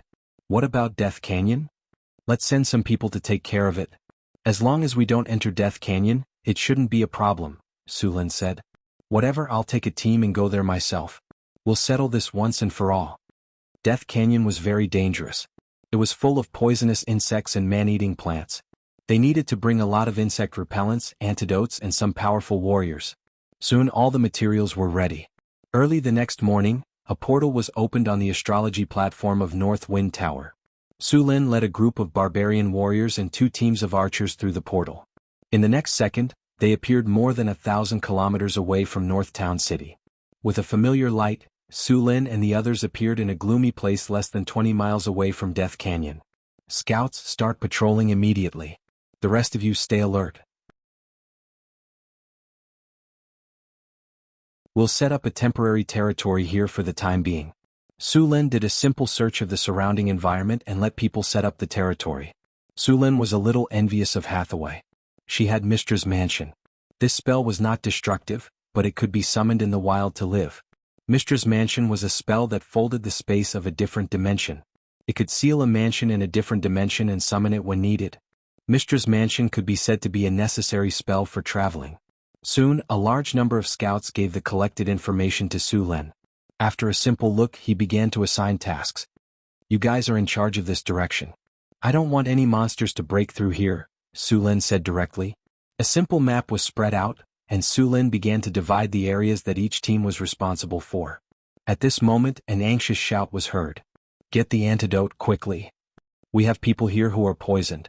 A warrior shouted as he ran. Soon, an apprentice picked up a bottle of antidote and poured it in.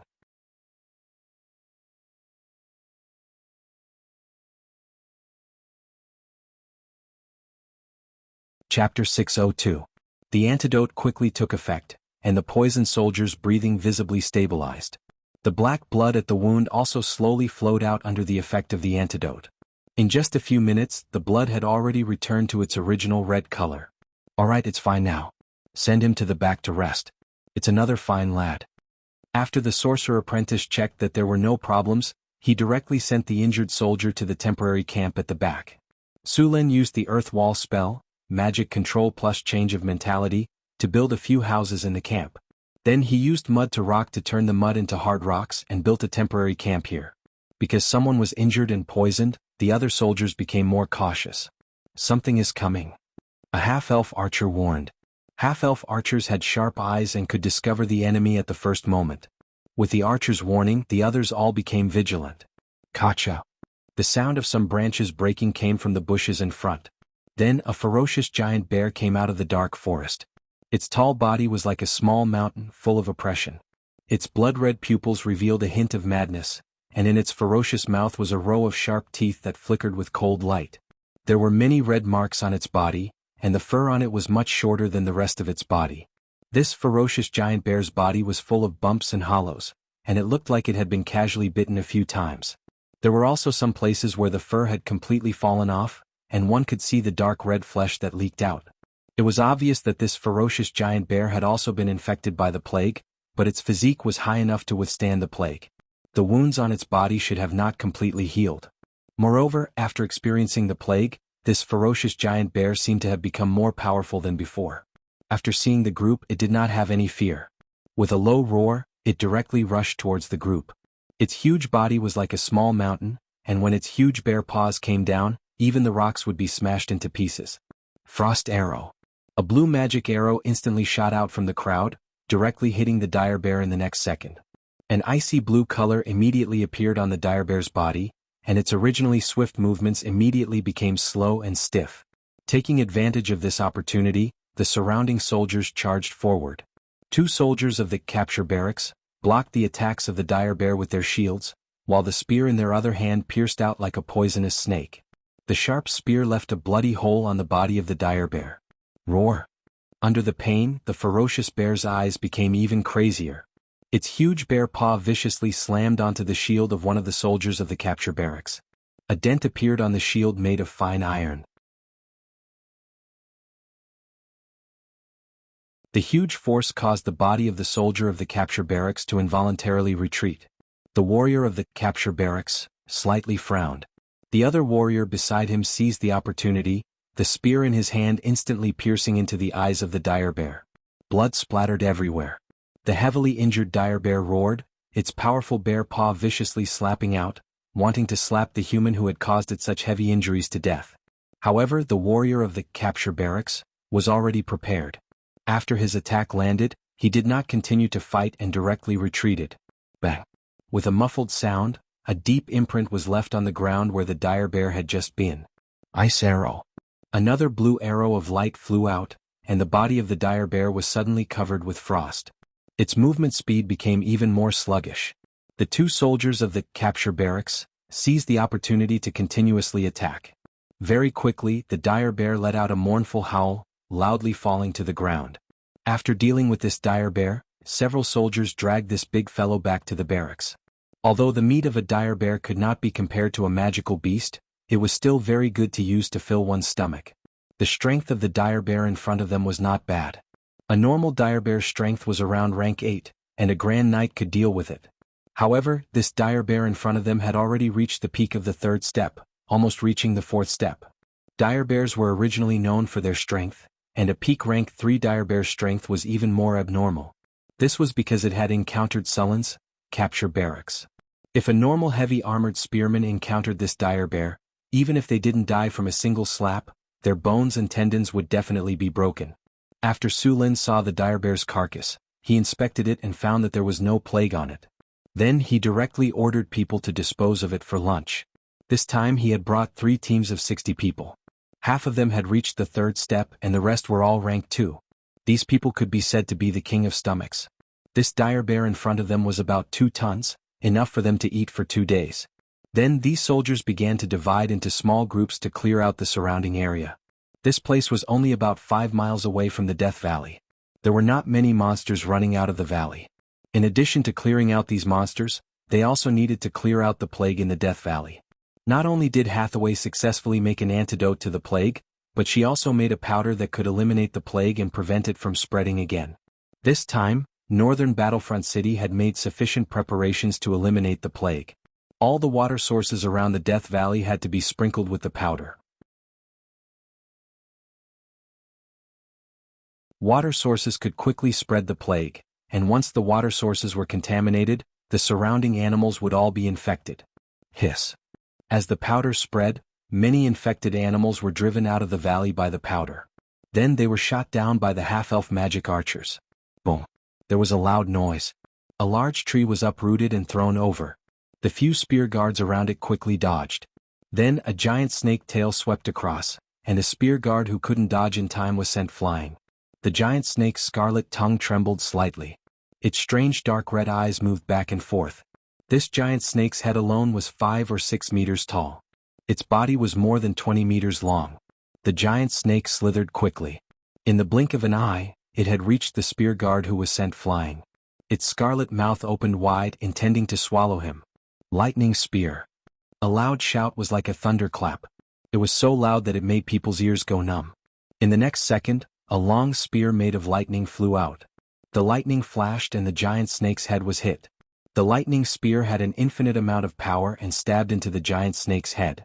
The giant snake, which was so fierce just a moment ago, was nailed to the ground by the lightning spear without any resistance. Countless bolts of lightning exploded at this moment. The giant snake's body swayed a few times before it fell to the ground. Seeing that the giant snake was killed, the surrounding soldiers couldn't help but cheer. It was still difficult for them to deal with a monster of this level. Whoosh, whoosh, whoosh, whoosh. Sparse sounds came from the surrounding grass.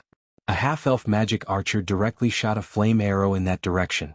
The flames flew past, illuminating the surroundings. The surroundings suddenly became clear.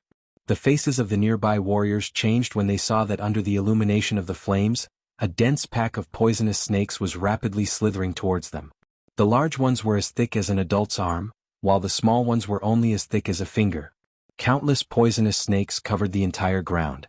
Just one look was enough to make one's scalp tingle. Kerosene bombs.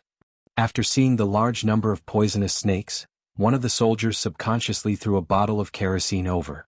Boom. As soon as the bottle of kerosene hit the ground, it shattered. Black kerosene splattered everywhere. Immediately after, a fire arrow flew over. The kerosene instantly rose into a 2-meter-tall flame. The surrounding poisonous snakes were burned to death. Seeing this, the others reacted. They immediately threw over a dozen pots. In less than a breath's time, the entire ground was covered in flames. Inside the sea of fire, a large number of poisonous snakes struggled and rolled. However, they were quickly burned to ashes. The air was filled with a burnt smell. Clean up the surroundings. Don't set this forest on fire, Su Lin said after looking around. Most of those poisonous snakes will be burned to death. After a while, you guys extinguish the fire. Next, everyone set up an isolation zone around the sea of fire. At the same time, they started killing the snakes that escaped the net.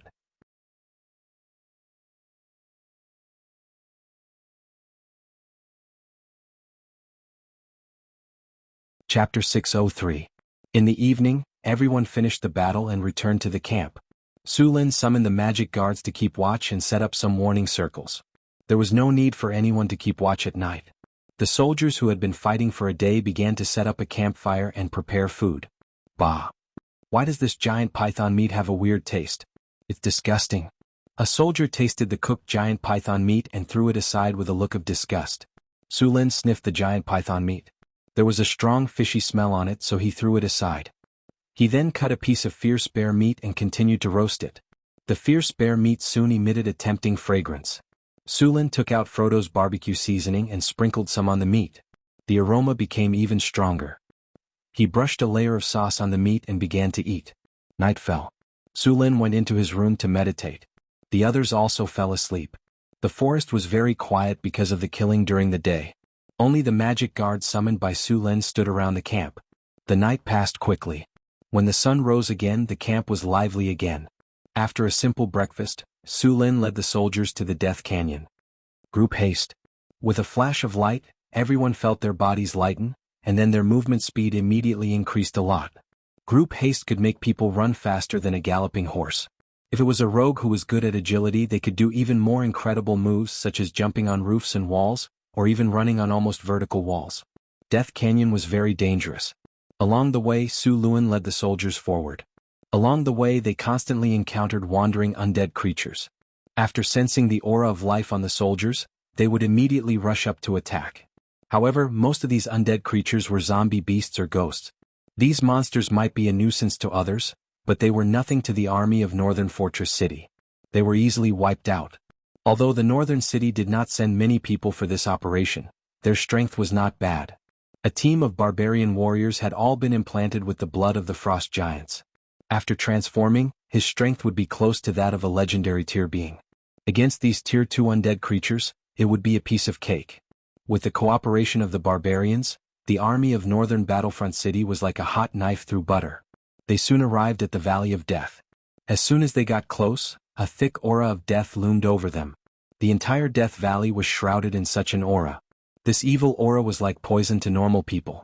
In such an environment, they would be constantly modified by this evil energy and eventually become a degenerate with a twisted mind. There were all kinds of monsters and undead creatures wandering around the entrance of Death Valley. Su Lin even saw a strange mushroom forest that was emitting a faint fluorescent light inside the valley. There were a lot of fluorescent mushrooms growing on the ground of Death Canyon. The originally dim canyon had become gloomy. Some fluorescent spores were floating in the air. When the breeze blew, these fluorescent spores would immediately scatter. Warning: the concentration of contaminated energy around the host is extremely high. Please take precautions. Warning: the concentration of contaminated energy around the host is extremely high. Please take precautions. Magic resistance. Su Lin's body glowed. A wave of magic energy instantly enveloped everyone around him. The evil energy around him was repelled in an instant. Your Majesty, there's something wrong with those fluorescent spores. A half-elven magic archer reported after casting a spell. These fluorescent spores are the growth of fluorescent mushrooms. The mushrooms growing in Death Canyon are called ghost head mushrooms. They're a kind of magic herb, but their spores are highly poisonous. The half-elven magic archer crouched down and grabbed a handful of soil. He pinched it in his hand. The soil is very moist. It must have rained recently. The rain has made the Death Canyon even more humid. This kind of environment is very suitable for ghost head mushrooms. Ghost head mushrooms usually produce fluorescent spores after the rain. There were a lot of ghost head mushrooms in front of them. They were densely packed in a layer around the canyon. The outermost ghost head mushrooms were only a few centimeters tall, but the deeper they went, the bigger they became. Sulin found a lot of giant ghost head mushrooms that were almost a meter tall. While Surin and the others were observing the Death Canyon, a group of undead monsters that sensed the aura of the living rushed over. The barbarian warriors, who had been waiting impatiently for a long time, swept their swords across the monsters, cutting them in half as neatly as if they were cutting chives. Wild wind. A wild wind was summoned. The storm quickly rushed into the canyon. The fluorescent spores that were originally drifting were directly swept up into the sky by the storm. A large number of fluorescent spores rushed into the sky like a giant python. Although the fluorescent spores were poisonous and could reproduce quickly, they also had a problem. They couldn't be directly exposed to the sun. The sun would quickly kill the spores. Even the ghost head mushrooms couldn't be exposed to the sun. Otherwise they would quickly wither and die. Although it was better to use strong light here, it would also destroy the ghost head mushrooms when it killed the fluorescent spores. The ghost head mushroom was a good magic material. It was not cheap. Sulin couldn't bear to destroy so many ghost head mushrooms. Soon, the various monsters at the entrance of Death Canyon were cleared. Sulin directly led the group forward. As they got closer, Sulin found a large number of bones where the ghost head mushrooms grew. Some of them even grew directly on the bones. These ghost head mushrooms would use the corpses as nutrients to quickly grow. After the group entered Death Canyon, monsters kept appearing and attacking. Sulin ordered people to collect the ghost head mushrooms while clearing out the monsters. Who knew how many creatures were buried in Death Canyon? The entire canyon floor was grayish-white. The bones of various unknown creatures were completely mixed together. Undead creatures were constantly resurrecting and attacking. After the ghost head mushrooms were collected, the army of Northern Battlefront City continued to venture deeper into the canyon. As they ventured deeper into Death Canyon, more and more undead creatures appeared. A large number of monsters formed groups and attacked the army. Sulin quickly discovered that after a large number of undead creatures died, they would leave behind some grayish soul crystals. Although most of these soul crystals were low to mid-rank, they could still be used to create clay golems and rock golems. After discovering this, Sulin planned to establish a camp here and kill the undead creatures to collect soul crystals. With these soul crystals, Northern Battlefront City could create a large number of clay golems and rock golems for all kinds of work.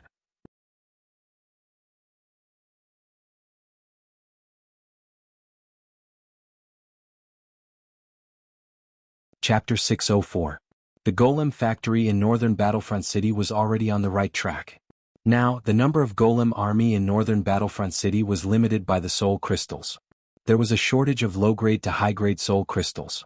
The Golem Factory could operate normally because of the soul crystals Sulin collected. He didn't expect to find soul crystals in Death Valley. Sulin planned to build a base here and farm monsters there. However, before that, he had to deal with the plague in Death Valley. The plague in Death Valley contained the power of death. It was spread by the undead creatures. In order to deal with the plague, he had to find the source of the plague. Sulin suspected that the source of the plague was the ancient undead lord sealed in the depths of Death Valley. Thousands of years had passed. Even if the seal left behind by the Arcanist was still functional, it would have become unstable after such a long time. Moreover, with the arrival of the elemental tide, the undead lord would recover some of his power. The seal would become even more unstable. He could probably break out of the seal at any time. The elemental tide would affect all creatures in a material plane. However, the effect would be more obvious for powerful creatures. After all, even if the elemental tide fell, the chances of ordinary people becoming adepts would only decrease. Although the overall power of humans would decrease, the number of legendary monsters would also decrease. On the other hand, the power of powerful creatures would decrease drastically. On average, their power would drop by 3 levels. According to some records, after the last elemental tide, when the material plane fell into the lowest point of the elemental tide, the spellcasting ability of giant dragons decreased a lot. There was even a phenomenon where a dragon disciple's spellcasting ability surpassed that of a giant dragon. It was also the easiest time to slay a dragon. According to the research of the adepts, if the main material plane was not affected by the elemental tide, then the concentration of elemental energy would be at a lower level. It was like a shallow pond. It would be difficult to survive in a heavy rain. When the elemental tide came, the concentration of elemental energy would increase rapidly. It was like a full pond and the big fish would become very strong. This was one of the reasons why legendary creatures would appear in large numbers every time the elemental tide came. Death Valley might be a dangerous place for others, but it was not dangerous for Su Lin. This place was nothing compared to the bottomless abyss. Su Lin led his army into the Death Valley. At this time, some high-level undead began to appear in the canyon. A bone devil was sneaking in among the skeletons. Just as it was about to launch a sneak attack, it was hit by a lightning spear. The power of the lightning spear was the best nemesis for monsters like the undead that were rich in negative energy. Lightning flashed across the bone devil's body, constantly obliterating the death energy on its body. The lightning dissipated, and the death energy on the bone devil's body completely dissipated. Its entire skeleton fell apart, and a high-grade soul crystal appeared in the pile of bones. Not bad. One high-grade soul crystal. Su Lin gently crooked his finger, and the soul crystal was lifted up by a wave of energy and flew into Sullen's hand. Everyone pay attention. Put away all of your soul crystals. Also, if there are any high-level undead, don't fight them. Wait for me to deal with them. Yes, your majesty. This is a good place. Su Lin looked around and sighed. Death Valley was steep and the valley was dark and damp. There were many places where the sun could not be seen during the day. The terrain was dangerous and the negative energy was rich. It was not suitable for humans to live in, but it was perfect for the undead. With Su Lin around, the undead creatures in the Death Valley could not stop them at all. After reaching the depths of the Death Valley, high-level undead creatures kept appearing. The most powerful undead creature was a 4th-grade lich. It was said that this kind of monster was resurrected after the caster died. It could use some spells from when it was alive, and it also had some intelligence. However, a high-level undead like the lich was too conspicuous. It was immediately discovered by Su Lin as soon as it appeared. At first, he thought that it was a lich and was shocked.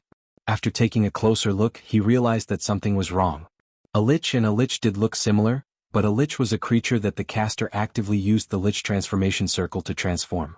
A lich would have all of the memories and spells from when it was alive, and would be proficient in all kinds of undead spells.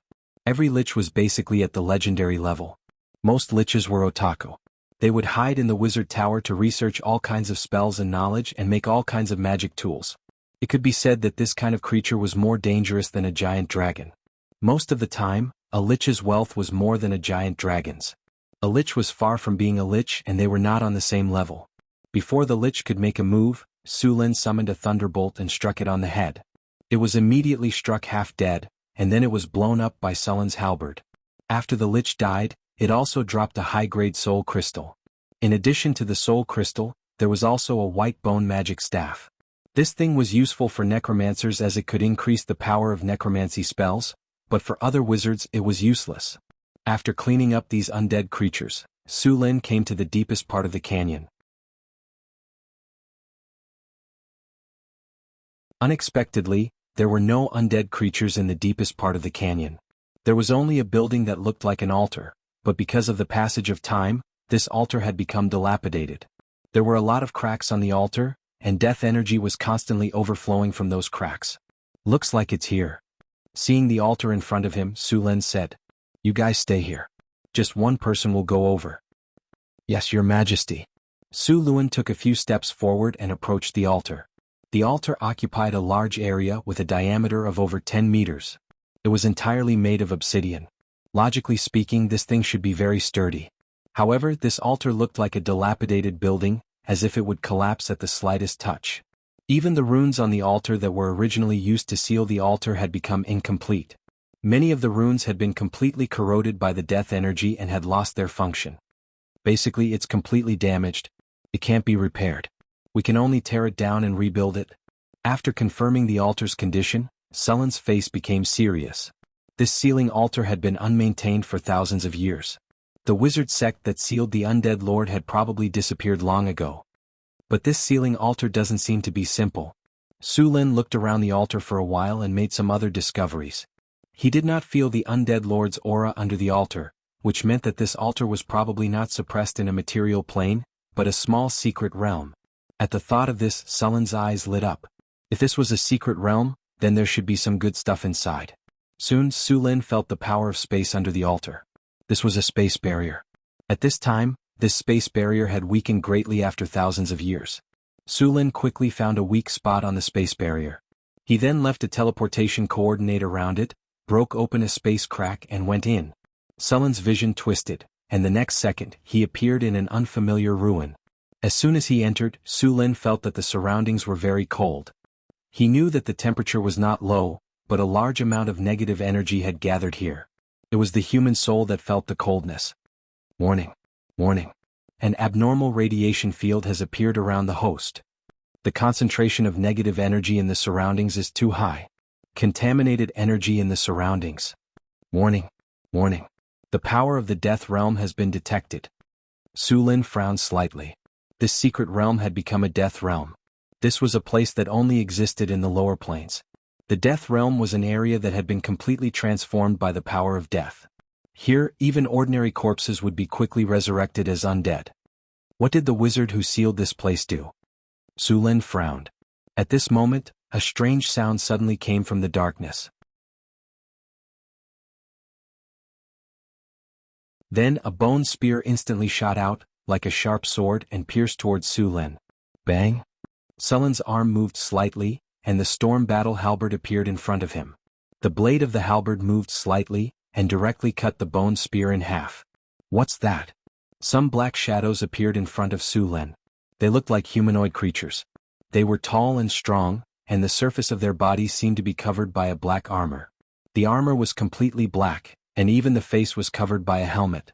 In their hands there was a long sword surrounded by a strong aura of death. They looked like heavy knights wearing knight's armor. Death Knights.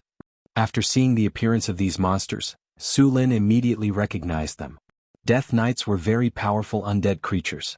It was said that only the corpse of a high-grade knight could transform them.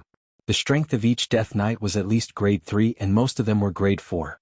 This kind of undead creature was said to be the most powerful undead creature below the legendary level. It was also the favorite troop of all undead lords. It was the strongest undead creature other than the bone dragon. Under normal circumstances, undead creatures would give people the impression that they were numerous and weak. For example, the lowest grade undead creatures, skeletons and zombies, moved slowly, had no command and had obvious weaknesses. As long as one could resist the fear in one's heart, these undead creatures could be easily killed. However, Death Knights were completely different. These high-grade undead creatures had no weaknesses, no pain, strong attack power and strong defense. They had simple intelligence and discipline. They were one of the few undead creatures that could form groups on their own. They were the most powerful undead army of the undead lords.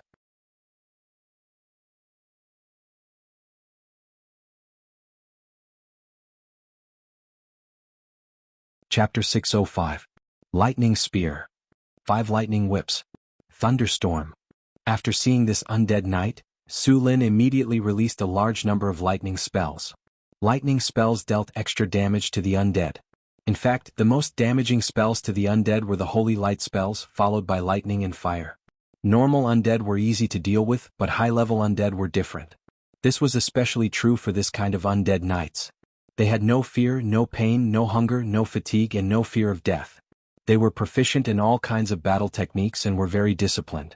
They were almost born for battle. Even legendary wizards would find it difficult to kill them in one go. Now that they were in an environment like the Land of the Dead, their recovery speed was increased. If a legendary wizard encountered such a situation, it would be difficult to deal with these Death Knights. However, they encountered Su Lin, who had already surpassed the high-grade legends and became the lowest-grade astral explorer. The number of legends who died in his hands was more than 2 hands, let alone these Death Knights who had yet to reach the legendary level. Su Lin waved his storm battle halberd and rushed up in an instant. Dazzling lightning struck the undead knight at the front with the halberd. Endless lightning exploded at this moment, and the powerful lightning directly tore the undead knight's armor apart. A large amount of black death energy quickly dissipated like melting snow. The sharp blade of the halberd directly cut the undead knight in half along with its weapon. Even the undead warhorse under it was covered in lightning. Su Lin was very fast and the storm battle halberd was at full power.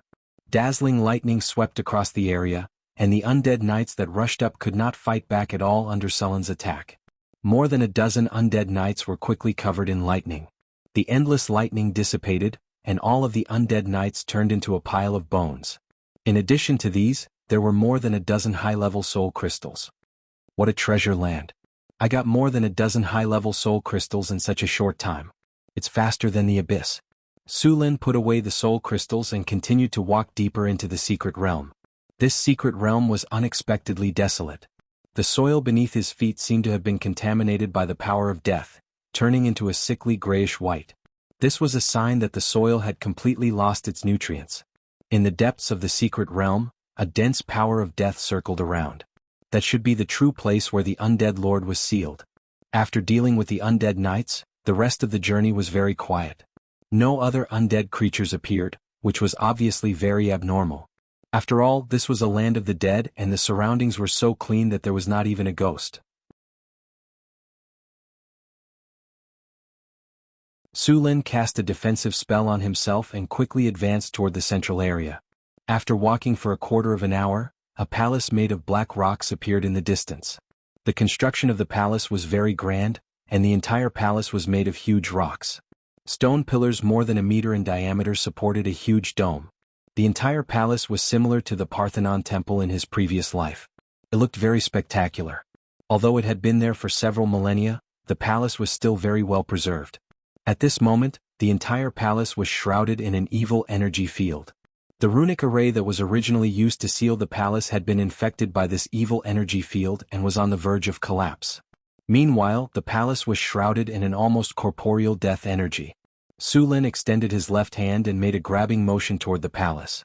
Dazzling lightning suddenly appeared, and the power of lightning directly broke through the evil energy field. The lightning flashed, and in the next second, Su Lin had already entered the palace. The palace was empty as if everything had been taken away when it was sealed. A large number of runes were engraved on the floor under his feet. The patterns that Su Lin had thought were patterns on the walls were actually runes. These runes and the runes under his feet formed a runic array. The palace was completely a prison. After passing through the corridor, Su Lin arrived at the center of the palace. Soon, a figure covered in a black robe appeared before him. His body was emitting a shocking death energy, and an evil energy field spread out from his body. He had a ferocious and twisted face. Under the corrosion of the death energy, his flesh had already dried up, leaving only some dry skin clinging to his face, making him look like a skeleton. His two arms had turned into sharp claws, and they were emitting a thick black gas and a plague aura. They looked ferocious and terrifying. When Su Lin appeared, he slowly raised his head, and his eyes flashed with a strange red light. He stared at Su Lin and muttered, "Soul? Flesh?" The sharp claws suddenly disappeared and reappeared in front of Su Lin in an instant, grabbing at him fiercely. They carried a shocking death energy, and the sharp claws actually appeared in front of Su Lin through space. Bam! Lightning exploded and the dazzling power of lightning spread out. The monster's sharp claws were directly blown apart, and the death energy on them was also blown away. However, before Su Lin could catch his breath, another sharp claw appeared in front of Su Lin and instantly hit the energy barrier in front of Su Lin. The originally sturdy energy barrier instantly flashed with lightning, and the power of lightning and death continued to clash. Accompanied by the lightning, sullen storm battle halberd swept across, and with a loud clang, the sharp claws were directly sent flying. Flesh. Fresh blood and flesh. "I'm going to swallow you." The undead lord in front of him still maintained his human form, and his expression was blank and empty. However, there was a palpitating sense of fear. Fear shock. An evil spiritual light instantly exploded, and Sullen's mind was shaken. A sense of fear rose in his heart, but in an instant, this fear disappeared without a trace. Sullen's toughness and soul resistance were extraordinarily high, and on top of that, his iron will was at the legendary level. The fear shock of the undead lord in front of him was not enough to hurt him. Thunder slash. Sullen's body was covered in lightning, and he directly activated the thunder territory. The evil energy force field that was originally surrounding him was directly broken by the thunder territory, and a powerful lightning energy filled the surrounding space. The dazzling lightning smashed down fiercely, and the storm battle halberd instantly hit the undead lord. Lightning scattered in all directions, and a series of sizzling sounds were heard. The power of lightning and death were constantly being worn down. The undead lord was directly sent flying by Sullen's huge force. The rich power of death instantly exploded, and completely obliterated the power of lightning on its body. This attack was not ineffective, and the power of lightning was still very damaging to it. The shriveled and terrifying face of the undead lord in front of him was scorched black by the power of lightning, and his eyes, nose, and mouth could no longer be seen. Then, an even larger and more twisted figure appeared from its body. It was an extremely ugly soul, and countless human faces appeared on the soul. They kept appearing and disappearing, and waves of soul wails and screams were heard. Tentacles made completely of the power of death kept appearing, and with the spread of the evil territory, a large number of tentacles of evil energy fiercely whipped at Su Lin in an instant. Soul-binding zombie demon. Su Lin finally remembered the name of this undead lord. This was a soul-binding zombie demon. Boom. A loud thunder sounded, and then countless bolts of lightning exploded from Sullen's body. All the tentacles of evil energy all turned into black gas after hitting the lightning. The lightning and the power of death collided quickly. At this moment, a pitch-black energy spike suddenly appeared behind Su Lin, and then it instantly broke through the energy shield on Sullen's body, and was about to penetrate his back in the next moment. Spell sequence activate. Flash. Thunderstorm. Spear of lightning. The moment the energy shield broke, Sullen's body flashed, and his whole body disappeared in an instant. Then, a bolt of lightning fell from the sky, and instantly hit the soul-binding zombie demon. Then, another spear of lightning shot out and instantly shot at the soul-binding zombie demon.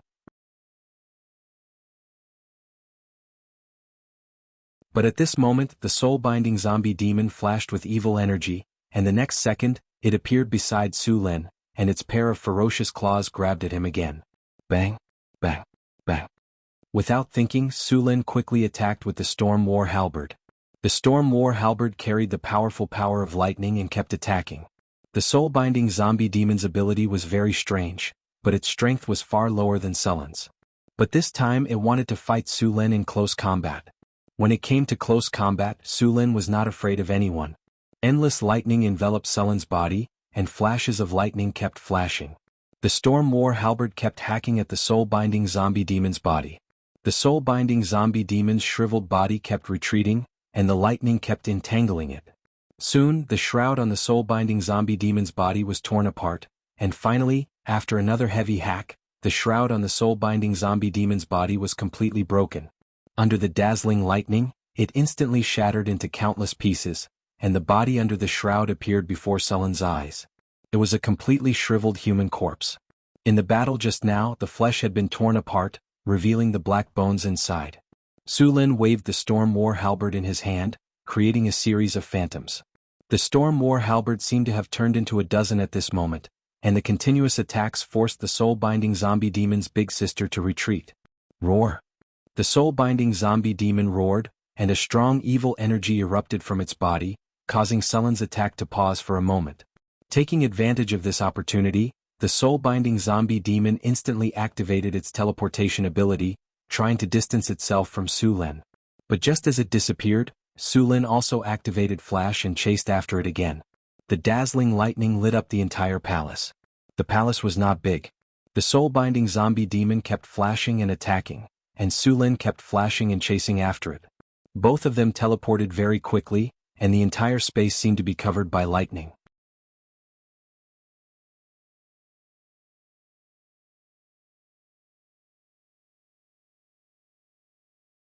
Chapter 606. The necromancer kept retreating. If it wasn't an undead creature, it would have been killed long ago. In an environment like the land of the dead, the necromancer was very powerful. The death force around it was constantly replenishing it. This allowed it to recover very quickly. After being suppressed by Su Lin for a while, the necromancer suddenly became violent. A dazzling black light exploded from its body and pushed away Su Lin, who was attacking. Then, the death force condensed into countless sharp arrows and pierced towards Su Lin. It was just that after Su Lin's spellcasting ability entered the legendary level, he could use Flash at will, so it was not easy to attack him. The battle between the two sides could only capture the constantly crisscrossing black light and thunder. Others could not do this at all. Legendary wizards could teleport continuously for a short period of time, but their close combat ability was much weaker than Sullen's. Only Su Lin could use this method to fight. Expose weakness. Greater haste. A few beams of light rose from Sullen's body. After dodging the attack, Su Lin casually cast a spell on himself and continued to attack. Dazzling lightning flashed, and Su Lin instantly appeared behind the necromancer. More than 50 points of strength were fully activated, and the shocking power formed a strong wind pressure. Accompanied by a flash of lightning, Su Lin slashed toward the abomination in front of him with all his strength. Clang! A shocking wave of energy instantly exploded, and a crack appeared on the claws of the necromancer that was blocking in front of the necromancer. This crack gradually expanded, and finally, the sharp claws of the necromancer were completely broken. The storm battle halberd left a deep wound on the necromancer's body with endless lightning.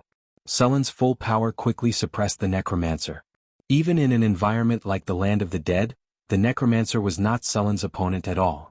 After the shroud was completely broken, the necromancer's original body was revealed. Under Sullen's rapid and violent attacks, it was covered in wounds. Its originally skinny body was full of holes and many of its bones were broken. If the Land of the Dead didn't constantly replenish its energy and speed up its recovery, this necromancer would have been killed by Su Lin long ago. However, at this time after Sullen's fierce attacks, this necromancer was at the end of its rope. Roar!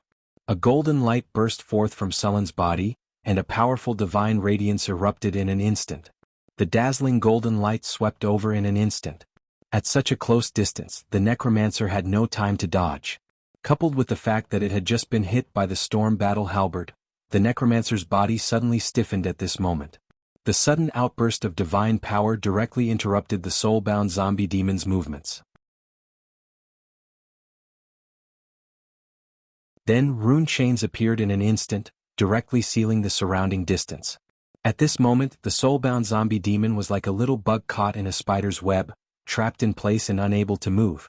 The soul-bound zombie demon's own successful teleportation could not break the surrounding elemental shield at this moment. Space lock. Su Lin, who had long been prepared, instantly erupted with a powerful force, sealing the surrounding space. The necromancer couldn't dodge at all. Thunder slash. Su Lin shouted, and the storm war halberd in his hand slashed towards the soul-binding zombie demon with boundless power.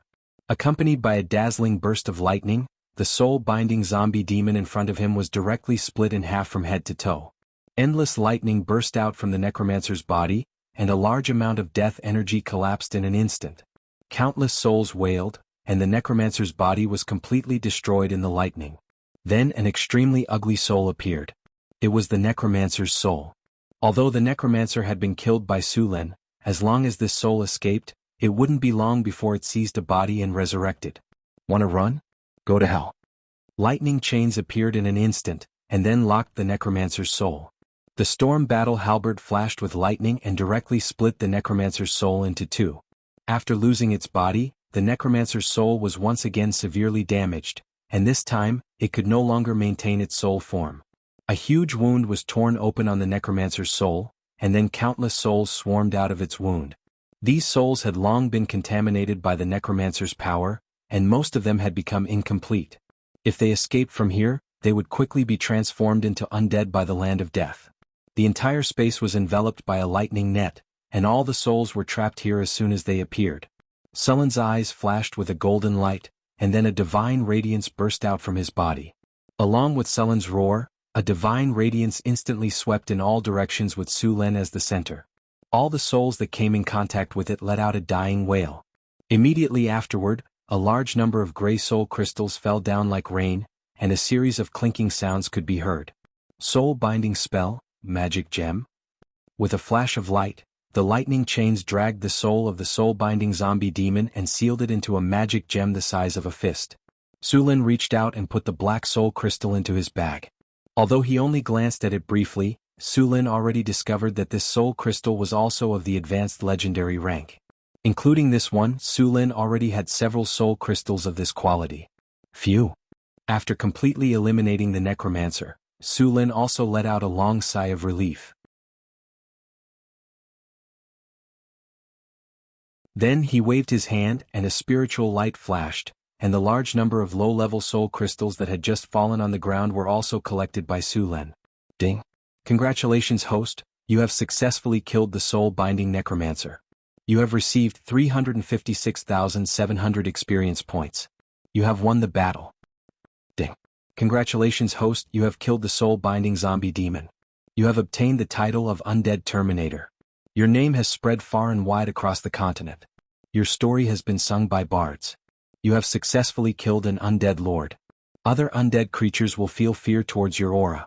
Your appearance will cause a group of low-level undead creatures to be intimidated. Congratulations, host, you have successfully killed a soul-binding necromancer. You have received 1 legendary skill point. You have received 2 diamond treasure chests as a reward. You have received 1 platinum treasure chest as a reward. You have received the item Black Jade Skeleton as a reward. Congratulations, host, your experience bar is full. You have leveled up. You are currently level 32. Congratulations, host, you have received 2 free attribute points, 2 skill points, and you have received the item Diamond Treasure Chest X1. A warm current rose from his body, and his life force and soul were strengthened. Although the battle this time was intense, the loot he obtained was far less than the dragon. Among all the monsters, undead monsters had the least loot. Of course, this was with the exception of liches. After the undead died, they would not leave behind anything useful other than soul crystals. Su Lin stretched his wrist and put away the Storm War halberd. He then began to search the palace. Although he had successfully killed the soul-binding necromancer, there was still a large amount of evil energy left in the palace. The soul-binding necromancer's body had completely dissipated, and only a few tattered shrouds were left behind. Although they were tattered, these shrouds still contained a large amount of death energy and evil energy. These things couldn't be left alone. Although the shrouds were disgusting, if they were left alone, these shrouds would still pollute the surrounding environment and even allow some low-level undead to advance. After cleaning up the battlefield, Su Lin took the time to examine the palace in front of him. The entire palace was built in a classical style, and there were many murals left on the surrounding walls. Although many of the murals were tattered, there were still many that could be distinguished. Death sacrifices, the slaughter of slaves, and so on. There were also some that praised the greatness of the gods. This soul-binding necromancer was actually worshipped as a god. The murals on the walls had been ravaged by time, and he could only vaguely make out the history.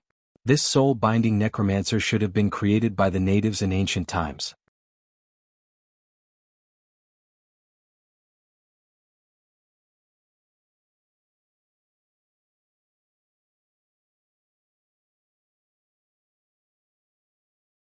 Chapter 607.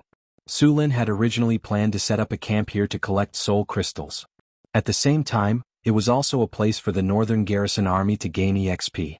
With the Blackfish Skull, the number of undead in this area had greatly increased. To the Northern Garrison Army, not only could they obtain a large number of soul crystals, but they could also allow their army to grow rapidly.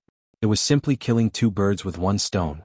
Next, Su Lin took out the 4 treasure chests and chose to open them.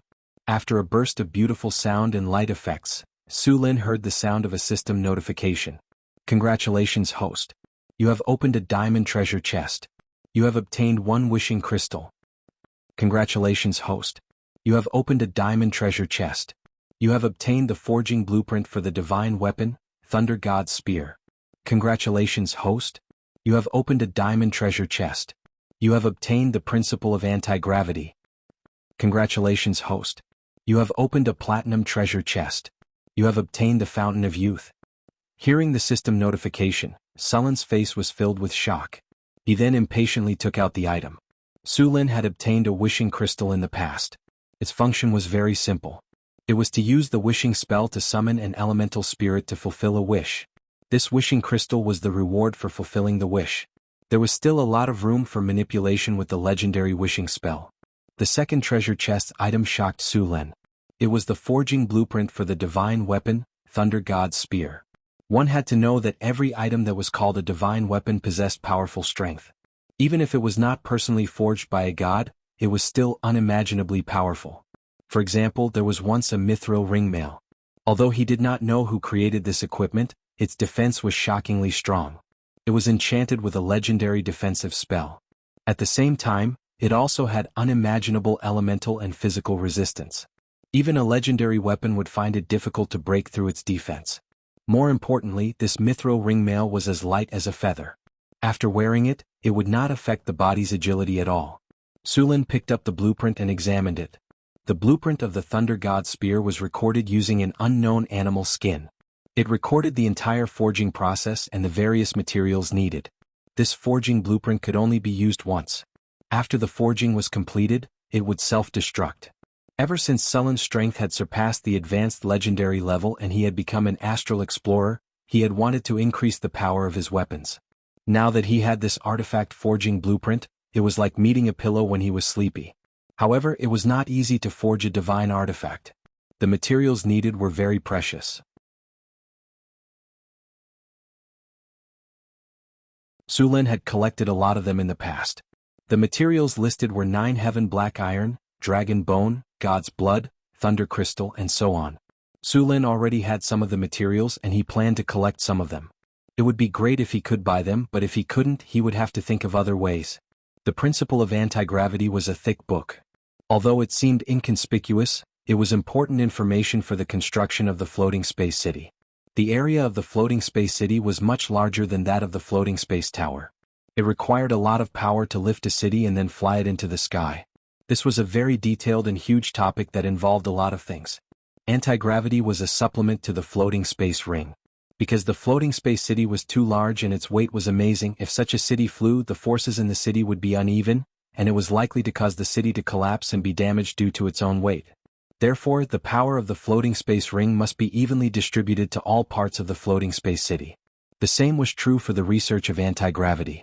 Anti-gravity needed to offset most of the gravity of the floating space city, reduce the weight of the floating space city, and reduce the interaction forces within the floating space city. At the same time, the research of anti-gravity also involved gravity. After the floating space city entered the astral world, it needed to maintain gravity. The laws of the astral world were different from those of the material world. Ordinary people couldn't survive. The purpose of establishing an ecosphere was to allow ordinary people to live normally in the floating space city. Sulin and Hathaway now had a lot of information and knowledge about the floating space city. After the floating space tower was successfully built, it was almost time to start building the floating space city. Many of the technologies in the floating space tower could be applied to the floating space city, such as the elemental furnace technology. After the elemental furnace technology was upgraded to elemental fusion, it could replace the mice energy core as the energy source of the floating space city. Sulin still had no clue about the mice energy core technology. At that time, the technology was only in the hands of the great arcanists in the Arcane Kingdom, and no one else knew about it. Since the destruction of the Arcane Kingdom, countless people wanted to rebuild the floating space city, but the mice energy core had not been produced. Some wizards suspected that the mice energy core needed the power of the goddess of magic to be produced. However, the wizards did not give up on the research of the floating space city. After they could no longer produce the mice energy core, the wizards began to turn their attention to another top research in the era of the Arcane Kingdom, the elemental furnace.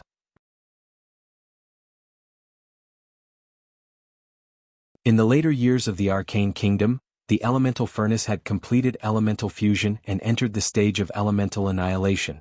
The floating space city, which relied on the elemental fusion furnace to operate, was created. But in the final glory of the Arcane Kingdom, the elemental fusion furnace was destroyed along with the Arcane Kingdom. In that battle, the Arcane Kingdom was defeated and destroyed, and a lot of information disappeared. For the gods, the information of the Arcane Kingdom's research must be destroyed. Although the Arcane Kingdom was destroyed in that war, the gods also suffered heavy losses, and some of them even fell. The gods were very vigilant against the civilization that could threaten them, and they wished to destroy all the information. The current wizard civilization had not yet produced the elemental fission furnace. Sulin had basically collected all kinds of information about the floating space city. Some of the information did not meet the requirements and needed to be upgraded for research. The items from the 3-diamond treasure chests were very good, and the last platinum treasure chest also made Sulin happy. It was a liter of the Fountain of Youth. The Fountain of Youth was a kind of wonder in nature. It was called the Fountain of Youth, but in fact this kind of spring water could not really make one immortal. The Fountain of Youth was a low-level version of the Fountain of Life. The Fountain of Life could increase one's lifespan by 1,000 years. Naturally, it was very precious. The Fountain of Youth could only increase one's lifespan by about 150 years. However, Although the fountain of life was precious and could be called a treasure of heaven and earth, it had not appeared for 1 or 2,000 years. However, there was still some news about the fountain of youth. Fountain of youth, wonder. The fountain of youth is the essence of nature. It is a gift from nature. It has magical effects and can give people a long lifespan. Countless people will do anything to get it. There are very few places in the entire material plane where the fountain of youth can be found. Effect: restore life, regrow broken limbs, heal fatal injuries, stay young forever, extend lifespan. Effect 1. Restore life. 1 milliliter of the fountain of youth can restore 10 points of life force. This effect is only effective on living creatures. Effect 2. Regrow broken limbs. The fountain of youth can regrow broken limbs, but the amount needed to be taken according to the severity of the injury. Regrow broken limbs requires 300 milliliters. Effect 3. Heal fatal injuries. The fountain of youth can heal fatal injuries, but the amount needed to be taken is also sufficient. Drinking 1 liter of the fountain of youth before death can heal all injuries on the body. Effect 4. Stay young forever. The fountain of youth can keep the appearance of all living creatures. Only in the last 10 years of the living creature's life will the creature show signs of aging. Effect 5. Extend lifespan. After drinking the fountain of youth, one's lifespan can be increased by about 150 years. This effect is effective on all living creatures. Note, this effect must be triggered when the user is full of life force. To be honest, the effect of the fountain of youth on Su Lin was very limited. After becoming a demigod, Su Lin would live for at least a few thousand years or even longer. So far, Su Lin had never heard of a demigod who died of old age. Even in some remote primitive planes, many demigods had lived for tens of thousands of years. Therefore, the most important effect of the fountain of youth was basically useless to him. As for regrowing broken limbs, recovering life force, and even healing fatal injuries, these were also not attractive to Su Lin. After all, he had the physical healing skill. The physical healing skill could heal serious injuries. As long as the person was not dead, it could be revived. It just needed to be cast a few times. As for the more powerful reversal skill, Su Lin had not learned it yet. The reversal skill could even revive a person who had just died. Although the fountain of youth was not attractive to him, it was very attractive to others. The lifespan of a human in this world was about 70 years. Of course, this was referring to the nobles. The lifespan of an ordinary person was about 50 years. This was because the elemental energy in the world of Terrala was abundant, and ordinary people had good physical fitness. The lifespan of a professional was much longer. As long as they did not suffer any serious injuries when they were young, it was normal for them to live to 70 or 80 years old. Of course, after becoming a legend, one's lifespan would be even longer. The fountain of youth was very attractive to both warriors and nobles. Even a legendary warrior could only live to about 200 years old. Moreover, after 130 years old, their condition would gradually decline. After 160 years old, their strength would degrade to that of a conferred knight. However, if they consumed the fountain of youth, they could easily live to 350 years old. This was almost twice the lifespan of a legendary warrior. Moreover, due to the effect of eternal youth, they could reach a shocking 340 years old at their peak. Other than humans, the fountain of youth was also very attractive to other races. The lifespan of a dwarf was about 400 to 500 years old, and a half-elf was about 300 years old. Although their lifespan was longer than that of humans, no one would complain about having a longer lifespan.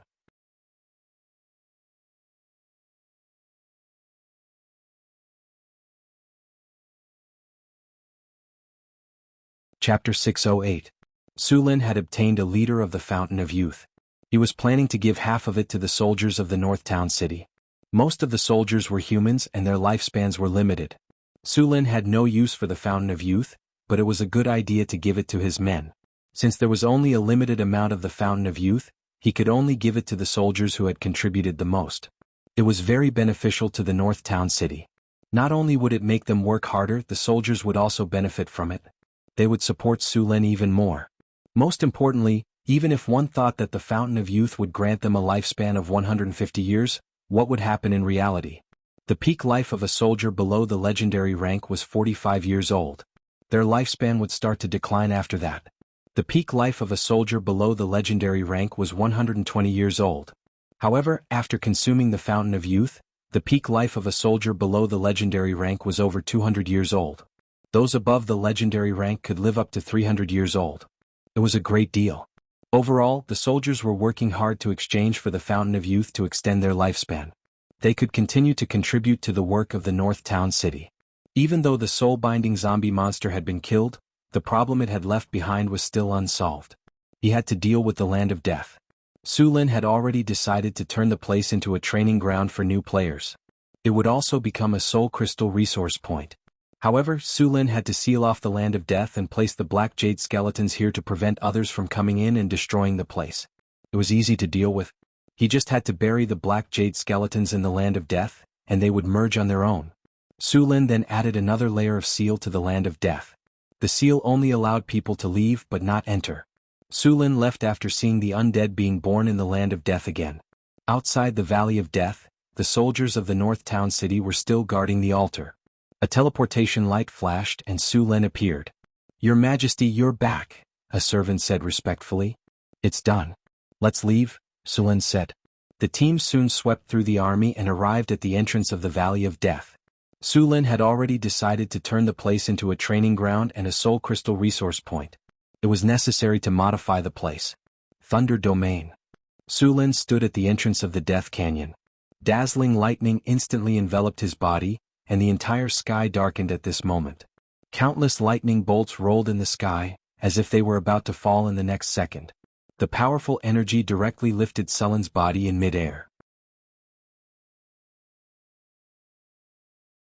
Countless lightning snakes swam in mid-air, and the entire world seemed to be about to be destroyed at this moment. A golden light appeared on Su Lin's body. Then Su Lin's entire body was wrapped in a layer of golden light. At this moment, a golden shadow rose from his body, surrounded by countless lightning bolts. The surrounding soldiers had already retreated far away. Su Lin directly exploded with nearly 80% of his strength at this moment.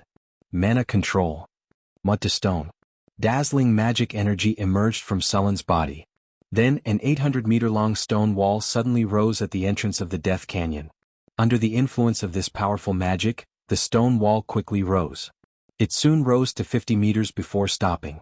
In an instant, the entrance of the Death Canyon was blocked by the stone wall. Then Su Lin gently waved his hand. A golden light appeared, and then the golden light flashed and disappeared into the stone wall.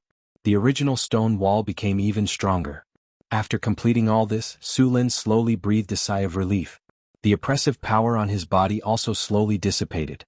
Soon, the lightning dissipated and Su Lin returned to his previous appearance. The only change was that the entrance of the Death Canyon was blocked by a 50-meter-tall stone wall. After sealing the Death Canyon, Su Lin led the soldiers back to the northern battlefront city. The rest of the matters were left to the others. The Death Canyon would become the new resource point of the northern battlefront city. After returning to the northern battlefront city, Su Lin rested for a day. The next morning he went to the Wizard Tower to find Hathaway. This time he had obtained the Divine Weapon Forging Blueprint. He planned to forge it. "This is the Divine Weapon Forging Blueprint?" Hathaway looked at the blueprint in her hand curiously. "There's a rule power on it. How about it? I plan to upgrade the Storm Battle Halberd into the Thunder God's Spear. I need your help." Su Lin took out the Storm Battle Halberd and said, "How do you want me to help you?" Hathaway returned the blueprint to Su Lin and said, "It's very difficult to forge a divine weapon. Let's not talk about the materials, but the forging process is very advanced. It's very difficult for a mortal to forge a divine weapon, and they also need the help of a powerful wizard." Su Lin shrugged and said, "We can find a few master blacksmiths here. Those gray dwarves have them. You can give it a try with enchantment." "Alright, but forging a divine weapon is the most basic. You still need to inject divinity into the weapon. Have you prepared the divinity?" Hathaway asked. "I'm ready." Su Lin flipped his hand and took out a divinity crystal. It was left behind by the soul-binding necromancer he killed. "There are 4 divinity points in here. I'll extract some from the god's corpse. That's 5 divinity points. It should be enough."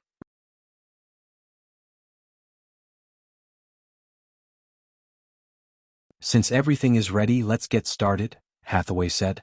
The Grey Dwarves lived a very comfortable life in Northern Town City.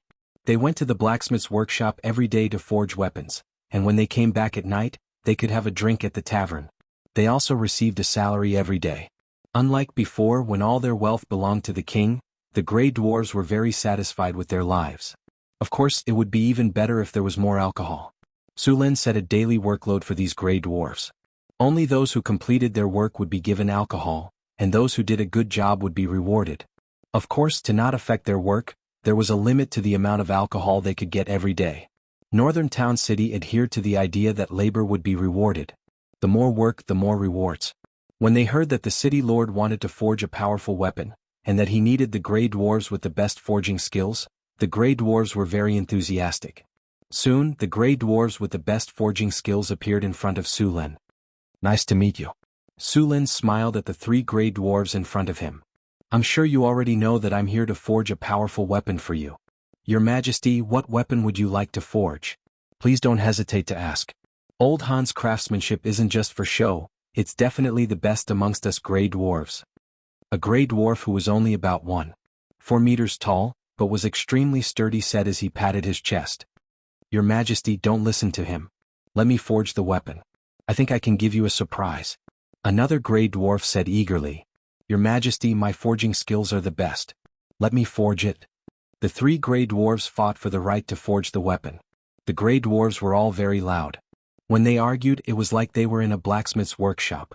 They kept on arguing. "Quiet." The noise made Sulin's head hurt. Su Lin immediately stopped them from arguing. "The weapon I'm going to forge this time requires a very high level of forging skills. It must be perfect," Su Lin said coldly. He then took out a scroll and said, "This is the blueprint. You can take a look at it first." With that, Su Lin handed the blueprint to them. The 3 gray dwarves took the blueprint and opened it. They were immediately engrossed in studying it. "Heavens, this is unbelievable. This is a divine weapon? I'm not dreaming, am I? Is this the design of a divine weapon?" The 3 Duergars exclaimed. "Are you done?" Su Lin put down his teacup and reached out to take the blueprint. "Yes, Your Majesty." The 3 gray dwarves said with a nod. "Since you're done, are you confident?" The 3 gray dwarves looked at each other. In the end, Old Han hesitated and said, "Your Majesty, we're only 60% confident in forging this divine weapon. We can't do anything about the enchantment of this divine weapon. You don't have to worry about that. Someone will take care of it. Your mission is to forge this weapon." Su Lin said directly. "That's good, Your Majesty. This time the 3 of us plan to work together. We'll definitely forge a divine weapon that you'll be satisfied with." Old Han said. "Very good. If this divine weapon is successfully forged, your names will be known throughout the continent. You should know that this divine weapon was forged by the hands of mortals. Thank you, Your Majesty, for giving us this opportunity." The 3 gray dwarves stood up and said, "But Your Majesty, we need to prepare before forging the divine weapon. Please give us some time." "All right, then you may go and prepare." Su Lin nodded to show that he understood. "Then Your Majesty will take our leave first." The gray dwarves left the capital with serious expressions. They then went to the blacksmith's workshop and began their preparations. After making all these arrangements, Su Lin also began to get busy. Forging a divine weapon required a lot of materials. Su Lin had already collected most of them, but there was still one main material that he had not found yet. Thunder crystal. This was a special kind of crystal that contained extremely pure thunder energy. It was very rare in the material plane. Surin had already asked the wizard organizations he was working with to see if they had any thunder crystal. Unfortunately, none of them had anything like this. After hesitating for a while, Su Lin took out a wishing crystal. He planned to use the power of the giant elemental spirit to obtain the thunder crystal. Legend had it that the legendary wishing spell could grant any wish. However, this was only a legend. In fact, the legendary wishing spell had a lot of limitations and many traps. When describing a wish, one must be careful to prevent one's request from being maliciously misinterpreted. In theory, any wish could be granted, but it was up to others to make it come true.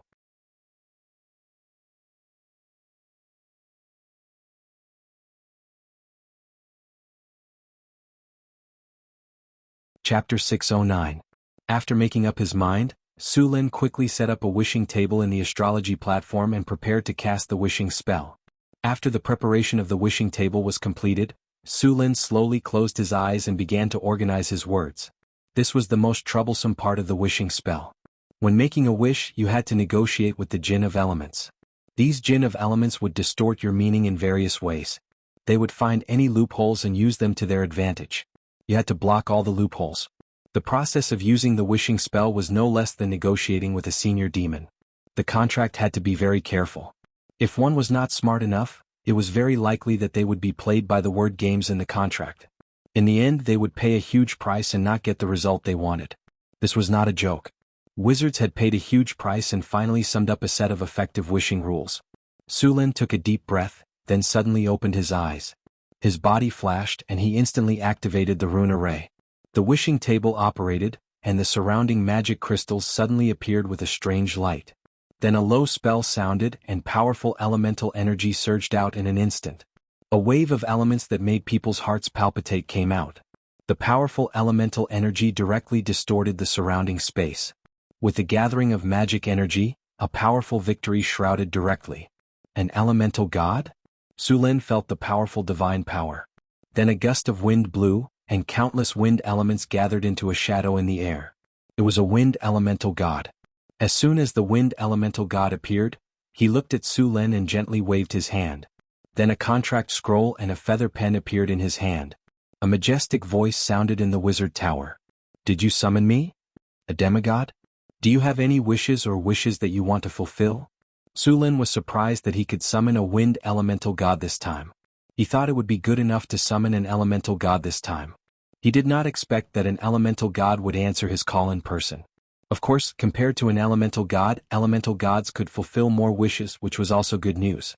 It was said that if a god used the wishing spell, he would summon the oldest 4 elemental gods. "Demigod, state your wish," the wind elemental god urged. "Greetings, respected wind elemental god, I want a thunder crystal." Su Lin expressed his wish. The wind elemental god nodded. "Yes, but you need to pay a certain price.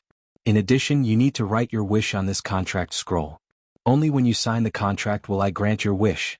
Su Lin took the contract and wrote down his wishes. This was a very important step. This kind of contract had to be strict. In fact, it was very suitable to let a lawyer write it. They would rack their brains to block all the loopholes. After spending some time, Su Lin finally finished writing all the words. After making sure that there were no loopholes, he handed the contract scroll to the god of wind elemental. 1 thunder divinity crystal obtained. The wind elemental god nodded slightly. "The thunder divinity crystal is very rare and valuable. Are you ready to pay the price?" After seeing Su Lin nod, the wind elemental god picked up a goose feather pen and quickly wrote the transaction content on the contract. After writing, the wind elemental god handed the contract scroll to Su Lin again for inspection. He wanted to make sure that the contract was correct. 1 thunder divinity crystal. You need to pay some divinity or a part of your soul power. If you agree, leave your soul mark on it. Su Lin took the contract scroll and read it carefully. He had to be careful. Next, Su Lin and the wind elemental god modified a few details on the contract. After making sure that there were no problems, he left his soul mark on it. "I want to use this crystal as a payment." Su Lin took out the wishing crystal that he had prepared earlier. "Wishing crystal? I haven't seen such a thing for a long time. Young demigod, you are lucky." The wind elemental god was a little surprised. Then he directly agreed to Su Lin's payment. "Since both sides have agreed, let's start the transaction." The wind elemental god waved his hand gently. The contract scroll instantly turned into specks of light and dissipated. Then a surge of divine power appeared. In the next second, a thunder divinity crystal appeared in front of Su Lin. The thunder divinity crystal was a blue crystal the size of a fist. The crystal was translucent. Countless lightning powers were entangled in the crystal. Every now and then, a golden light flashed on the surface of the crystal.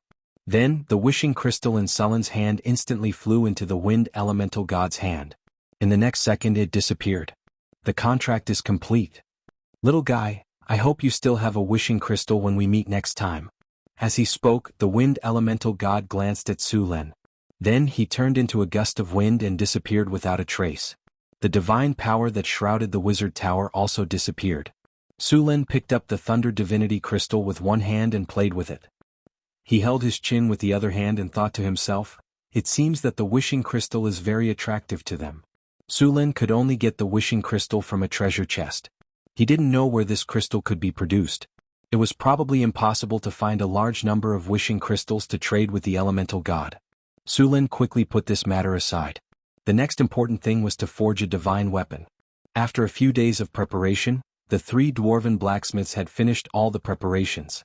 Su Lin took Hathaway to the blacksmith's shop. As soon as they got close, a rhythmic sound of hammering came. Clang, clang, clang. The crisp sound of fine iron striking rang out. Hundreds of shirtless dwarves were sweating in the blacksmith's shop. Waves of heat were rolling and orange flames rose. On both sides of the hall, dwarves were waving their arms hard to forge iron ingots. Heavy hammers smashed hard on the red-hot iron, and countless sparks flew out. Gray dwarves wearing thick leather aprons were hitting all kinds of sword embryos on the iron felt attentively. The flames swayed, and the dwarves' chests were reflected red by the furnace fire. A lot of sweat slid down their bodies, and their whole bodies seemed to be smeared with a layer of oil. Small pits were burned on their firm faces by the sparks, but these dwarves didn't care at all.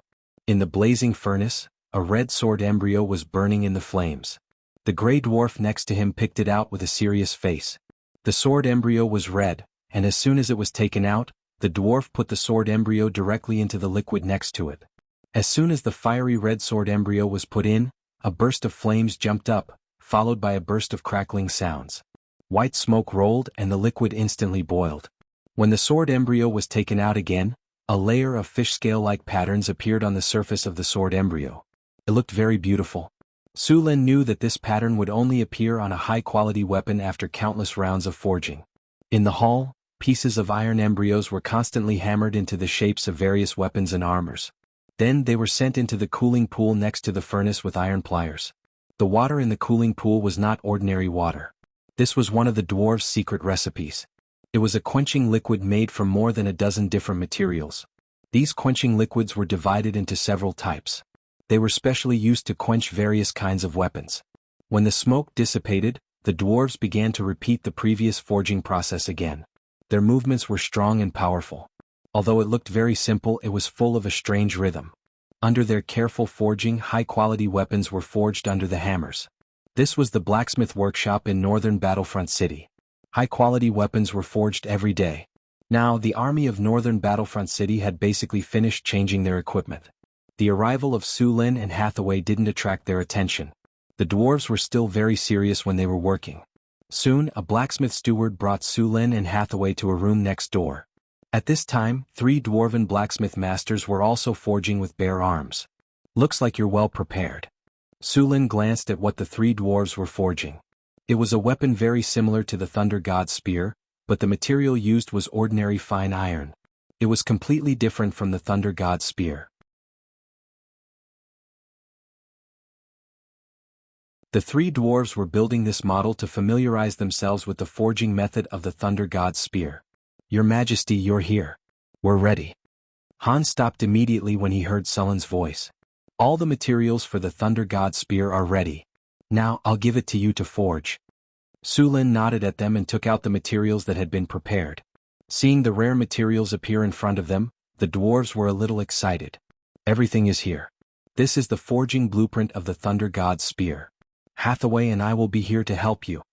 Su Lin said after handing the things to the 3 dwarves.